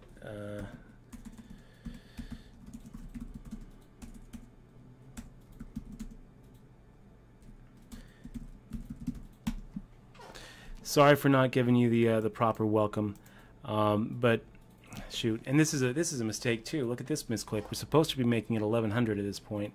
We're not quite at that point where a 2x makes sense. We want to be making it 1100 and keep on tapering it down until it gets down to about that 500,000 level, maybe that 1,000, 2,000 level. It's kind of depends on how we're thinking. There it is. There it is. I-doos. Oh, we got another one. I-do-z. I-doos. Thank you so much for the sub, man. Fist bump. Fist bump. Welcome to the crew. I-doos. You are awesome. Thank you for supporting the stream. Thank you for supporting Poker on Twitch. I hope that you're going to be able to get a lot of value out of it. We're sending you that DRM free copy of Poker Tilt. You're going to be able to join us for the sub-only kind of stuff that we do, like tomorrow, the HPT viewing party at 3 p.m. Pacific Standard Time. Please join us for that. And if you can't, you're going to be able to watch, oh, look at this. A subscription train is coming. Z Bishop, thank you so much. Thank you, I-doos. Thank you, Trip Donkey. Thank you, Hype Man. We really appreciate the support. You guys are the reason we get to do this. Thank you, Gripst. I really appreciate the new subs. All of you subs are so awesome. Thank you for supporting what we're doing here, guys. We're really gonna try to. There it is. I love that animation. Thank you, Z Bishop. Welcome to the crew. You are awesome, Z Bishop. I can't tell you how much I appreciate it. So besides the DRM free copy of Poker Tilt, we're going to be doing all sorts of sub only type stuff where we'll have some sub home games on some like free rolls and stuff. We're going to have subscriber only chat tomorrow in the HPT viewing party. Of course, all of you viewers are welcome to come and join us. You just won't be able to chat and join the discussion unless you're a subscriber, but do come. I think that we're going to go ahead and look at this. We got another one. Cycling Guy, Fist Pump. Welcome to the crew, buddy. Welcome to the crew. Thank you so much for your subscription. You're awesome, Cycling Guy. All of you subs are the best. Seriously, if there's any way I can make that subscription seem like a better value to you, I want you to hit me up and let me know. Dutch@dutchboy.com. And any question you've got about anything. God, I love that animation. Fist bump, Cycling Guy. Thank you so much for your support. We're going to go ahead and ship you that DRM free copy of Poker Tilt. More than a year to write this thing, 90,000 words. And got some pretty good reviews. So, subscriber train. Thank you. Gib Dash. Fist pump. Welcome to the crew, man. Welcome to the crew. I got to tell you guys, it's very humbling seeing that subscriber train come on in like that. It was very slow all night. All night. It felt like no one was going to subscribe. And then all of a sudden, you guys are just the best. So we go ahead and make it 1,300. We're going to go ahead and make that raise here. Under the gun. Don't love it. But good enough. Good enough. We don't really need to have hands here. We're going to go ahead and take the pre-flop aggression and take that post-flop c-bet. Guys, subscribers, you're great. All of you viewers, thank you for joining us here on Sunday night. I know that there's a lot of things that you could be doing. Hopefully you watch The Walking Dead. Hopefully you're watched Big Dog Pocket Fives take down his 7th. Hopefully you got to see some of the other great Twitch streamers here on Twitch. Jay Carver is definitely the reason why I'm even here. So hopefully you got to see him. I saw Barry Greenstein on tonight too, so that was pretty cool. But the fact that now you're here with me, and now we're going to go ahead and try to make our 4th final table of the night. I really appreciate it. All of you subscribers are going to be able to go back and see some of the other streams. Wow, look at this. So Reddish Ape, one of the better players on the site. We're never really folding to that kind of small bet, and we'd expect him to go ahead and c-bet here. So let's go ahead and play back at him. Let's go ahead and play back at him. I think that we just go ahead and go for a raise here. And, let's see what happens. See what happens. It's going to be kind of hard for him to continue with anything except, pocket pair, a 9. He could easily go ahead and make a re-raise. I feel like floating. I really do. I feel like floating because when we call, he's just done with the hand so often. Okay, Reddish, you probably outplayed us there. Of course, I don't think 10 high is really, ever ahead. But we took a shot. We tried to outplay a decent player at the table, and it didn't work. Sometimes it doesn't work. So that puts us in 17th out of 30. We're sitting here with 20 big blinds. It's not really where we want to be, but it's okay. It's okay. We're still There's always another hand. Actually, guys, red a shape, yeah.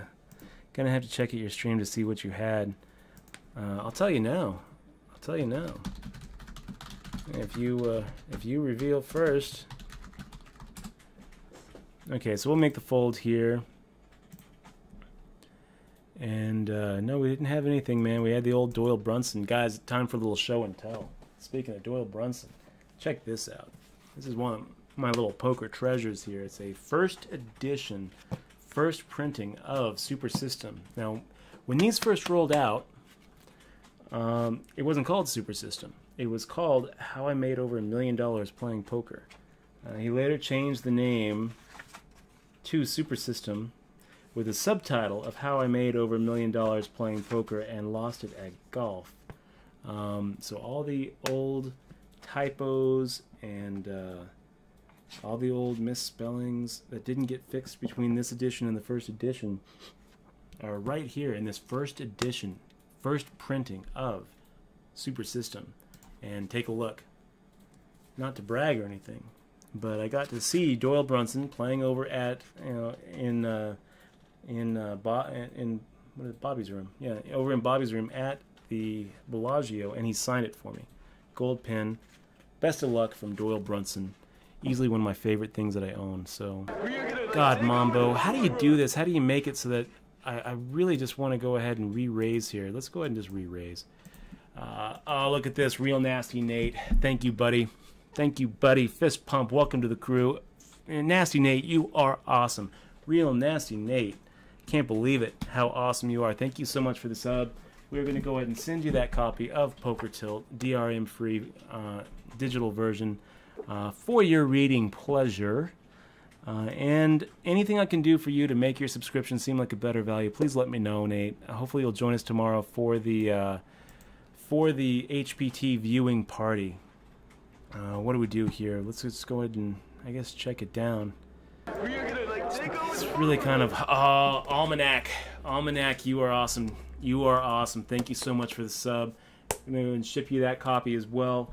Join us tomorrow for the subscriber party, and really anything I can do to make that subscription seem like a better value, guys.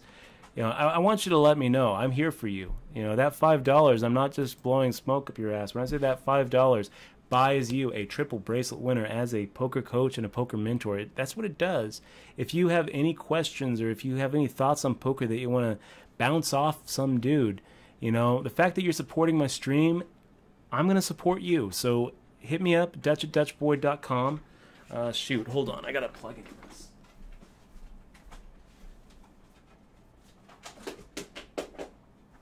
Shit.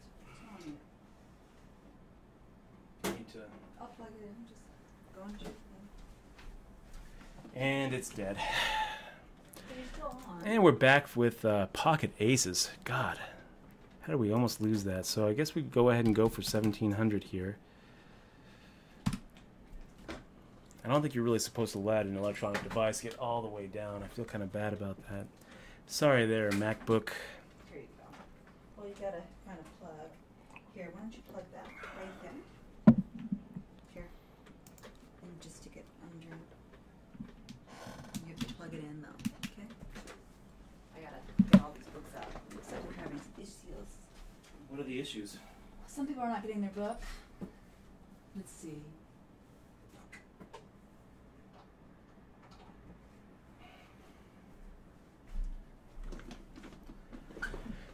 Yeah, guys, if you haven't gotten that download link and you're a subscriber, then check your other mailbox on Twitch, because a lot of times it ends up over there.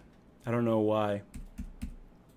And or you can always just email me too and let me know that you didn't get the download link, and I'll go ahead and ship it over to you. It's Dutch@DutchBoyd.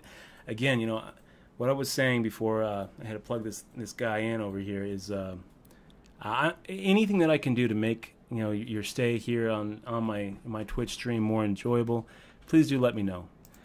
And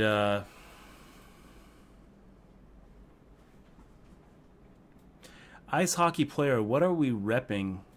I think that there were some other holdings that we could have repped there, right? So we're repping a 5, we're repping a 9, we're repping any sort of pocket pair, we're repping the kind of semi-bluff draws like 8-7 and 7-6 and 8-6 that might do the same thing. And, you know, really we're repping that reddish ape might stop with the hand if he doesn't have anything. You know, if he's sitting there with like an ace-3 offsuit, is he loving his hand? Is he going to go ahead and say, okay, we're going to go ahead and re-raise here? Maybe. If he's sitting there with like the jack-10, is he going to go ahead and continue with the hand? And then what? I guess like call and check fold to a bet when he misses one of his 6 outers? You know, maybe. We're going to go ahead and shove here. We got 15 bigs. It's kind of questionable. It's one of those awkward spots where where a normal raise, where we'd be making it 3x, because we're in the small blind against a big blind, just kind of invites a shove over the top of us. So 15 bigs, it's one of those tween stack situations. I don't really like it, but we are in a turbo, so we can't really just wait around. And we might not get a better spot than that. Look at that, we got another one. Sketch Alley, look at you. Thank you so much for the sub. Fist bump, welcome to the crew, man. I can't tell you how much it means to me. I really can't. I'm going to go ahead and give you the little welcome there in the chat. Thank you so much. We're going to go ahead and ship you that copy of Poker Tilt, DRM free. Check your other mailbox. And, wow, I really appreciate it. So we're going to go ahead and 15 bigs. I guess we go ahead and just go back to min raising. It's enough where I feel like a shove isn't good. What's up, Chuck Mag? Chilling in our stream. So I think we might be having Reddish Ape on our stream too. He said that he's going to have to wait 3 minutes to see that we had 10-2 there. We'll go ahead and make the raise here. Hype Man, remember that Poker Doc Beyond the Felt? Yes, I do. The crew was featured in it. Any idea where I could find that again? It's been removed from PokerTube and YouTube. Hype Man, I don't know where you can find that. I don't know, but I've been meaning to email my producer friend who put that together, Rebecca Sindoris, and see if maybe she's willing to release it again. Wow, look at this, you guys. We're sitting here with, you know, against 3 other opponents, 4-way action. I mean, if we get raised here, do we love it? Not really. Not really, but I just don't see us going anywhere. I mean, hopefully we're sitting here with, you know, we're up against a weaker ace. Sometimes we actually are going to be fucked and drawn to a 3-outer. So let's see what happens. Going for the 3-outer. Sucks to be us. Okay, guys, that's it. Maybe, is there anything else that we really feel like playing? We just broke our perfect streak. Kind of upset about that. Let me go ahead and, yeah, we busted out. Let me go ahead and take a look and see if there's anything else we want to be playing. You know what? There is. There is something else I think we want to be playing. Let's play this 1500 guaranteed. It just started up. It's another turbo, $20, so it won't be going too long. Back to square one. Every tournament is a second chance. Every tournament is another shot at greatness. Let's go ahead and, here's the lobby. We will register and rebuy right away. Let's go ahead and add that source. And here we are, guys. Another shot at greatness. Another chance at redemption. There we are. Interesting, too. So they start us off with 3K, and a rebuy is another 3K. I wonder how much the add-on is. An add-on is going to be 5K, so it's pretty important to make that add-on. So, yeah. Blah. Ugly. Hey, OTYC11, thanks for joining us on the stream, man. Hope to see you guys tomorrow. We got 600 people watching. Thank you guys so much for spending some time with us. If you haven't yet, click on that follow button. Make sure to join us tomorrow. We're going to be doing something a little bit different. We're going to be doing an HPT viewing party. We've got permission from Derek over there at the Heartland Poker Tour. A great group of people over there, good group of guys. Really happy to have permission to do our viewing party. So what we're doing is we're going to go ahead and take a final table and basically put those players under a microscope. I get people asking me all the time, Dutch, how do you get better at poker? And it's kind of a tough question because it kind of goes two ways. You know, on the one hand, are they asking how they can get better at poker, or are they asking how I get better at poker? Because the way I get better at poker, I mean, I've read so many books. So we'll go ahead and make this. We'll make the fold here. It's not really a spot. We probably didn't even need to raise. You know, the point early on before the antes kick in, we really want to keep our VPIP pretty low. And really the reason we're raising is not so much to steal as it is to inflate the pot.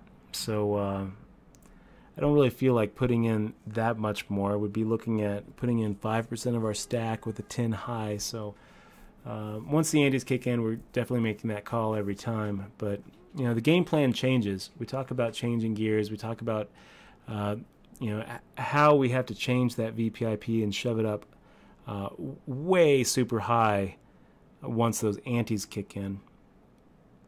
Okay, so join us tomorrow if you haven't at 3. You know, if you haven't heard, 3 p.m. Pacific Standard Time, we are going to be doing an HPT viewing party. Back to when people say, "How can I get better at poker?" You know, a lot of times what they're asking is how they can get better at poker. And my advice is to always, you know, constantly be working on your game. You should be spending a lot of time actually trying to improve your game apart from just playing. Experience really can only take you so far. And actually, you know, playing bad poker reinforces a lot of bad habits. So in poker, I feel like experience is one of the worst teachers. I think that the best teachers are going to be, you know, going out there, reading the books, you know, buying a bunch of books and, you know, reading them. You know, pretty much every strategy book you can get your hand on is going to, you know, at first be valuable. Eventually you're going to start buying these strategy books and it's just going to be all redundant information. You're going to get through like a whole book and say, you know what? Everything in that book just reinforces stuff I already knew. And when that happens, congratulations, you're at the next step of your education, which is to go out, join the forums, Pocket Fives, Reddit. There's lots of forums out there. Poker Fraud Alert is a pretty good one. I always used to like Donk Down. I don't know if it's a forum anymore.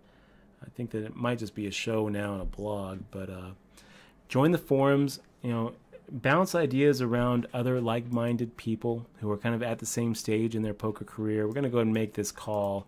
A min bet isn't going to really get us off anything. We're getting 3-1.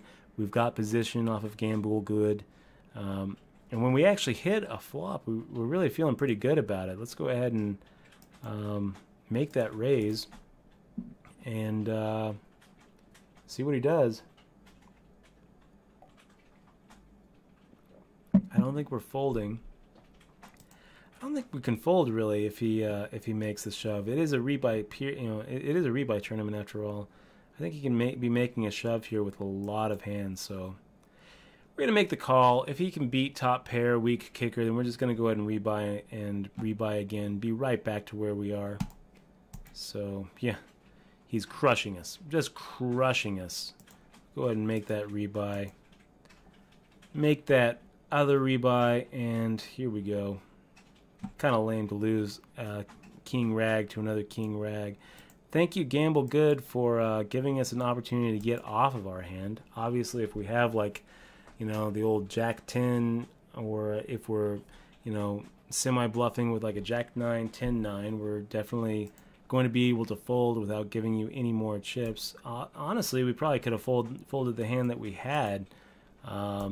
Instead, we got a little sticky and just felt like we could do no wrong, so we make a mistake there.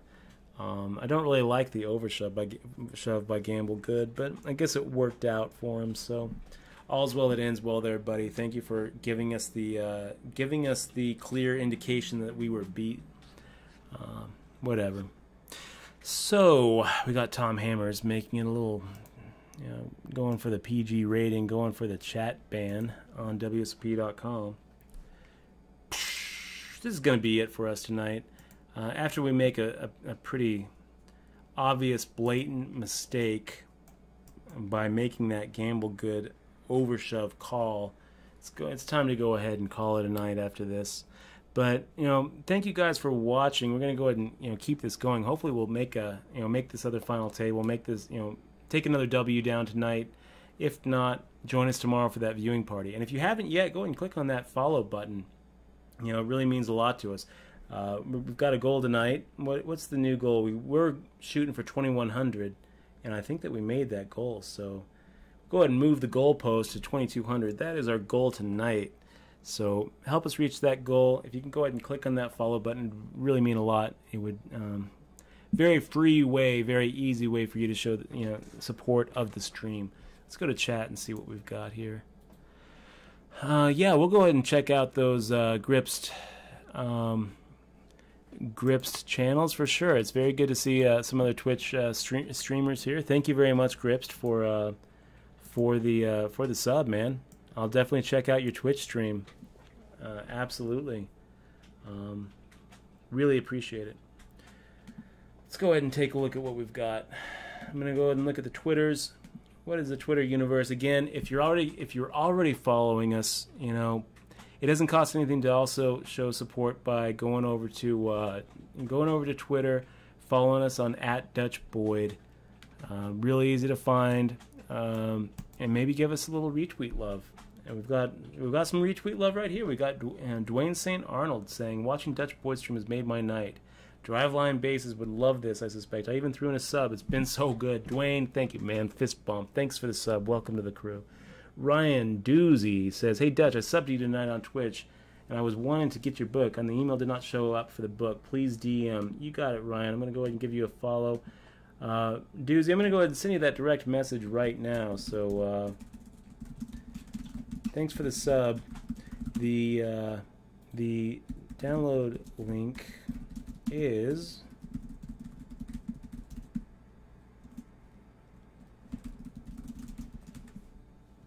so Ryan, go ahead and check your direct message over there on Twitter. Thank you so much for joining us on the stream, and thank you for your subscription. Chris Y2 Icon asks, "What are your feelings about the RAWA HR 707?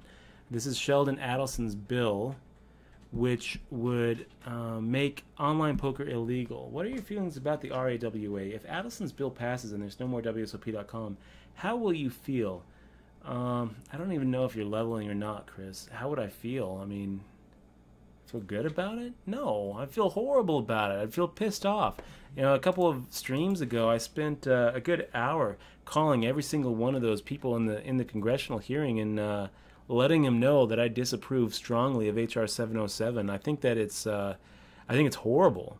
I think if Adelson's bill passes, it's horrible. And I think that anytime someone steps into the Venetian, they're basically supporting poker's public enemy number one. Don't do it. Sheldon Adelson, he's the richest guy here in Nevada, and he has built his fortune off of the backs of gamblers, off of the paychecks of gamblers, and now he's coming at us like somehow poker is immoral and wrong. How can he sleep at night if he really believes that? How can he sleep at night?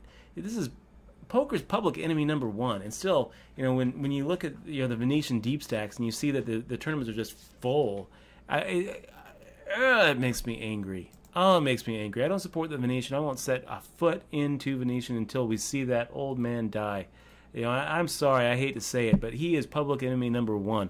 If that RAWA passes, if HR 707 passes, if the Restore America's Wire Act passes, I'm probably going to have to leave Vegas. I really enjoy twitching too much just to not do this, so I'm probably gonna have to take a page off of Somerville's book. I'm going to have to go up to Canada or go down to Rosarito and continue to play online, because there's no way that I think that I would stick around Vegas if I can't do what I'm doing right now, if I can't chill out with you guys here on a Sunday night and just crush final table after final table.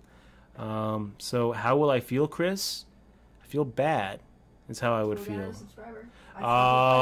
Ice hockey player, man. And Doji, thank you so much. On the stream, and he's thanking you for helping his son. Fist bump. Dodgy 007, no problem at all. I'm more than happy to do it. It was pretty cool to see Connor also subscribe. You guys might be the first father and son combo that we've had as subscribers, which is just really cool. Thank you so much, Dodgy, for your support. And Ice Hockey Player, man, thank you. fist bump. Welcome to the crew. You are awesome, man. Thank you so much for your support. Let me go ahead and pop in right there in the chat. A nice little welcome there. Double fist bump. Welcome to the crew. I can't tell you how much I really appreciate it there, Ice Hockey. Shoot, Gamble Good. What you doing, man? You know what? We're going to go ahead and take a flop with you, because anytime you've got a guy who's willing to go ahead and just shove 100 big blinds in post flop, we've got a chance to go ahead and get a lot of action. So now what? Now we just fold, I guess. We just completely whiffed it. We fold. There's sometime in the game you have to make some donk calls. Is this right? I mean, Iceman Kiwi, that was a pretty donk call for sure. I feel pretty stupid about making that call with the King 4. Gamble Good is basically just, letting us know that we're beat, and we still just got stubborn. I guess, in my defense, we've been running so good tonight, going, going for three, back to back, final tables, taking down that win here on Twitch was just awesome. That I felt like maybe we had a little bit too much get up in our step. Maybe we just felt like we, even when we get it behind, we're gonna get it in. We're gonna be fine. So I don't know. Hey, Real Nasty Nate, it's going to be a DRM-free digital version. So if you wanted to, pass it on to any of your friends or any of you, anybody that you want, go ahead and feel free. Thank you so much. I'm glad that you liked the. I'm really glad that you enjoyed the read, Nasty Nate. And Ice Hockey Player, thank you so much, man. We're going to go ahead and hit you with that download link for Poker Tilt, and let's see what we're at. We're sitting here in the turbo. Sitting here at the 50-100 level. We've got 55 big blinds in. Pre-ante stage, so really all we're trying to do here, we're going to keep our VPIP pretty low. We're only going to be playing hands in spots where we can make a really good crushing hand against a really good second best hand, right? So we want to get it in there with like the suited aces, get it in there with the small pocket pairs, get it there, get it in there in position against guys like Gamble Good, which figures to overbet the pots, and we'll see how it goes. Yeah, I agree. Boycott Venetian. I'm definitely boycotting Venetian. I'm not stepping foot in there until Sheldon Adelson changes his tune. I don't think that's going to happen. Kipasik, thank you very much. I actually did have a beard a couple months ago and got it pretty long. We tried it. Michelle didn't like it, so scary. I thought I'd like it. Went ahead and cut it down. Thanks, Willie. Thanks for saying there. Thanks for saying it, Willie. Good to see you. Always good to see you, buddy. Make the full deuce 5 offsuit. Really know where to go with that hand, even though we've got a big blind who's sitting out. I think we just go ahead and give it up. Come on, Paul DeWald, do your thing. Go ahead and make the raise there. Take it. What are you doing? Paul DeWald, he must be multi-tabling. Ugh, come on, Paul. Raise. He's sitting out. Oh, this is why you don't want to multi-table. Paul DeWald. It's funny. Paul DeWald is actually one of the top players on the site.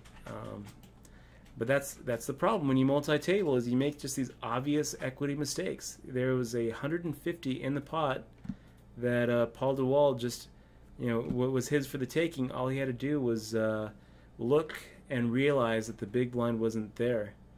Instead, he folds. Wow.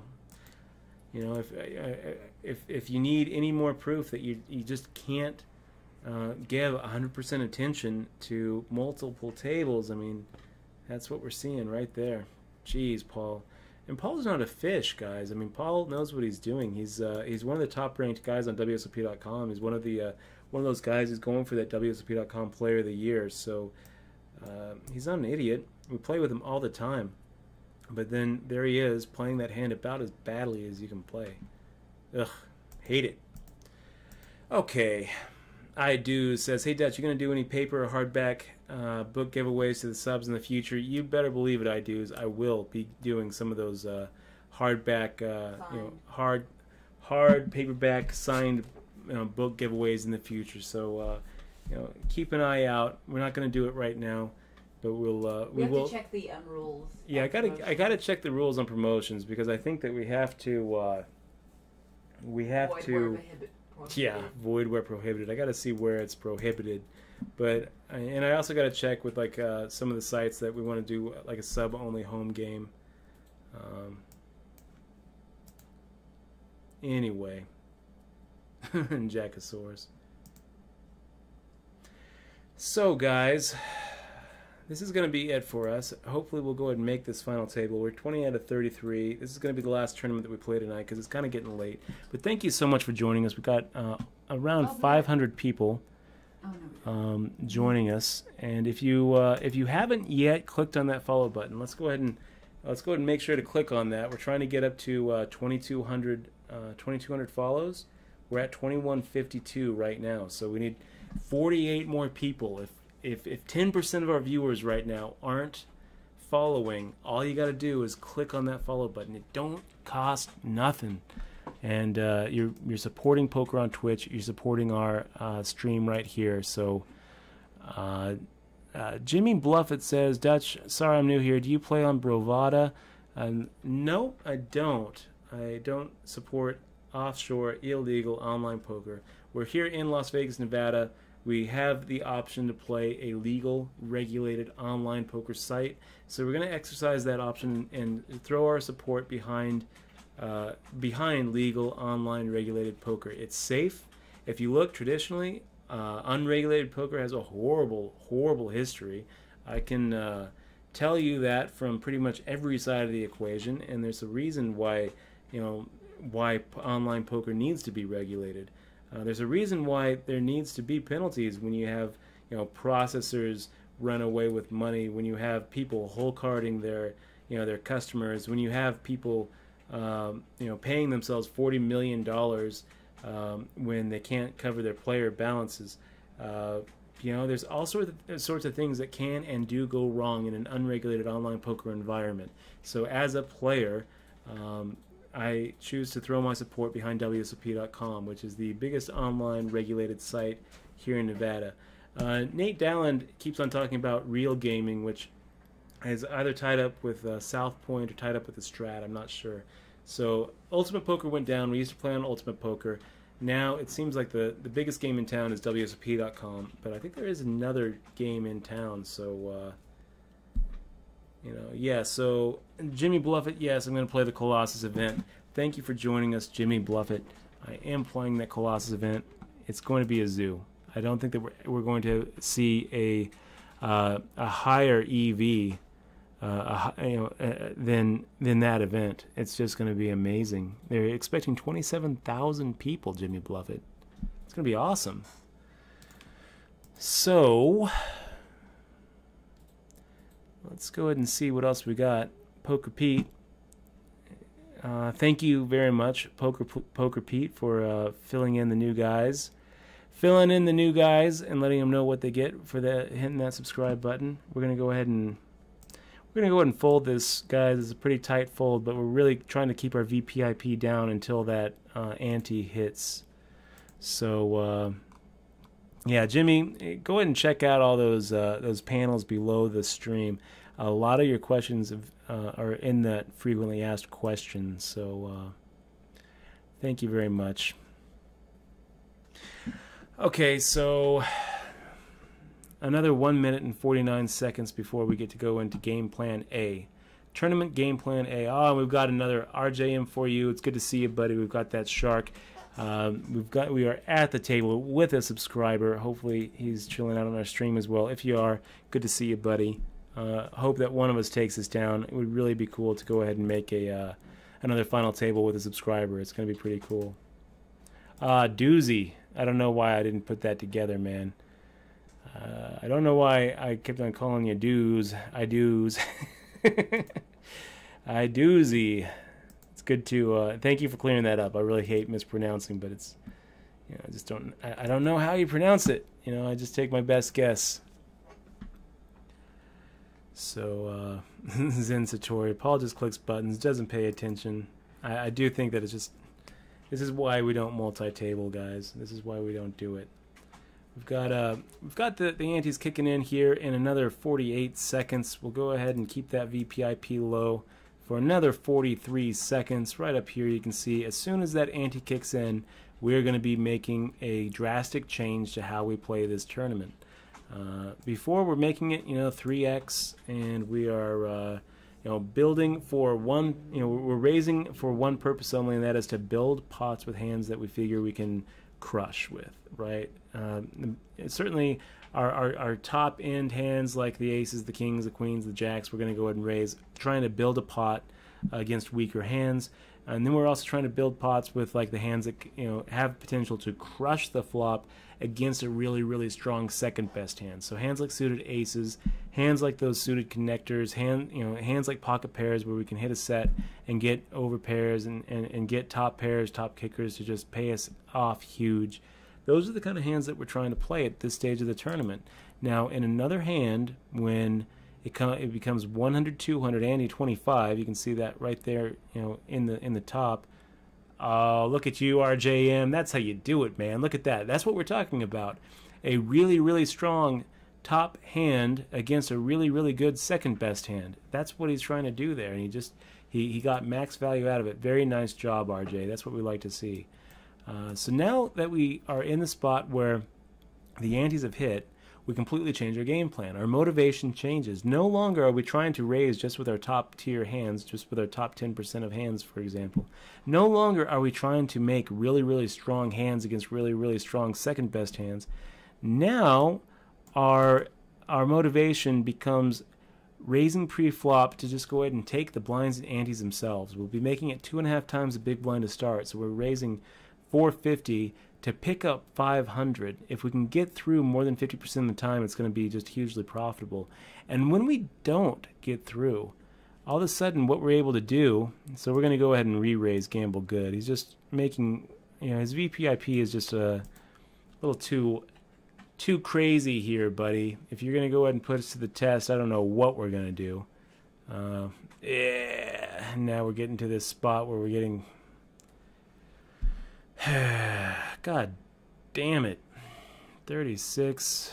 We're getting like 2.5 to 1. I mean, I guess that we hope he has kings. It's so ugly. We'll go ahead and make the call. Hope that we're not in a dominating spot. When we are, I guess we just hope that we catch up. Come on, 7. Come on. And it wasn't meant to be. We'll go ahead and hit that rebuy button and get ready for the add-on period, which I think is coming up here in 13 minutes. I wonder what Gamble Good had. So here we're going to go ahead and make it, well, we're making it 2.5 times the blind. We're making it 500. So it's 500 to win 500, right? 2.5 times. We're going to go ahead and take 2.5 times. And we're going to taper it down as the tournament goes on. What do you do, Gamble Good? Just shove? Just shove it. Go ahead. Give it a shove.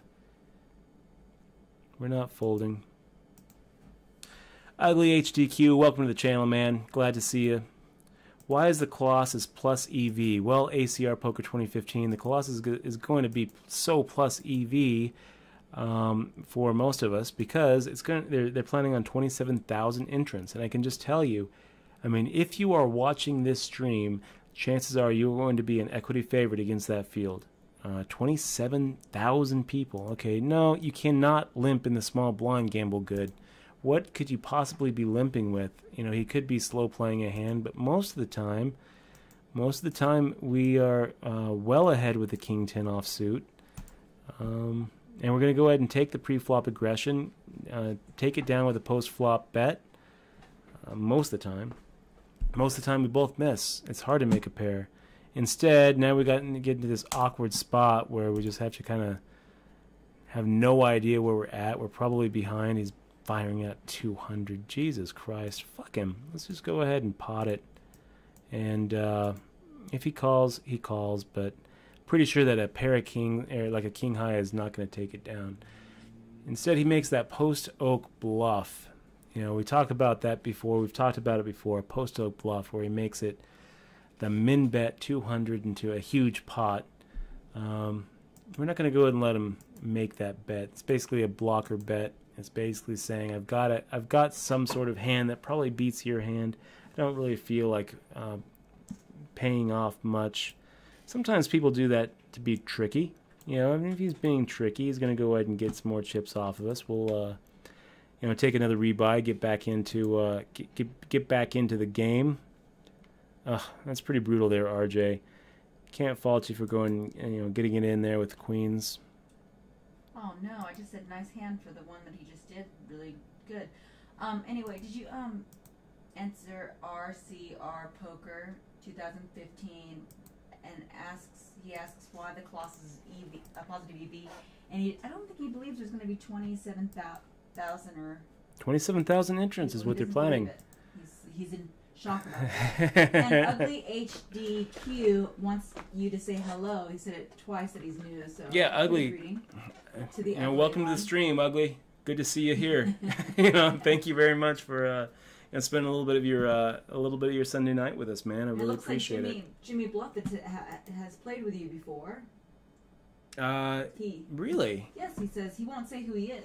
Oh, I'm so curious. Jimmy yeah, Bluffett. Jimmy Bluffett. Jimmy Bluffett. It's and good to see you on the stream, man. man. Sir, and he likes his new channel. Your Jimmy, channel. I definitely would appreciate it. You know, the subs are why we're able to do what we're doing. You know, that first step though is hit that follow button. We're still trying to, you know, reach our goal tonight of hitting 2,200 follows, and I don't know that we're going to be able to make it, guys. We're at 2171, which means we need 29 of you. 29 of you guys watching right now need to go ahead and click on that follow button to make our dream come true. But you know, for all of you guys watching, you guys are so great. Thank you so much for spending a little bit of your Sunday night with us. If you haven't clicked on follow, click on follow. But it's really the subs here that are making this possible. So, Big Dog, Pocket 5, Big Dog. Good to see you, man. We went over one of your hands tonight in the stream. That tin high hand that you made the pretty crazy move with.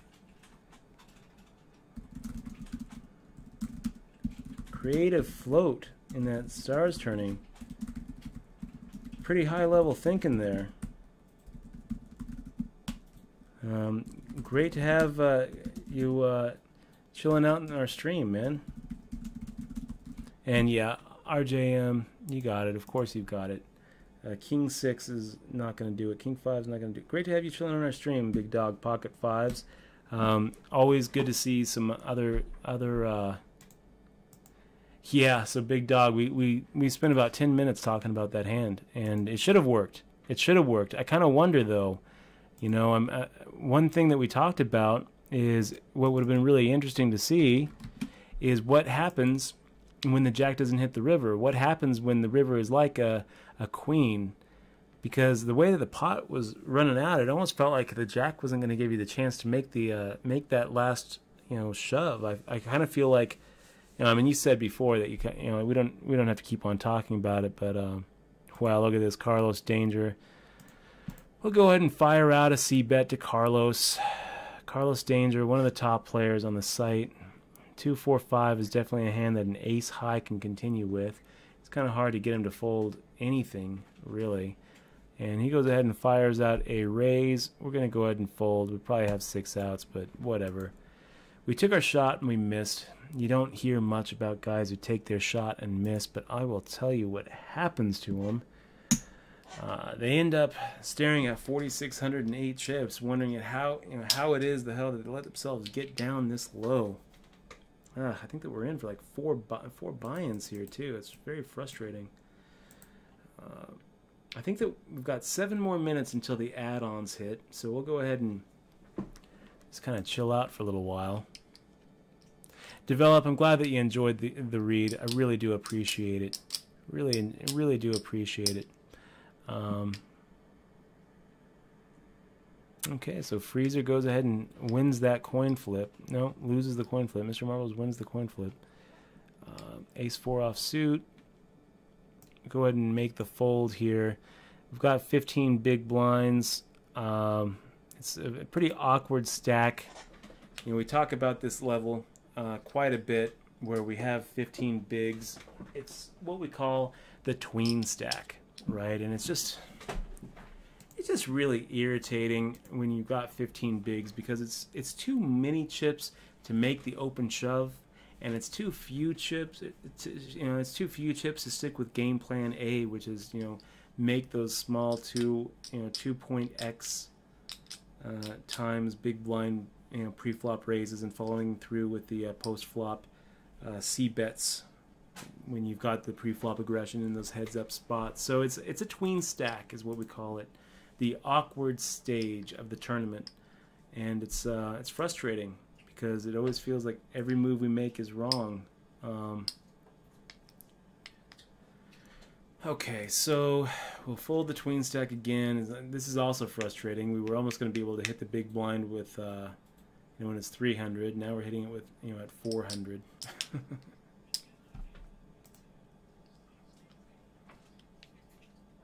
Yeah, agreed, Zoda. Sorry that it's been one of those days, RJM. Shoot, Sundays really can be brutal when you're going for when you're on the grind. Sundays are definitely one of those make it or break it days, and sorry that it hasn't been just sorry you haven't been able to just crush it. It looks like you keep on getting it in with those strong hands. It's kind of funny, we talk about it all the time how when it comes to poker, so often big hands just seem to be getting in the way,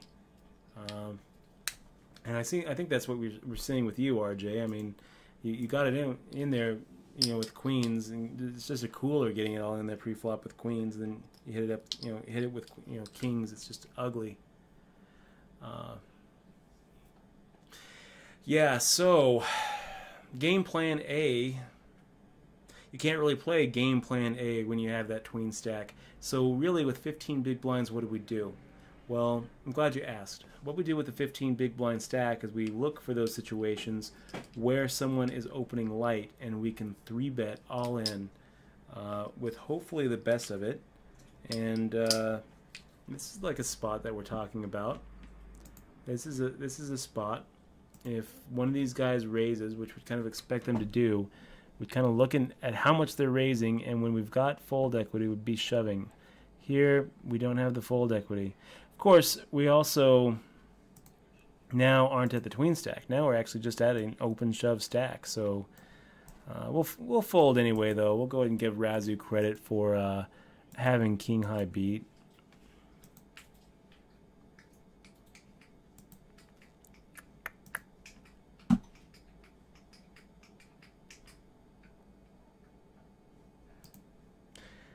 And is it a shove? Nah, we'll go ahead and wait. 4 high isn't really a shove. We got some fold equity there. But when we do get called, we basically are always screwed. We're going to be in this spot, in that spot where we're looking at like a high 60s to low 30s confrontation. Yeah, that was my impression of a big dog pocket fives. If you missed our analysis of that hand, one of our subscribers, 9iron12, sent it over, and we talked about it. Why are you giving me that look? She's hating the chips. Okay, so no more chip tricks, you guys, is what we're getting from our mod. Here, click, click, click. You got it. I won't do it again. Sorry, guys. Sorry for taking it hard on the ears. No more chip tricks on the stream. So my impression of a big dog pocket fives is that I liked the way that you think. I liked the float, but I didn't like just calling on the turn. I think if you're going to make the move, you shove on the turn, just because when he misses, I think that he's going to make the shove on the turn. So I don't think that you're necessarily going to get the option. You're not going to get to make the move that you want to make. It puts you in a real awkward spot, and it puts him in a real awkward spot when you make the shove on the turn, because it's like, what can he call with? He's going to have I don't think he makes the call. So I definitely like the way that you were thinking. It was definitely high level play for sure. When he checks on the river, I mean, oh man. How long did it take for him to make that call in the end? I don't know. No. You're not hijacking at all. Big Dog Pocket Fives, you're a legend here on Twitch. You definitely are one of those, quick leaders who has been in here for quite a while. So we're honored to have you in the chat. definitely, when you come through Vegas, let me know. I'd love to, grab some food, talk some shop, share some trade craft. Definitely not. You're definitely not hijacking anything. I'm really appreciating you being here and spending some time with us for sure.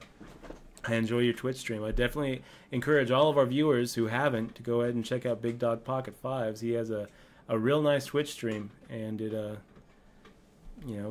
worth checking out. I'll go ahead and pop the link in here.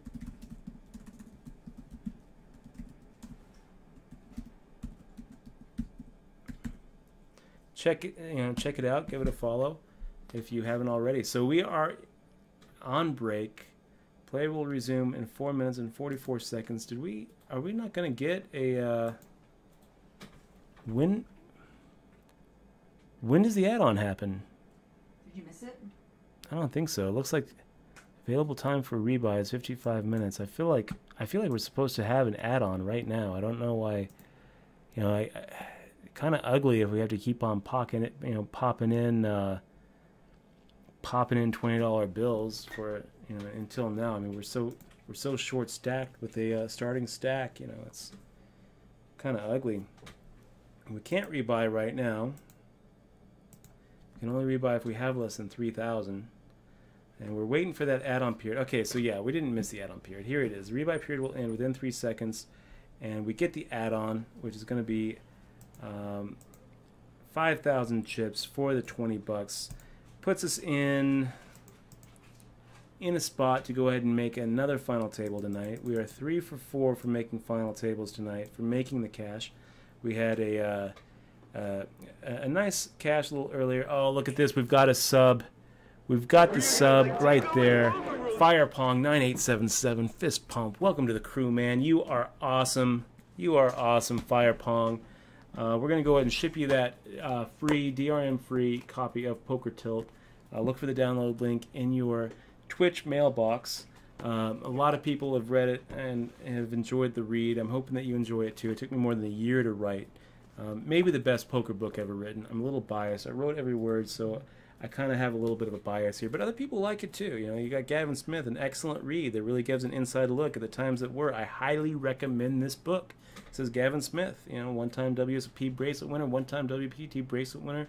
We've got Nolan Dallas saying this book is an amusement park of emotions, always on edge. We've got Michael Craig saying this book deserves to be an instant classic. Wow. Pretty high marks from Michael Craig, author of The Professor, The Banker, The Suicide King. Definitely a great author in his own right. I'm really impressed with his work. And for him to say that it's deserves to be an instant classic, that he read it and loved it, really appreciate it. We got Jeff Matson. Dutch's personal story is fascinating, a refreshingly unique perspective through the poker boom and beyond. Thank you, Jeff Matson, triple bracelet winner. We got Mark Hoke saying, impossible to put down. A must-read guide to surviving the brutal world of poker. It is truly a game changer. Thanks, Mark. If you guys haven't checked out the Mark Hoke Show, it's probably my favorite podcast. That's kind of where I like to get my weekly news roundup. One of our friends of the stream, Nate Dowland, he's often in the stream here. He is one of the co-hosts there. So definitely give it a read. And look, I can't tell you, man. Firepong 9877, you are so awesome for subscribing. I really appreciate the support. I wouldn't be able to do this if it weren't for guys like you. Thank you, Firepong. You are great, and all of you subscribers are so great. I really appreciate it. We're gonna go ahead and ship you that copy. Hopefully, you get a chance to give it a read. Hopefully, you enjoy it, and join us tomorrow for our subscriber only chat stream. We're gonna be doing an HPT viewing party. So we got permission from the HPT Heartland Poker Tour to go ahead and use their episodes to help us all improve at poker. We're getting ready for the WSOP, counting down the days. I made a little construction paper chain. Every day I pull off one of those chains and I throw it on the ground. I think we are one day closer to the bracelet hunt. Boys, I can't wait. I smell it in the air. Every time I'm driving around Vegas, I look up at the Rio and I think, there it is. This is what it's all about. I can't wait. So thank you so much for your support. Let me know if there's anything that I can do to make your subscription a better value. Dutch at DutchBoy.com. I'm really here for you. That $5 basically buys you a poker mentor and a poker coach. Triple bracelet threat in your corner. If you got any questions about a hand, yours or others, if you're watching Big Dog Pocket Fives and you have a question about a hand he plays, you want my opinion on it, send it over. Just like 9 Iron 12 did tonight, we'll talk about it on the stream. Thank you. I'm going to go ahead and get a little bit of exercise, get a little bit of blood flowing, try to avoid those clots hitting up to the brain. You hear these things on the news every day. Kid from South Korea dies after playing Warcraft for 48 hours straight. So let's go ahead and move. If there's one piece of advice I would give you, Jason Somerville, if you're ever watching the stream, it's get up off your chair and move. We don't want to lose you to a blood clot, buddy. We don't want you to have that aneurysm. So let's go ahead and do some push-ups, get out of breath. We'll be right back in 1 minute.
Okay, and we're back. Queen 8 offsuit, good enough. Let's go ahead and make it happen. Making it 2.2 here. We're gonna go ahead and keep on tapering it down. We started once when the blinds and the antes, when the antes first hit, we were at 100, 200. We started at 2.5 times the big blind. We're gonna go ahead and taper that down. Go ahead and keep on making these kind of moves where we take the pre-flop aggression and shit. Now we just give it up. If he's just bluffing us, well, whatever, GrinderNet. Percy Control, thank you so much, man. Thank you for the sub. Fist pump. Welcome to the crew. I can't tell you how much it means to me, Percy. You're gonna go ahead and get that digital copy of Poker Tilt. I hope that you enjoy the read. And we're going to be rolling out so many cool subscriber benefits besides all the really cool emoticons that we've got. Again, oh God, I love seeing that animation. Double fist bump, triple fist bump, Percy Control. You are awesome. Thank you so much for your support. And all of you subscribers, you're so great. I really appreciate it. I'm really here for you. So let me know anything I can do for you to make that sub a better value. Dutch@dutchboy.com. I'm here for you, man. Jesus. How do we not just shove it here and hope that Razu folds? I mean, an open limp is always wrong. That's why you've got the bone and fish, Razu. We've got a real nice situation here to go ahead and increase our stack by a whole 30% without having to see a flop. And I think that maybe we get it through. Yep, 6-2 offsuit. That'll do it. Thank you very much. We had that tween stack. That's the spot we were looking for, is those spots where we can figure to go ahead and shove our whole stack in and increase increase the stack by a pretty considerable percentage without having to see a flop. And we're not waiting for hands, we're waiting for spots. You don't need hands, you need spots. So thank you again for joining us. We're showing you how it's done. This is the last chance we have of the day of making a final table, but we've already made 3 final tables today. 3 out of 4, not such a bad record. Pretty good in the money percentage today at 75%. Actually took down one of those tournaments too. So we have our 3rd W right here on twitch.tv. Our subscribers can all go back and rewatch the action. We might highlight it too for everybody, guys. We've got more than 500 people watching. Please, if you haven't yet clicked on that follow button, just click on it. What are you waiting for? It don't cost nothing. It doesn't cost you a dime. Just click on that follow button and you're helping support this stream. You're helping support poker on Twitch. So please do it. And no, big dog pocket fives. Don't sell yourself short. A $6,000 cash is good. 6K cash. I mean, shit. I wish I cash for $6,000 a day. Grand don't come for free, my friend. So nice job today. Nice job. Okay, guys. Where are we at here? We are sitting here at the 250-500 level for another 33 seconds. Nice hand Razu. Can't really blame GrinderNet for getting it all in there with a pocket pair. He was hoping that no one woke up with a hand behind him. He was hoping that he'd be able to increase that stack size without a confrontation. Too bad for him. Razu actually woke up with the goods in the big blind. That's always pretty fun when you're sitting there looking at pocket kings and you see a raise and a re-raise behind you. We'll go ahead and let it go. Ace-8 offsuit. It might actually be... it actually might be better than what GrinderNet has. So, Connor, dude, I actually didn't do any push-ups this break. It was all I could do to make it to the bathroom and back. What do we do here with 12 bigs, boys? We're going to go ahead and just fold. It's that tween stack again. It's too many chips to open shove. It's too few chips to make that min-raise, so we'll just fold. I don't really like the fold, but it's one of those situations where everything feels wrong. You know, we're never open limping, so our options there are to shove, you know, open for the regular amount, which would be 1,300 here, or just fold. And kind of a fence decision. When everything feels wrong, just fold. There's always another hand. Pocket fours, Jesus. Again, we're in this awkward spot, but this is going to just be a shove. And if we get snap called, hopefully we are in a coin flip situation, and that we win. But we're not. It's too strong of a hand. You know, we've got less than 12 big blinds, so it's in that tween stack. We don't love it. Wow, what are you doing? Jesus Christ, GrinderNet! What the fuck was that? What a horrible, horrible fucking play! Jesus Christ, get out of here, Grinder.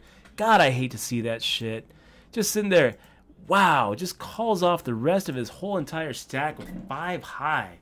Motherfucker. Jesus. Sorry, guys. Fucking blow up. Wow.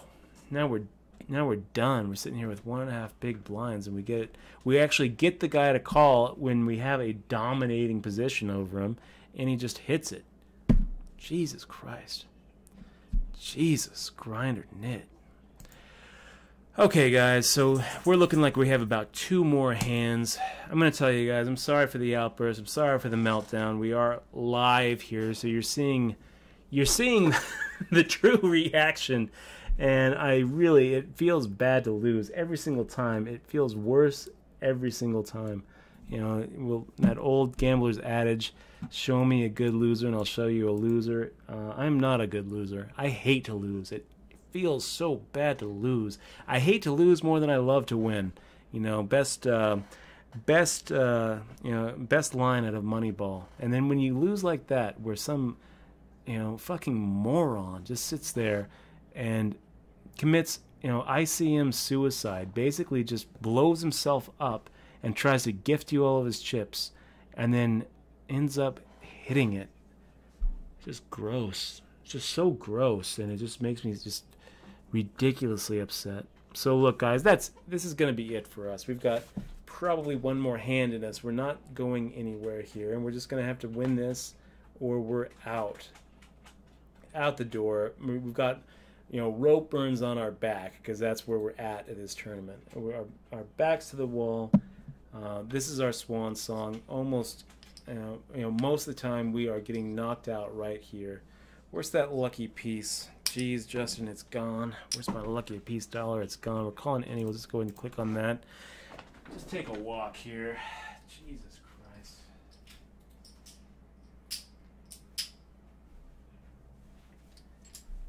Why didn't that call any button actually work? I mean, I clicked on the call any. Thank you, WSOP.com. If I actually did take a walk, I just lose here.